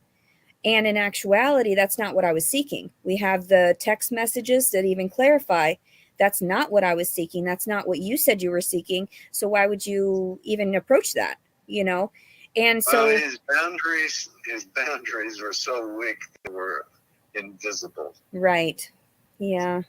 But let me tell you that by the time you're 12 years of age. Did you see I think you're watching the belly rub too, right? What the F? I think she's using it as a way. Well, she's, and I think 8 months pregnant in this video, because this was a few weeks ago.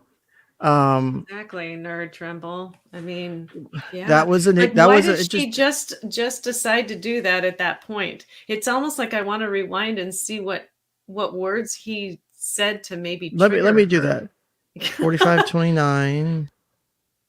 We'll go back to 45:45. Now, clearly I was sleeping. Clearly I was not cognizant enough to have not complied. So I just, by the time I had fully awoke, then it was different for me because I felt so shameful that by the morning, of course, I felt as though, did he want a relationship? Did he not? So it's very disconcerting in that way. How do you feel about that statement before we analyze the tummy rubbing? By the morning, she felt so shameful? She felt well because he I guess had, apparently she says, penetrated her while she was asleep, and he ejaculated outside of her, and then she had sex with him again. I don't remember what the duration between those two was, but they had sex again, and then she's wanting she's get these feelings for a relationship within a night of being with this man, and I think this is part of the justification she's using to make the rape claim, because I think the reason the state's going against her is because you have the second sexual intercourse, and you have the statements and messages she sent to him talking about wanting a relationship. I wouldn't file rape if you would want to be with me, kind of shit. So watching this play out in the therapy is interesting because we don't have the other side as the counselor. We don't always have all that other information. He's working with what she's telling him. So he's saying, well, yeah, he doesn't have or he doesn't have boundaries or whatever the fuck he was saying, which makes sense if that's the information you have. But maybe she doesn't have very good boundaries either. I don't know if she was under the influence or if she was asleep or whatever. But yeah, I think that is interesting that she had sex with him a second time if if it wasn't consensual. That would be, I don't know. We should ask Nick about that, right? What would Nick say? Because Oh that's more of God. a law thing, you know. Like Yeah. what would the law say about that? That's very interesting. I mean, if he technically did penetrate her while she was asleep, that would be forcible sexual intercourse. If she didn't Sure. consent, unless they said, and like, you know, because some people are into that, so they're like, you can do that while I'm asleep because I like that, and so that is a consensual thing. You consent to do it beforehand before you go to sleep, so that can be a consensual act because that is a kink. So you know, as this is a very kink friendly channel for anyone who's ever watched my fucking show, No kink shaming. no kink shaming here. You know, so that is a kink, but if that wasn't agreed to, then I mean, technically that is. But then why would you consent to the sex the second time? It doesn't sound like she was afraid. It doesn't sound like she couldn't get out of there. Again, it's not the victim blame. It's more to analyze the situation. Is, can you really say it was rape if you're going to then consent again? Well, or taking care of consent the business second says time? that Leticia says she wanted to have sex. Now I don't know where taking care of business is getting the facts about that, but to get her exact words. So I don't remember what she there's meant court by that, though. documents. Yeah, it's I don't know. Yeah, it would be hard to prove rape if you said that you wanted to have sex to get yours. I would have to say, I don't know where this is at a legal perspective as far as that goes, but yeah, very, very interesting about that. Nerd Tremble, we have a problem that I'm kink shaming. That's fucking insane. You think it's insane for someone to consensually say, I want you to start having sex with me while I'm sleeping? That's a very common kink. Where have you been? Get out of your basement. It's a very common. Look at the timing of that. Look at the timing of that. God damn it. Oh boy. Yeah, that was great timing. Okay. That was great fucking timing on the adult site. I'm dying right now. That's great. Oh God, I'm trying to block the fucking thing. That's hilarious. I can't even do it. I don't even know how I to can't. mod. That's the shit. That's the shit that you can't make up. Talking about kinks, God. and then the love-chat.xyz pops the fuck in. Yeah. Love bots. Yeah. The best adult dating site. The best. Yeah. It's the best one. This is fucking. You can't make this shit. This is great. You couldn't stage this at all. That's amazing. It had to do, I think what they did is the bots just sort of glommed onto your word kink, and then as soon as they did, they're like, let's just put this love chat XYZ best adult dating site. Nerd Trouble says they can have all the kinks they want, but I'm not going to agree with them if I feel that they are crazy. I mean, what's crazy about it? It's a consensual act. It's just done in a different way. It's just not active consent at the moment of penetration. It's consensual beforehand. So Nerd Trouble wouldn't agree with that. And so if that was the case, then if they were taken advantage of in their sleep, then that would have been a violation, right? So not everybody has to agree with it. You don't have to agree with it. It's more about agree with it. And they say, okay, fine. You know, if I happen to be asleep and you happen to, be aroused or whatever, and you happen to do that, it's okay with me. And that's agreed about beforehand. That's fine. I mean, as long as it's consensual. It's pre-consensual, I think, when you think about that. The consent's there. It just was prior to the act. You're saying if I'm asleep, or it's like a blanket statement, like if I'm asleep, you can do this. I still think that the person who is doing the deed, it needs to probably say, now, is this still okay with you? Is this still okay with you? Now, that may be overkill, but you know me, Ken. I'm just a little bit more cautious. Like I would say, no. Definitely be cautious. There's nothing wrong with being cautious. It's more about just it's about what your sexual relationship is. Like if that's okay with your sexual relationship, then do it. But if that's not cool with you, then don't. No one's gonna force you to do it. What about my enthusiastic consent? I mean, you can't go wrong with that. Like if you're doing that, then no one can come back and say, well, you didn't consent because you said, oh, this is great, keep going. Like, I continue to play Ken's counseling colleges is hot. Like if you're under the influence, though, that's another thing. But it does change it. Yeah, it does sort of change it because you're under the influence of something. But then again, what were the choices that went toward you choosing something that makes you under the influence? Like me right now, which I've actually cut this with actual real lemonade. So that sounds good. Well, So you just don't get so because so that drunk. I don't get yeah, so I don't get stupid on your stream because it's your This is now stream. turned into a Canon and Nick Rekieta stream I in don't like want, 30 minutes. I don't want to make a sloppy fool out of myself. Let's just say that. Yes, your super chat did go through. Mama Jenny says, please play the Facebook video for Tracy. We're at like 45 minutes of like an hour and 30-minute video. Oh, I don't is even it know if we're gonna 30? get. Oh, it's like an hour and We might have 20. to do a part 2 because it's We might have already to. 5:30. It's You're gonna have 5:20. to Yeah.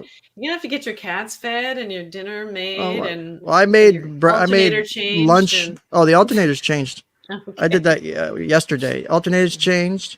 I mowed the lawn, front and back, and I did some upholstery work in the van too because of there was a leak. There's a leak in the windshield that we have to get fixed. So I had to do some like mold spray and shit to kill some mold and stuff. I kind of imagine that van kind of like the Scooby-Doo van. It's, sort of like that old kind of VW van that just sort of putts along. What kind of van is it? Yeah, I'm stupid enough with the whole stream, but I don't even do this with alcohol. I just do this with me. This is, I mean, I guess, does the Adderall count and the morphine count? I don't know if that counts or not. I don't know what's more powerful, Mike's Hard Lemonade or morphine. What do you think? What do you guys think? I mean, I take 90 milligrams of morphine a day. So. Wow. Is that on a drip or is that just I would. It's pills. I take extended release and immediate release. So I take 30 milligrams every 12 hours, extended release, and then I can technically do it twice a day or 4 times a day. I prefer 4 times a day to bridge the gap of 7.5 milligrams every 6 hours, basically, give or take. So I do like in the morning, I do a half a 15 milligram tab with the rest of my meds, and then I do evening. I do morning, afternoon, evening, and then night. And so I space it out just enough so that usually I wake up when I'm starting to feel those things like, hey, your body needs more opioids because you've been on them for like 7 years now. Hey, where's my opioids? My body's a bitch about that. I'll start sweating and shit if it's been like an hour without my meds on time. Opioids suck. I don't like taking them. I take them because my back is a bitch. I've got like a dozen screws on my spine. It's amazing. Jeez, I'm sorry. I've gotten used to it. But that's, I mean, he was even talking about veterans, and I think didn't you get your injuries in combat or Oh no, I never left. I did one TDY for 4 days, my 4 years of my enlistment. Like, because my job was a strategic mission. So I was doing data analysis for certain types of things for deterrence purposes. I don't want to say, because if I give away my career field, it pretty much, I mean, it's not like I haven't been docked, but if I say it gives away my career field, and it makes it really easy to find me. Because my career field is one of the smallest in the military.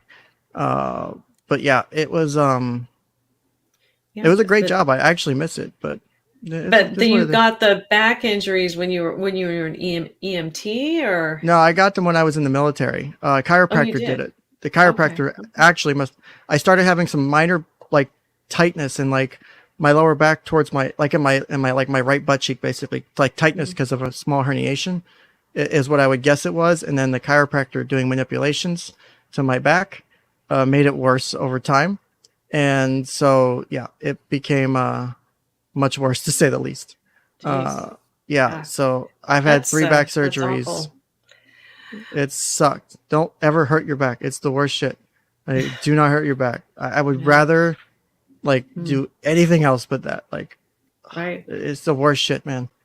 No kidding. That sounds awful, but support your veterans, right? Just support your veterans. And can too, right? Support can. In fact, did you get your tiers all figured out as far as the finishing that? Tiers? Okay. All right. Well, I won't give that. I know. Just want to know when I can join. I just don't know if I feel comfortable having the really high tiers because I've got those couple higher level tiers that are like $50 a month and 100. Like I don't like them. But I know people have asked about them. And so I don't know if I want to seem like I'm asking for too. I have the lower tiers, obviously, but I just don't want to feel like I'm asking for too much. Right. So that's my concern. Also, let me see if I can. I'm going to show you something really funny. I finally fucking found it. All right, I'm going to show you this. This is probably one of the funniest things being a therapist to have, right? Let me share my screen real quick. Hold on. This is totally off fucking kill. Like, we're going way off the deep end here, right? So this is a picture of this is an x-ray of my spine after my second back surgery, right? This is my second back surgery picture. Notice the screw that is loose in my neck. I have a loose screw in my head. You have a screw loose. I have a screw loose. I have a medical screw loose. Is the funniest fucking thing being I'm gonna frame that and put that in my office. This is the funny, like, look, I have a loose screw. It's okay if you've got some problems too. Like, it's the greatest. Like, you could break the ice with that every damn time. Yeah, like, it's amazing. It's my screw loose. I've got a screw loose too. The funniest thing is this was my 2-week post-op x-ray, and that screw hasn't moved since 2015. It's literally been 1 millimeter backed out and hasn't moved at all. Yeah, like, it's just the locking mechanism broke and it's just stuck like that. It's a pain in the neck. Actually, the literally. neck. Yeah. It's funny because the neck pain isn't because that's on the front. That's on the front side of my neck because where they went in. By the throat. Yeah, I could if I could. I'll have to take a picture in Discord and show you the scar. But yeah, so they go in on the front side to do the fusion, and my actual pain when I have the pain is in the left hemisphere of my head, and it runs down the neck and through my shoulder. So there's no because of how the nerve was damaged because of the herniation. That's my neck surgery, and then I just had the lower back one up too. Where'd it go? Might as well do it while we're here. Fuck it. Man. We're gonna get the deep look inside of Ken real quick. If you ever wanted to see inside me, now's your chance. Here we go. So stop that screen share and then screen share, Chrome tab, thirdbacksurgery.jpg. It says the universal iteration of Frankenstein with his bolts in his neck. This is my. Somebody's calling you Frankenstein, creepy crawler. This is what my lower back looks like. There's 4 screws on the back side. There's 4 screws on the front side. Oh boy. And then there's 2 screws each on my SI joints. Just in my lower back, there's a dozen screws. So does that mean you're majorly screwed? How could you make fun of me? I have a disability. I'm sorry. I'm fucking with you. I'm fucking with you. Wait. Don't shame me for making fun of you. No, I'm not. I just wanted to see how you'd react if I said it. I would say, if I was a therapist, I would say, wow, that must be really painful. I can't imagine how that must be very painful. I can't imagine. For me and you, I would say, like, does that mean you're majorly screwed? Oh no, I would make the joke with my client if I had the rapport. Like, I'll make the dark humor jokes with even with kids, because surprisingly, dark humor works well for them too. If we have the rapport and it's appropriate. With me. Thank you, chat. Completely screwed. Literally got screwed. Yeah, I know. This surgery was billed for like $220,000 to the Air Force. They paid like $40,000. Yeah, TRICARE payments suck. I'm sure you know that. Their reimbursement rates are a TRICARE provider. I'm an actual TRICARE contracted provider. One of the only few in this area. The only one that treats eating disorders in this area is TRICARE contracted, and they actually pay not so bad for mental health for outpatients. That's good. I know for like my surgeries. Like the one was the one was billed $220. I have the receipt somewhere, like the invoice, because of all the shit. And then TRICARE ended up reimbursing my surgeon like $40, I think less than $50. It was like $30 to $40 something. Oh, because you weren't active duty. You were. Oh yeah, I was active duty. Yeah. No, that's not right, dude. I mean, if you're active duty, they should have paid 100%. Well, I mean, I didn't pay anything. I'm just saying that's how much the doctor got paid. Okay. The billed amount versus the actual reimbursement. I didn't pay shit. No, you're right. The allowed amount is always a lot less. You're right. I actually had the 3rd surgery after I was out, but during that transition period of TRICARE, I squeezed it in just before it got done, before it ran out. So I had all 3 back surgeries paid by TRICARE, because obviously I don't have $220,000 for a back surgery. Wow. So they've helped, because before my first back surgery, I couldn't walk without a cane because the impingement on my nerve was that bad. I was walking laps around the hospital ward 2 hours after my surgery. Like, that's how fucking awesome that was. Were you wearing those cool little hospital slippers too, and a little robe? One, I hate the robe. 2, the slippers are cool. The The nurse couldn't keep up with me. I was so excited because I couldn't walk without a cane for months. It had been like geez. many months or almost a year because of how bad it was getting. And so I was walking with a cane. I was known for walking with a cane being active duty. Like, it was, people knew who I was because I was the only guy at the base with a cane on it. Because people have crutches and shit, but a cane is a whole different story. Would And you so like people- wave your cane at passerbys, you know, just wave Oh, it? Just 'cause there you were could? constant Dr. House references. Every time I walk into like differential diagnosis, like we constantly made jokes. Like there were Love it. so many. It was because Gregory. like, what's that? Gregory House, yes. I love Dr. House. I love House. House is a great show. I mean, and it's interesting too because you could take that same thing and apply it to mental health. That's what we do. Is we have to figure out what's wrong. We just have to do it without. You don't have those physical things. Like you don't have like the blood pressure. You don't have like the lab tests. You know, it's all everything that you. Most of the things you use are either things the client says or things the client's doing is like assess, like say psychometric testing or writing things down. Like everything comes from the mind of your client. Basically, 90% of it. You may get outside sources for shit, but you have to take that information, parse it out, and figure out: am I doing it right or wrong? Is this the right information or the wrong information? It's hard. Yeah. And you're doing it, you know, live. Like you're in session, you're like, okay, they just told me that. That really changes everything we've done up to this point. How do I deal with it? Because you don't, you know, you just like, this is unexpected. And so counseling's fun. It's why I like it. It's challenging. It's truly a day to day. You're put Never a on dull your toes. moment. Never a dull No. moment. Never a dull moment. Female and not get those answers and responses that why would you take advantage of me sexually within the first 12 hours that we had been around each other physically? And in 'Cause you were- actuality, were that's you not on what a I was dating app? seeking. We have the text messages that even clarify that's not what I was seeking. That's not what you said you were seeking. So why would you even approach that? You know? And so Well, his boundaries were so weak they were invisible. right. Yeah. Okay, that's where the stomach rub came from. She's talking about women and things like that. And so she's reinforcing her, I think, in my thoughts, she's trying to reinforce her justification as to why she's correct, as to why, you know, the rubbing of the stomach is, oh, this is my baby. My poor baby came from this rape, this horrible thing that happened to me from this man in less than 12 hours taking advantage of me. And so I think it's almost self-soothing in a way to say, you know, my poor baby, but she's also talks shit about the baby all the time. It's complicated, I think. So it's an interesting But I- session. Let me tell you that by the time you're 12 years of age, you are accountable for everything you do for the rest of your life. Yes. By 12. By 30, you are responsible for everything that you do for the rest of your life. Yes. And that's why 12, accountability, was so important to the Jew who had bar mitzvah about, you know, bar mitzvah was, they celebrated that now you are an adult. Yes. Not 21-year-old adult, but you are adult for your behavior and whatever your actions are. You are accountable. Not only accountable to God's law, but you're also accountable to man's law.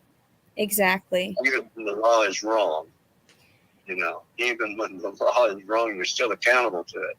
And you may have. What do you think about that? I think that's the reinforcement of the delusions of it, because I think he's saying that the law is wrong is how they're treating her, because they're charging her with false accusations or filing a false report. So it almost sounds like he's saying it in a way that's saying, well, the law is wrong for doing that to you.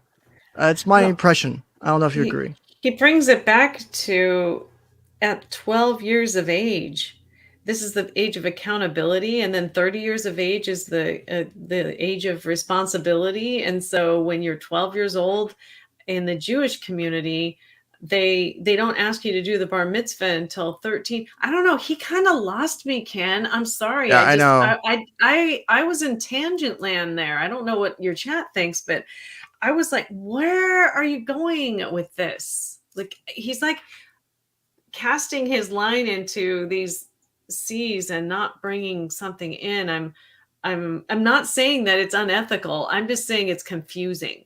Yeah, I will that's say what I that. think. At this point, it's confusing the shit out of me. Now, some of the some of the Oh my things God. that just happen, I just don't understand at all. Like, just it doesn't make sense to me. The punishment. And I always, But you know the difference. You know, God endowed everybody with a conscience. Do you know that? yes, You can say, oh, well, that's hooey, hooey, hooey. It isn't hooey because everybody has a conscience. They know, and they know by the time they're 12 what's right and wrong. Everybody does. exactly. Well, maybe there's some stupid, retarded, or whatever people that just didn't get it because maybe they had a slice of the brain gone, or maybe they didn't have enough brain in there. Right. But and those people we need to protect. We need to, isolate sometimes because they'll harm people or themselves. And if you want them not, then you just say, okay, well, I'll help you. I'll support you. I'll be here when you need me. I'll take care of what things that you cannot do for yourself. You know who the happiest people are? Mongoloid children. Oh, Retarded Here we go. Mongoloid children. They love more than any group of kids are people I know. Or you could say that's a class of people, Mongoloids, that usually are retarded. Some of them are. There it is. Some Right. of them. I had a professor in college that looked like a Mongoloid, and he was in an institution for Mongoloid retarded children and became a professor in my college with a educational doctorate degree. That's And he fascinating. got that because he was a funny looking kid. That's FLK. That's the doctor's description in the records. FLK. Funny looking kid. That's funny. And they have big ears, and they have, a tongue that's awful thick. And I don't know if he's referring to mongoloids as a Down syndrome thing. If it's an old term for the. That's exactly what I was thinking. Down syndrome. Mongoloids are different, but I would have to agree with him that Down syndrome kids are the happiest. Oh yeah, they're amazingly happy. And I love watching them. I love being with them. Their energy's great. And I don't know where he's going with this again. Like, how does it go to 12 years in Jewish is the age of accountability, and then Look, stop asking questions. You can't ask questions. We're not allowed to ask questions here. Hold on. Is it? We don't challenge shit here. This is Well, wait a minute, non-challenging thing. Because we're not doing cognitive therapy. We're supposed to challenge beliefs, aren't we? Aren't we supposed to challenge people? Oh my goodness. This is really bad. You're right. Yeah. So if he's talking about, I don't know if he's talking specifically about, because I did a brief search on it, like Mongoloid children, and I put it in parentheses and shit. Not parentheses, quotation marks to get exact search results. And the things that are coming up are Down syndrome. So I don't know if it's like I found a research article from 1961 talking about Mongoloid children, because he's been licensed for 50 years. So he's old. Just to put it bluntly, he's old. So I don't know if he's using an old term or for whatever reason, but it's interesting. Someone says, yeah, it's an old timey way of saying it. I thought it might be. But yeah, just calling them Mongoloid retards is not, no, you can't phrase it like that, man. Kind of a short neck. And, let's call it 5. It's 5. Mongoloids. Dr. Carroll, some of the terminology you use, because it is so dated, it sounds hilarious using it because we know we're not trying to be offensive whatsoever. I love how she's covering for him. She's like, oh shit, this is not good. She knows it's not good. She's like, this is on it's on one of my live streams, and this guy's fucking me up, man. I mean, I think she's trying to cover. I honestly think there has been that breach of the professional and personal. I think there is that attraction. She has this emotional attachment to him, and I think that's damaging to their therapeutic relationship. And so she's trying to run cover, like you would run cover for a spouse or for a significant other. It's like, oh shit, I gotta make sure you're okay. Hey, this wasn't what it was. It was an accident. He's old, Yeah. Grandma may be doing Nazi salutes at dinner. It's okay. She's old. Heil Hitler. Like, it's okay. She's old. It's just grandma. It's just Dr. Carroll. It's just Dr. Carroll. Yeah, it's just Dr. Carroll. It's some old But terms. it's nice to be able to have I'm so going to hell. What we've discussed in the past, the types of labels that have been placed on each one of us, and that doesn't define us. So although we were classified with these things, funny looking, or, you know, in my case, the same way, in my strange bouts of autistic, they're very similar to autistic, you know, symptoms, and they didn't. She likes to say, and I think recently too with her criminal charges, she's been trying to like almost retcon her having autism as like it's going to be like this freebie pass that gets her out of charges. I'm like, no. There's plenty of people in jail with autism. There's plenty of people in jail with autism. It's not a free What are pass. the charges? Do you know the charges that she's facing? It's a felony charge in Arkansas for filing a false police report for the allegation of rape. So it's a class D. I don't remember if it's like class D or class 4 felony. But she doesn't have any kind of charges against her for any sort of things that she's done to animals or to children. Not to my or knowledge. Okay. I don't remember. I know she's had other charges. I don't remember what they were. If Anthropolis says she's not autistic, we don't claim her. My wife thinks occasionally that I'm autistic, and I disagree. Because, for example, and anyone in chat agrees with me, it's going to validate my claim that I'm not, is I hate the sound and texture of cotton balls when you take them out of medication bottles. That feeling freaks me the fuck out. Like, it will literally cause a physical reaction. I hate the way it feels. I can hear it, and it just is fucking weird to me. And my wife makes fun of me, and she calls me autistic for that. And I don't think I'm autistic. Well, that and other reasons, but I don't think that makes me autistic. Neurodiverse. A little bit neurodiverse there. I'm gonna go on Tumblr and see what Tumblr has to say. Yeah, they'll give me correct answers.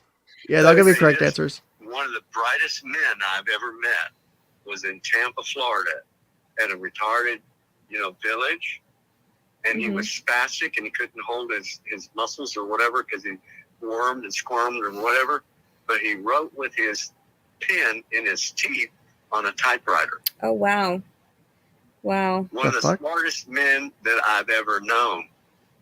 Wow. Now, who's another smartest man you've ever known? Well, he's an Englishman. Oh. Well, I was thinking about Stephen Hawking. It's about time. Oh. And he wrote it with his painstakingly had a computer that he could go down the column, go to the right, and write letter by letter by letter.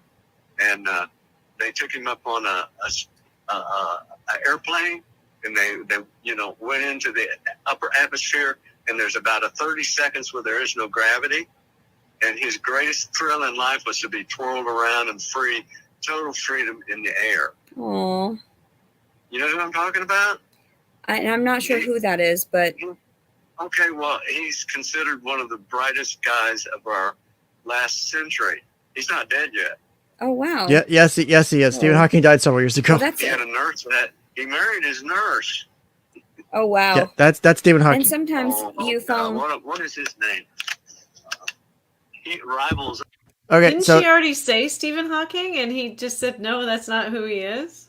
I think so some people have said that maybe he's having memory issues, or maybe he's getting Alzheimer's or dementia kind of stuff. Maybe it was a session that was at night, and he's got the sundowner syndrome. No, this is in the afternoon in Arkansas. I remember this is like mid-afternoon stream. I remember this. I just did verify that he did do the weightless experience outside of his wheelchair. It happened in 2007. I guess it was a lifelong dream of his. So that did happen, because I'm like, did that really happen? So I had to Google it. But that's kind of cool that did happen. But I still have to say, what's the point? What is he going to bring home? What is the point he's trying to bring home? And how is it going to help her further her future in a positive direction? Yeah, I don't see it yet. Einstein, he was the one that found the black hole. Stephen Hawking. Stephen Hawking? Stephen Hawking, yeah, there you go. Yeah, I thought that. Okay, because at first I thought maybe it was. And he can't even go to the bathroom by himself. Yeah. He has to be taken there. He has to be cleaned up. He has to be fed. Mm-hmm. I don't think he can hold a fork. I know he can't. No, yeah, and it's so odd that some people may look aesthetically like they're unpleasant, but then also too, they have so much greatness within them, so many talents, so many skills. And I never wanted to see myself like that either until you started teaching me about the 60, 30, and 10%. And I realized that at the very least, I think outside of the box, outside of that 60%, which is nice to know and is very encouraging. But also, I don't like to reflect upon it as if we are more or less than. I feel like we're all equal in that sense. No, of course. It was if I were to take the atmosphere from the Earth all the way to the ozone layer. Yeah. And I said there are layers of there's layers at the 10,000 feet. And when you get above 10,000 feet, oxygen is very small. So if I'm an airplane pilot, I have to have oxygen delivered in my cabin, or I will get hypoxia. In other words, I will crash my airplane because I'm not getting enough oxygen. Yes. But if I can go up to 30 or 40,000 feet, then there's another layer there, and then there's another layer there to the stratosphere all the way to the ozone. Yes. You know, there's a hole in the ozone right now. It's the largest one. And I think, whoa, I didn't remember that. But there's a hole in the ozone. We've discovered that. And if a Hubble telescope was able to get like several million miles out there, now we got a telescope that will go so I can see a grain of sand that is millions of light years plus millions of light years away. And the universe that I'm looking at is the size of a grain of sand. It's miraculous. Telescope. Well, that's how far it is out there, you know? Yes, it's astonishing what they've been able and to. My hunch is it's further out there than that. Well, of whatever course. that is. It's You understand what I'm saying? We just discovered what's part of that. There are some people who see what others cannot see. There's other people that can hear what other people don't hear. And there are other people that can feel what other people don't feel. There's other people that, I knew a girl once at the rehab center where I worked that could smell people down the hall. I met a blind man in graduate school who used to sneak up into the psychology school, and he would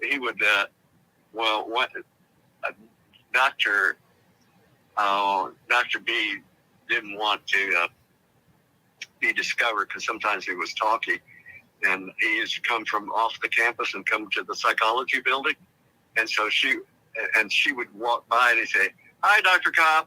She said, "How'd you know I went by you?" He said, "Because that smells you. I know your perfume. You wear the same one every day." That's wonderful. I feel like you pushed the second button, which was the third floor. He knew, or the second floor. He knew that where the button was without having to say, "Now measure this up here." Is that one there? So much rambling. It feels like pushed the button because he knew where the button was located in relationship to his buddy standing in front of the elevator. So he was blind, but he couldn't see. Or he was seeing because he was blind and had another sensory awareness that conquered his blindness. I saw a kid that was blind make clicking sounds like a porpoise go down the sidewalk and miss the telephone pole that was in his foot or in front of him. Now, I don't do that, but he did that. Sort of like a sonar radar, or radar in that way, sonar. To be able to. Mouth is a clicking sound. Mm-hmm. Now I could click all I want to, but I don't know the distance between here and the door. Yeah, I have to take counts with my steps generally, and like my abilities are not nearly as heightened as that. But I did know that 30% you talked about. I said the world exists in a 60% circle compound. Intelligent people there, people with a lot of intelligence, people that have a lot of knowledge. They may be able to spout any kind of knowledge that you ask about. They can spout that, but they have not wisdom. And they got knowledge, but they don't have wisdom. And the thing about the 30% is these people see things and hear things and sensory percept things that other people cannot do because they've not developed that skill to do that. Like the layers of the atmosphere, it's like you didn't know it, but you've been developing layers of your atmosphere. And if I could teach you to go to the ozone layer, that you could live up there just as well as a person that lived in the 10,000 feet where there's oxygen. You know, you could live up there. Well, I don't know. Maybe I got too far afield here, but all I want you to know that those 30% have learned to differentiate the levels of the oxygen stratosphere all the way up as far as they can. You know, the first people on Earth, that they didn't know a whole lot about what the sun was, and then when they finally saw the planets, they thought that the universe was just stars up there. Didn't know how far, but the Hubble telescope said, "Oh, it's that far." And then the new what's the name of the new telescope? Oh, I'm not sure. I don't keep up with news. It was just revealed here this last week. Showed pictures from it.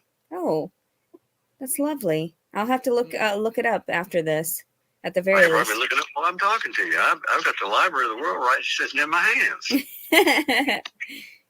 You didn't know that, but I do. I really do. Well, I used to hire people to go to the library and look through the catalog and the magazines, and look at just all this stuff. They looked for me. And you actually. And you were born in 1940, correct? Yeah. So you've I was lived born during the war. Yeah, and so the fact that warplanes going over my head, and my dad leaving, and the lights of the city went off, and the sirens went on, and we didn't know if it was bombers to bomb us or whether it was going back to the Air Force Base, Tampa, MacDill. You've lived SAC. You've lived through so much more than any of the millennials could even fathom. And yet they don't even know. No. They don't know anything about it. Right. Yeah. Nothing. That's why even baby boomers barely know anything about it. All they know is the benefits for the people that came back and started a new world and a better world, and that was the 50s. Yeah, my mom always talks about the 50s and 60s and how that was the simplistic mindset, and she wishes she could live in that era. So, and doo-wop and everything, and where it was a little bit more passive. But then again, we didn't have equality as we do today, or attempts I kind of agree to a certain extent rectify the with that imbalance statement, in equality that we have today, because we still don't have true equality. So, and I know that there are lots of people that are fighting for that. Like I was telling you about the debate that I was listening to earlier today, that it was an Australian prime minister, and it dealt with misogyny and, So for those who do not know the word misogyny, how you mean that? Just explain to me. Just sort of the misogynistic mindset of males rule over females. And this is more of her justifying her behaviors, in my opinion. With you, do you think Jesus taught misogyny? No. No, he didn't. Ever. Right. Ever. You can put my hand on the Bible and I'll swear to you, never did. And even in the concept, too, of any other religious aspect or cultural scientific aspect, there's always a balance in nature. There's always the yin and yang, or, the different flow of nature. We have that cyclical outcome where, we have to have the balance of both negative and positive energies, even scientifically through our atoms, or, protons and neutrons, electrons, balancing themselves out around each particle within us. So I feel like the female and masculine and feminine should have that equality. Well, there are some basic differences, and men can generally pick up bigger rocks than women. Generally, yes. Mm-hmm. Okay. Yes. Now that doesn't mean that we're any better because we can pick up a bigger boulder. It just means our muscles are different and designed differently to do that. But I've met some strong women. I've seen some women that are pretty strong, but they're not as strong as men. And for a Mike, what did you say would be unethical number 6? There's just so much rambling. I've kind of lost track of what the fuck's going on at this point. What was that? Well, Mike? number 5 was back here with the retarded stuff that they started to say, and then that I'm sorry, but he just said women are not as strong as men. I mean, it's a controversial statement, to say the least. Yeah, I can see both sides of it. But that's him expressing his own values. Personal. Yeah. exactly. His I don't own think personal opinions. And I don't think it relates so, to the counseling. Like it's not exactly. like saying, on it, because of what you're doing and on average, generally this and that, and it's how it impacts you. It's nothing. It's just, I think it's a personal opinion. It's not a therapeutic interaction at this point. Yeah, dude, I'm way beyond. Me too, man. Me too. So what we're at, Same. we're at the 1 hour mark. Yeah. Okay. Well, we got we like a can- half hour left. We can power through it, or we could just So, save it. let's do this. It's 1 hour, 21 minutes and 48 seconds. I just checked the timestamp on the file. Oh my God. So here's what let me put a poll up because I love Okay, let's putting put up a I poll. love putting my poll up. Let me do that. Where's my fucking tab? Mike, same. I've lost the. So this is what I see while he's doing the poll. Here's what I see is that she's going in a certain direction, and then he's like taking that direction and going like boom and boom, like all these different directions. If I were the client, I would be so confused. Like, where is he going with this? And I know a lot of you in chat were also saying that too. I mean, no disrespect to this psychologist at all. I just wonder what the well, first off, I'd wonder what the theoretical orientation is. And then also I'm wondering what is the direction? Because you do have to have a direction to lead the client into. And I'm not what seeing is that. the direction? Because all I'm getting is different directions and just different sort of random, hey, did you know about this and the ozone and the earth and Hawking's and Einstein and all that stuff is great if you could use that to rein in a point that relates to the client and is able to help them to reach their goals. All right, we got to pull up. I need to get an answer here because I got to figure out what we're doing because either way, I got to cut it short here soon. So either we power through without stops or we do a part 2 stream. And we're at 11 votes now. There's 21 viewers watching. I don't know if I don't think I have a tab open that would count. So I need to get to like 15. Oh shit. This just went from power through to a part 2 stream. So I don't know what. So let's give it another couple people to vote. Yeah. Because I'm supposed to cook dinner. I got my taxes paid. Well, they're paid. What's a tax? My taxes. Taxes aren't real. I don't know what you're talking about. Yeah, don't even remind me of that. Tomorrow's I August 1st. fucking hate taxes. Second quarter taxes. No, I do too. And so many objects were thrown across the room today. But not as many as usual because I think I've got it down now. We are at 15 votes to the 47-53. 47% saying power through without stops. 53 saying do a part 2 stream another day. I think that's fair. So especially we got 15 if you have votes. stuff to do, Because I mean, theoretically, if we push through, I could be done by 6:30 my time, and so I don't know how much time you have.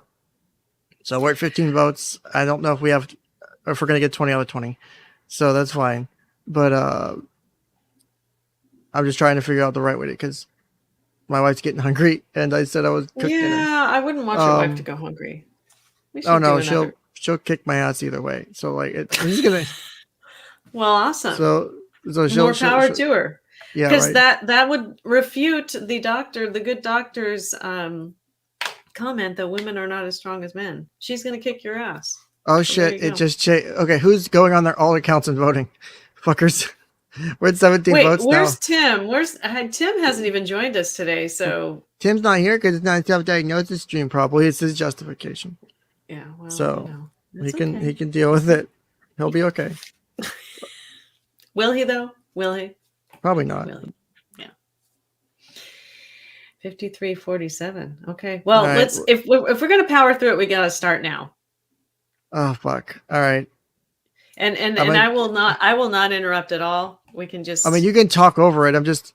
Yeah. I'm usually pretty respectful. I don't. Unless I'm gonna do 10 seconds, which is gonna have a small delay because of how YouTube works. 10, 9, 8, 7, 6, 5, 4, 3, 2, 1.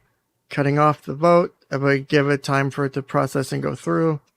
And so we're at 18 votes. And 18 still. I'm going to wait till it hits exactly 6 o'clock my time. And then I'm going to hit the end of the poll. I love hitting the end of the poll. It's the best button to press. I don't know how to do any of that stuff. Oh, That's I'll so have to cool. teach you. No, We, I don't think there's any teaching me. I don't even know how to get. I you just can't do do things. polls in StreamYard. What you have to do is in the studio.youtube.com. When you go to the live stream you're Oh, running, there's that chat that's in there that shows you like your analytics and stuff. In that you can chat do window it in that's there. part of there, you can do it in there.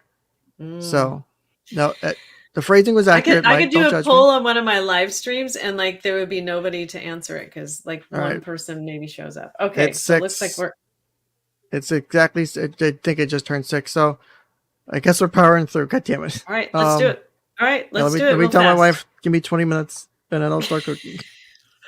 Tell your wife 20 minutes. Uh, Well, Ken, it's your stream, and so if you wanted to end it, you could, and you could do another stream. But you did a poll. So. that should be enough time to heat up the fryer. Goddamn, shut up! I'm texting. Leave me alone. Fryer, Sorry. and then I'll bread and fry. What's for dinner? Wings. Breaded wings. Hot wings. Okay. Well, it's like the Hooters breading. You can buy it in a bag, Ooh. and then it's pretty cool. We like the Red Lobster biscuits. That's what we really like here because you can buy those Sorry, in the Lady store, Ken. and they're like, oh my god, the Red Lobster biscuits. Oh, I love the fucking Cheddar Bay. There's so a recipe. good. There's a meme recipe it's literally called Cheddar Bay fucking biscuits because they're so good. So let's hit play before my wife murders me. Man to call himself a woman. Okay, she agreed to that, so that's my terms. All right, we can't stop. We gotta talk over. And he's got a trachea that looks like a man, and he's got a voice box like a man. He's got the muscles of a man. Here we go. If you look at him in a picture, he looks like a man. It's unfair. And all the girls that are saying, "Well, I'm swimming against a man," no, he's calling himself a woman, so therefore he's a woman. Add to that counter. Is that true or false? That's false because Add of to the that fact counter, that baby. his physiological differences, the fact that he is stronger and has more endurance due to his muscle build and the testosterone. This is a transgender sports issue. Yes. Does it make any? I think this is 6 or 7. I don't remember. Grade, it's 50-50. Right. And I understand through his perspective that he should be able to compete. She, because he calls himself, get your pronouns right, because there are a lot of binary individuals. I understand that. But the fact of it is, who has the outer appearance of being a man, he has a penis, he has testicles, and yes. He doesn't look like a woman from if you took his clothes off. And he calls himself a woman. I think he's got a. Now, do you see why I said this therapy session was unethical? Because Tracy? of the fact that the chemical makeup. I love your reaction. Is this is amazing. Adjusts our mindset, and I understand. 7 for the tangent. Okay, we'll call it 7. That to reflect upon what they believe. So if they perceive that they are gay, if they perceive that they are lesbian or transgender, I give them that respect because that's what they. This is but going should interesting. we be Real competing quick. equally? It's their delusion. Yes. Oh, there it is. Their delusion. Right. He called it the delusion. I'm pausing because your reaction was amazing. He legitimately called it the delusion. That would be a violation of AP ethics. Well, that's an AP ethics violation. Right. I'll find it. Yes. I have it. I think I have it. Give me a minute. And so my education is tainted. No, not tainted. It's somewhat. Somewhat. The truth is the truth is the truth. Yes, precisely. Only 2 sexes, male and female, and it's all exists in nature. And there's a lot of people that there are variations of all that, variations, whatever you want to call yourself. But regardless, there's still the differences physiologically between the male and female body. So that does differentiate us. Quite a bit of difference. Yes. Quite a bit of difference. And the last time I saw a man pregnant will be the first time I'll see something that's a miracle. Exactly. And we have to bear that pain and bear that pain for these individuals. And they just oftentimes don't appreciate it and oftentimes don't really care and disregard the fact that they even created life due to their impulses, due to their urges. Yeah. So, I mean, I'm saying in my circumstance. I asked my friend, who's a good friend, I said, is it more painful to pass a kidney stone than it is to have a baby? And she says, it's obviously to me more painful to pass the stone than it is to have a baby. I said, no, I never heard many women that said that, but I think I can trust because you've had both. It makes for a great comparison, but still, in Yeah. actuality, you know, I think the only thing that would be similar is the Q-tip test with a male phallic to place it in the urethra, and that might be the burning sensation that they need oftentimes to get their act together. You know, yeah, because Like, this doesn't hurt. Just close your eyes and pretend it doesn't hurt. it's God. and I'm so grateful to you for being a gentleman, because you understand that even when I discuss these things, I don't mean to be vulgar or, you know, No, yeah, neither do I. You know, I got a penis. I don't know what else to call it. I got a wee wee or a sausage or, you know, a dude, you know, it doesn't matter. It's still a penis, right, you know, Latin size, or it's still a vagina, woman size. And, you know, it's just that's the way it is. right. That's the way it is. That is the way it is. And can't change the way it is. Unless you want to alter it with surgery, you can, I guess. Yeah, You know? yeah, and some people do when they start transitioning, you know, and Yeah, I don't have any. Here, we're towards the end of an hour Yeah, here. yes, yes. I'm sorry. Yes, And have we any conclusions that I should conclude?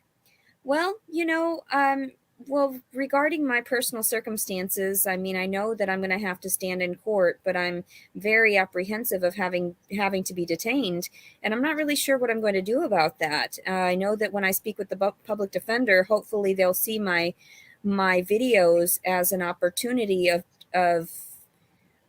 you know, just my freedoms of speech in that way. I feel like that's being disregarded. Here's reality. Let me tell you reality. Yes. Your public defender will probably give you at the most 2 hours. At the most 2 hours. His ability to read your case, see your videos, talk to you, or, you know, even listen to your recordings is nil. Right. Unless he's just, what do you say, guilty of trying to not know everything, but know just enough. So somebody asked me a question. She said, yes, she's a girl, and she has whatever. I see this, you know, I can read this. He read that 30 minutes before he went to court. Yeah. Yeah. 30 minutes before he went to court. And he is not smart enough to hold all that information in his brain. I guarantee you that. That's... I'm sure I know what they can hold in their brain. And by the way, I will give you one piece of thought you need to understand. Is that it was a lady, this happened maybe 40, 50 years ago. And you can find it up, you can look it up. This lady went to a hospital and says, I have this awful, awful headache. You know, just awful. And so they took a brain scan. Guess what? No brain was visible in the cranium of her head. What? None. What? And she was in graduate school, passing the courses, but she had no brain. Whoa. And you can look it up. You can look it up, Google or whatever. You can even look it up in the library if you want to. There have been people that had no brains. Wow, different segments. I think he has a misunderstanding of this. If someone did the research on this, it was like they were missing parts of the brain, not the whole brain. I think was segment of the brain. I don't remember. Yeah, someone in a different chat sounded explained it. I don't remember exactly the details, but it doesn't sound correct to me. But there was nothing in the middle. What the hell, Dr. Carroll? What, you know? Look it up. I'm horrified. I didn't make that up. I'm going to look it up. Oh, that's horrifying. That's grotesque. I mean, I'm people with no brains, and yet they were still functioning. Now, I have been that's exactly what happened. Bryant and Alexander or whatever, and seen a baby that didn't have a brain, and it was actually living because the nurse who took care of it, big hydrocephalic head. I mean, the head looked like you wouldn't be able to get up to pick the head up. Right. But it lived for 20-some years. Oh, wow. This lady took care of it. And she knew that it had a response to her, and she had a response to it, but it knew her somehow. Whoa.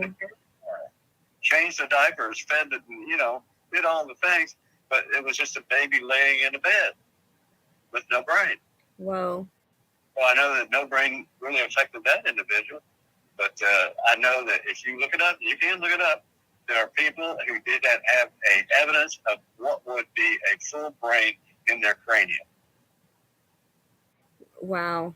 And I'm brilliant scientists. I've lived through generations of like electroshock therapy. Oh, that was great. Let's do the one flew over the cuckoo's nest. Let's just shock them so bad that they're a vegetable left.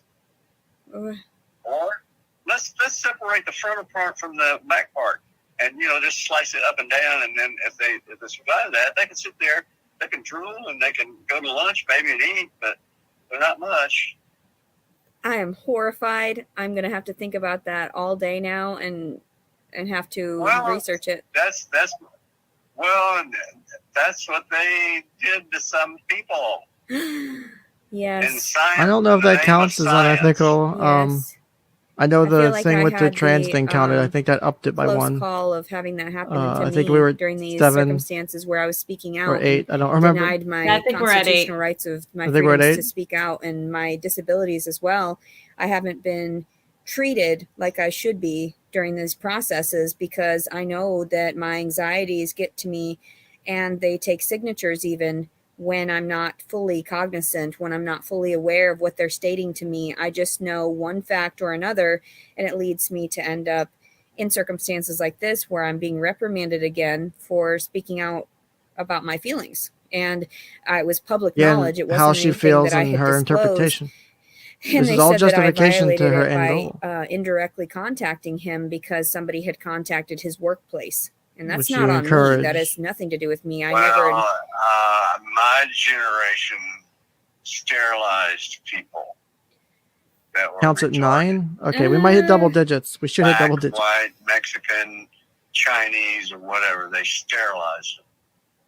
That's horrifying, Dr. Carroll. And that stuff still goes on where they test against us to this day. And I feel like I was targeted because of my disabilities. By the way, that isn't men. That was women. You're not giving me any hope for this. Jesus. Well, I'm just saying that I want equality for women just the same as men. Aw, I love that. You stated that and clarified it because I needed that. I'm clarifying it twice. Thank you. I want the same equality. Thank you. That they have, I have. We can only pray that it happens sooner rather You want than the equality, later, but you're because I feel calling like trans I've people delusional, been, and you're calling down mishandled during kids this mongoloid circumstance, retards. And I'm 8 months pregnant. Okay. Of course, I'm going to be I'll run with that. frustrated and verbally aggressive. I'm just saying trying to that's my accost everyone. observation.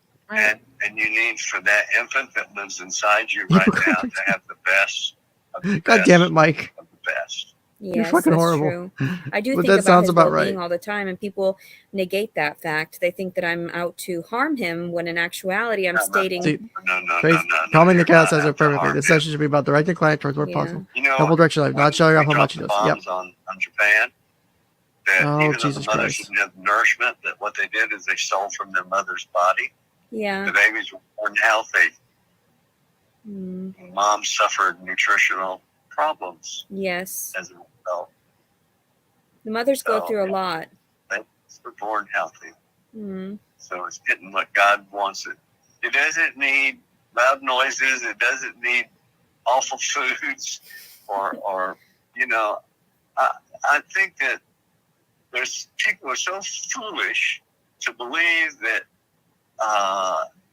when you look at the ingredients that are on foods that you eat, and you know that it's got formaldehyde, you know that it's got lead, you know it's got mercury. It's like tiny amount. Oh my God. God knows whatever was a filler in there. This is that reinforcement of the conspiracy theories, I think.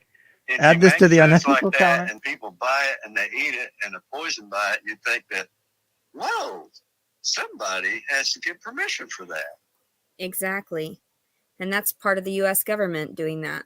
So, and it's unfortunate because See, that's that shit that I'm. Yes, he's reinforcing the beliefs. And in We're the double name digits, of, baby. progression for our species. So I understand that there are pros and cons to it all, but do you though? Do you? Thank I you. don't think you do though. Thank you. What's right is right, and what's wrong is wrong. Thank you, Dr. Carroll, because it's not appropriate. Thank you for reinforcing my delusions, Dr. Carroll. I ain't even try to defend that. Just let you know that that's the truth. Thank you. Because I believe the same thing, but I'm trying to take it passively and, not reproach everyone due to all this cruel and unusual punishment that I'm being exposed they to. got to know a little bit of where you're coming from. Thank you. They got to know a little bit of where you're coming from. Yeah, I'm going to hell. I'm sorry. I've worked with abused and sexually abused and physically abused children since 1971. Oh, wow, really before that, 1965. Yes. And so better. I have a few years experience in this. I'm not much, but a little. More than most. I appreciate I you. may be the oldest psychologist in Hot Springs. Yes, more than likely, but then that makes you the best, honestly, in my opinion, because you've been exposed. If I've lived this long, I'm the best. That pedestal's pretty damn big there. I see it as such. I take it back. No. It was in a. I'm going to do a quick pause and say, if you've been doing it for 50 years, I would never call myself the best. Because there's no way after 50 years you're the best. Dude, some of the best are usually some of the best are normal. Yeah, some of the best are more than likely the people who are still new to the field, because they provide unique insights and they provide a different perspective than someone who's been sitting in it for holy shit. Yeah, that's how pissed off she is. That was her paycheck. She just ripped up her paycheck. She said, "Fuck this guy. I'm not getting paid for that. I can't. It's unethical." Playful, So you're in a jest. Yeah. So I only know what God can her tell body me. language is so interesting to watch. I know people criticize I have to know through Jesus body who language as an gives art, me the but there is interpretation. something to body language in mental health. I can't tell you how much I appreciate you and spending all this time and me being able to expose this to at least 200 people or more at this very moment, but then there'll be more exposure. I don't care if you're a Catholic, a Baptist, or you're a Methodist, or a Zoroaster, or a Baha'i, or whether you're a Muslim, or whether you're I just don't care. The truth is the truth is the truth, and what I just said is the truth. Thank and you. It exists in all levels of everywhere. And if it ain't the truth, then it ain't the truth. Exactly. If it's the truth, it's the truth. Drink. He did the truth thing again. Drink.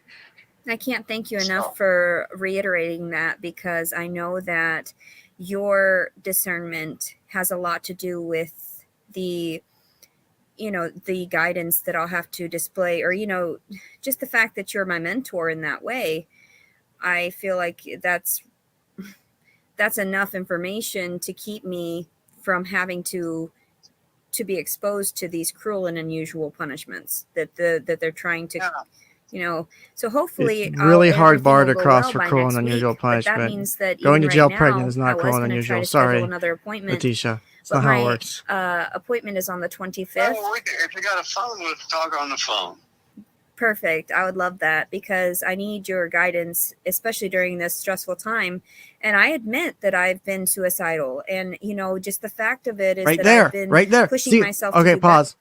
Right there is exactly fucking why I said at the beginning, missing that suicide risk assessment is a big fucking deal. She just said, I've been suicidal. You cannot miss any statements of self-harm like that. You have to assess the risk, even if it's a stupid fucking statement, even if it's a joke. You always, at least I do. I always assess for risk. Even with someone I have the best rapport I've ever had with, I'm still gonna verify it's a joke or it's a passive comment. She talked about Drano 5 hours ago, whenever we started. Yeah, I don't fucking remember. And he didn't. So what does he do here when she says, "I've been suicidal lately"? We're about to find out, because I forget. But now that I've been confined to the home, I haven't worked out properly for over a month. And of course that wanes on somebody's psychological well-being as well as physical. And you understand that perfectly. Yeah. So I do understand. I do. So I really do. Thank you so much, Dr. Carroll. I have a heart that's open for you. Thank you, Dr. Carroll. Assessment your again. Your Twice. reassurance is what's going to be beneficial in this entire, case, and also my story in particular, because I like to convey Oh my the God, truth I'm trying not to freak the fuck out. He just so help us God. Miss it. I don't know if he didn't miss it. He just didn't assess it. Tell me the story over and over and over again. It's the same kind of dynamics. It doesn't have to be the same, like it was at this grocery store, that school or whatever, but the stories are the same. The abstract, if I said, I read the Bible and I read a story about the prodigal child. And I said, does a prodigal child exist over and over and over and over in history? Yes, it does. It's over and over and over again.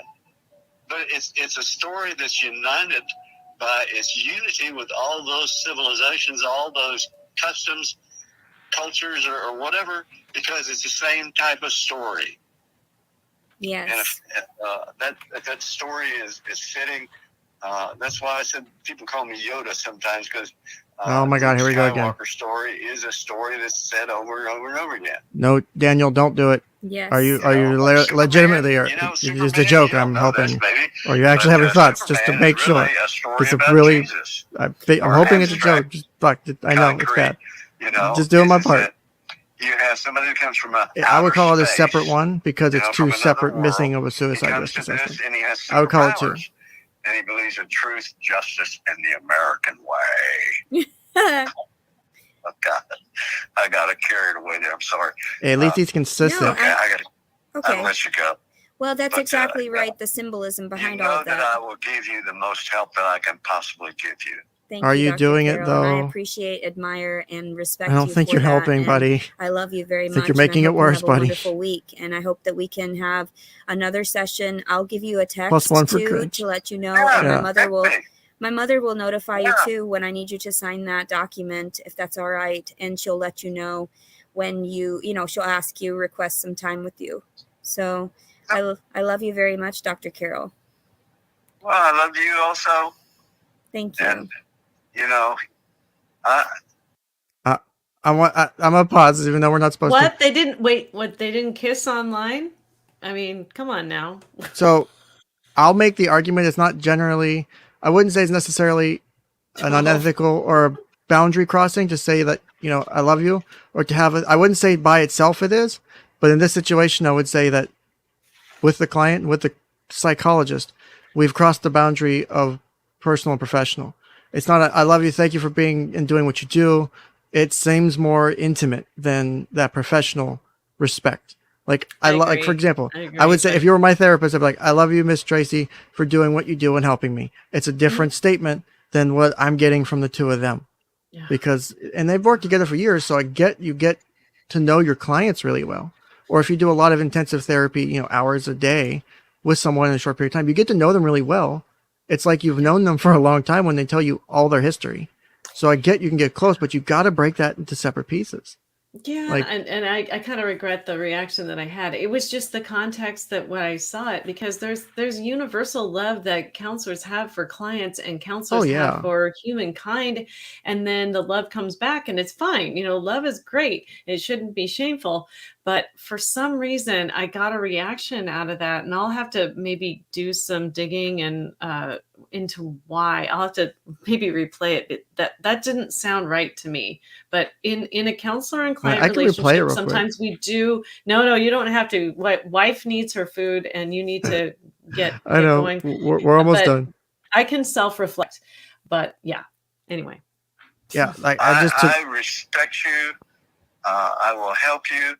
I think he's trying to do it the right way, but her statements are where they're concerning. The walls that you need to be above. You're an angel. Thank you. Not quite. Did I not say angels and demons earlier? Did I not say that? I think you did. I legitimately think you did. Well, have a great day.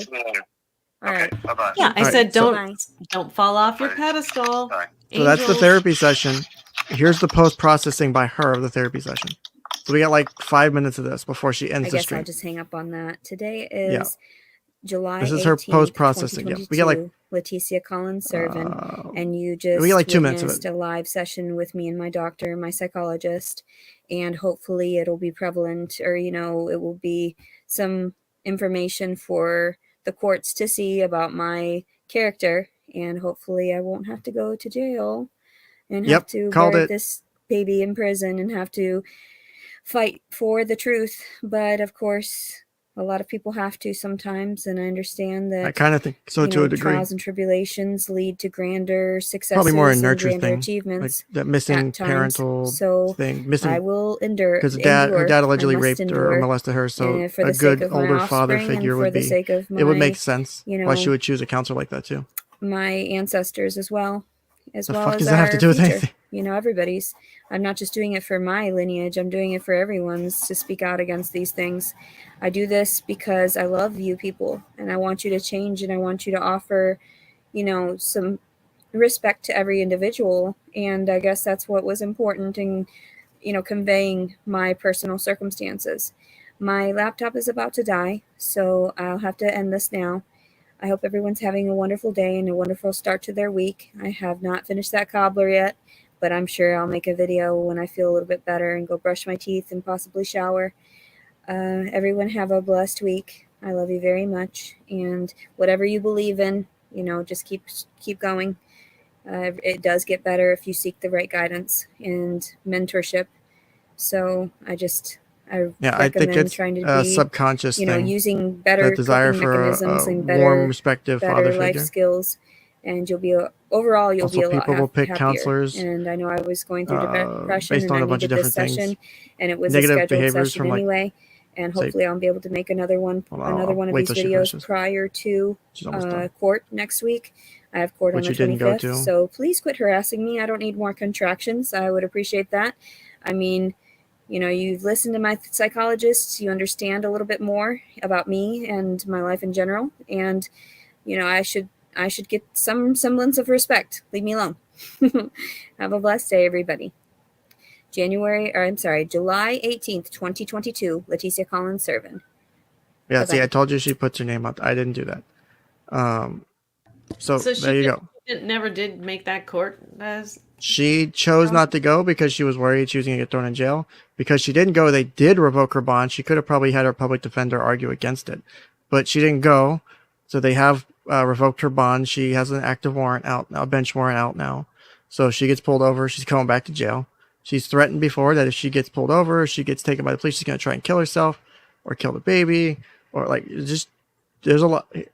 Here, let me introduce you guys, if you haven't already, to where the fuck is it? Nope, wrong fucking screen. You got 4 minutes, Ken. I know. Stop yelling at me, Mom. I'm just holding you accountable for your wife. I'm not 12. I can't be held accountable. Oh man. Yeah, see, I've got you there. Burn, motherfucker. Where'd it go? And there was my Facebook beat. So I just heard it. So that's my wife saying, "Where the fuck are you?" So let me exactly. Hold on. I'm gonna do it. Hold on, real quick. YouTube.com. I'm trying to pull up AP. I need to go shit. on record as reminding you to get your ass off the stream. I know. I'll tell her that you said that. Yeah. Well, she has it. She can just go and watch the little last bit of your stream. Let's do this. Remove from studio. Share screen. Chrome tab. All right. You guys need to go to this channel. If you have no idea who the fuck this is, you need to go to this channel. Ignore any of the porn bookmarks or whatever. That's not what we're talking about today. Go here. Adonis Paul. Subscribe to him.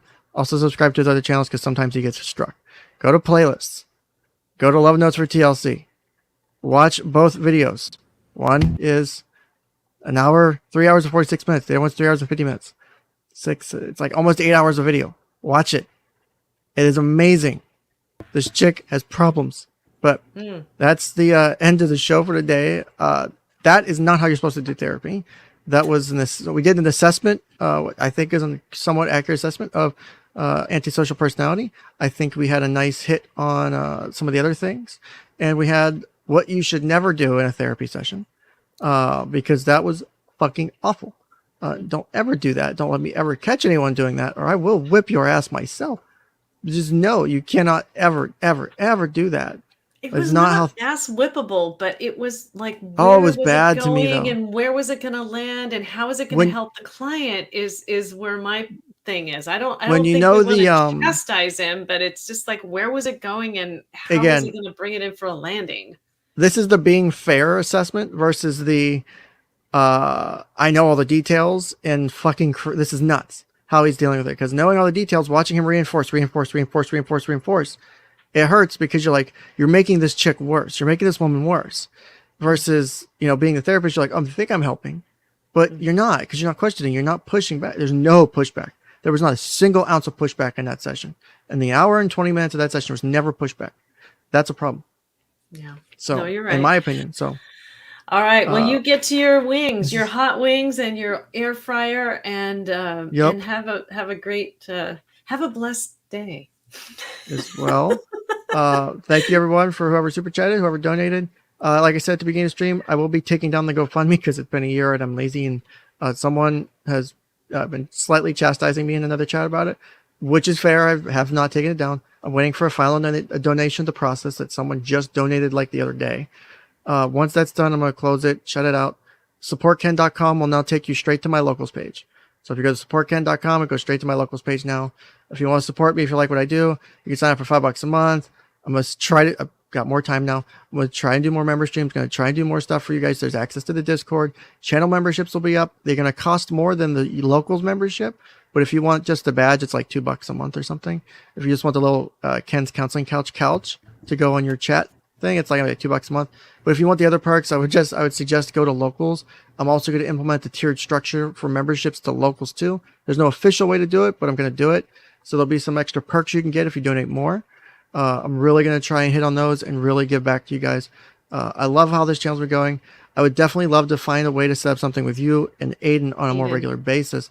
We would have I'm sure we would have a bunch of people watching that shit if we could get something regular going. I just haven't had the ability to do that until now. So I'll have to touch base with both of you, see if we can do that. But with no other chat questions I see, check out the link here. That's the playlist to AP's documentary. Again, if you haven't experienced AP before, he's okay. I like AP. So take care, everybody. I'm going to go ahead and hit the outro and have a nice day. Thank you, Tracy, for popping on as well. Bye-bye. Bye.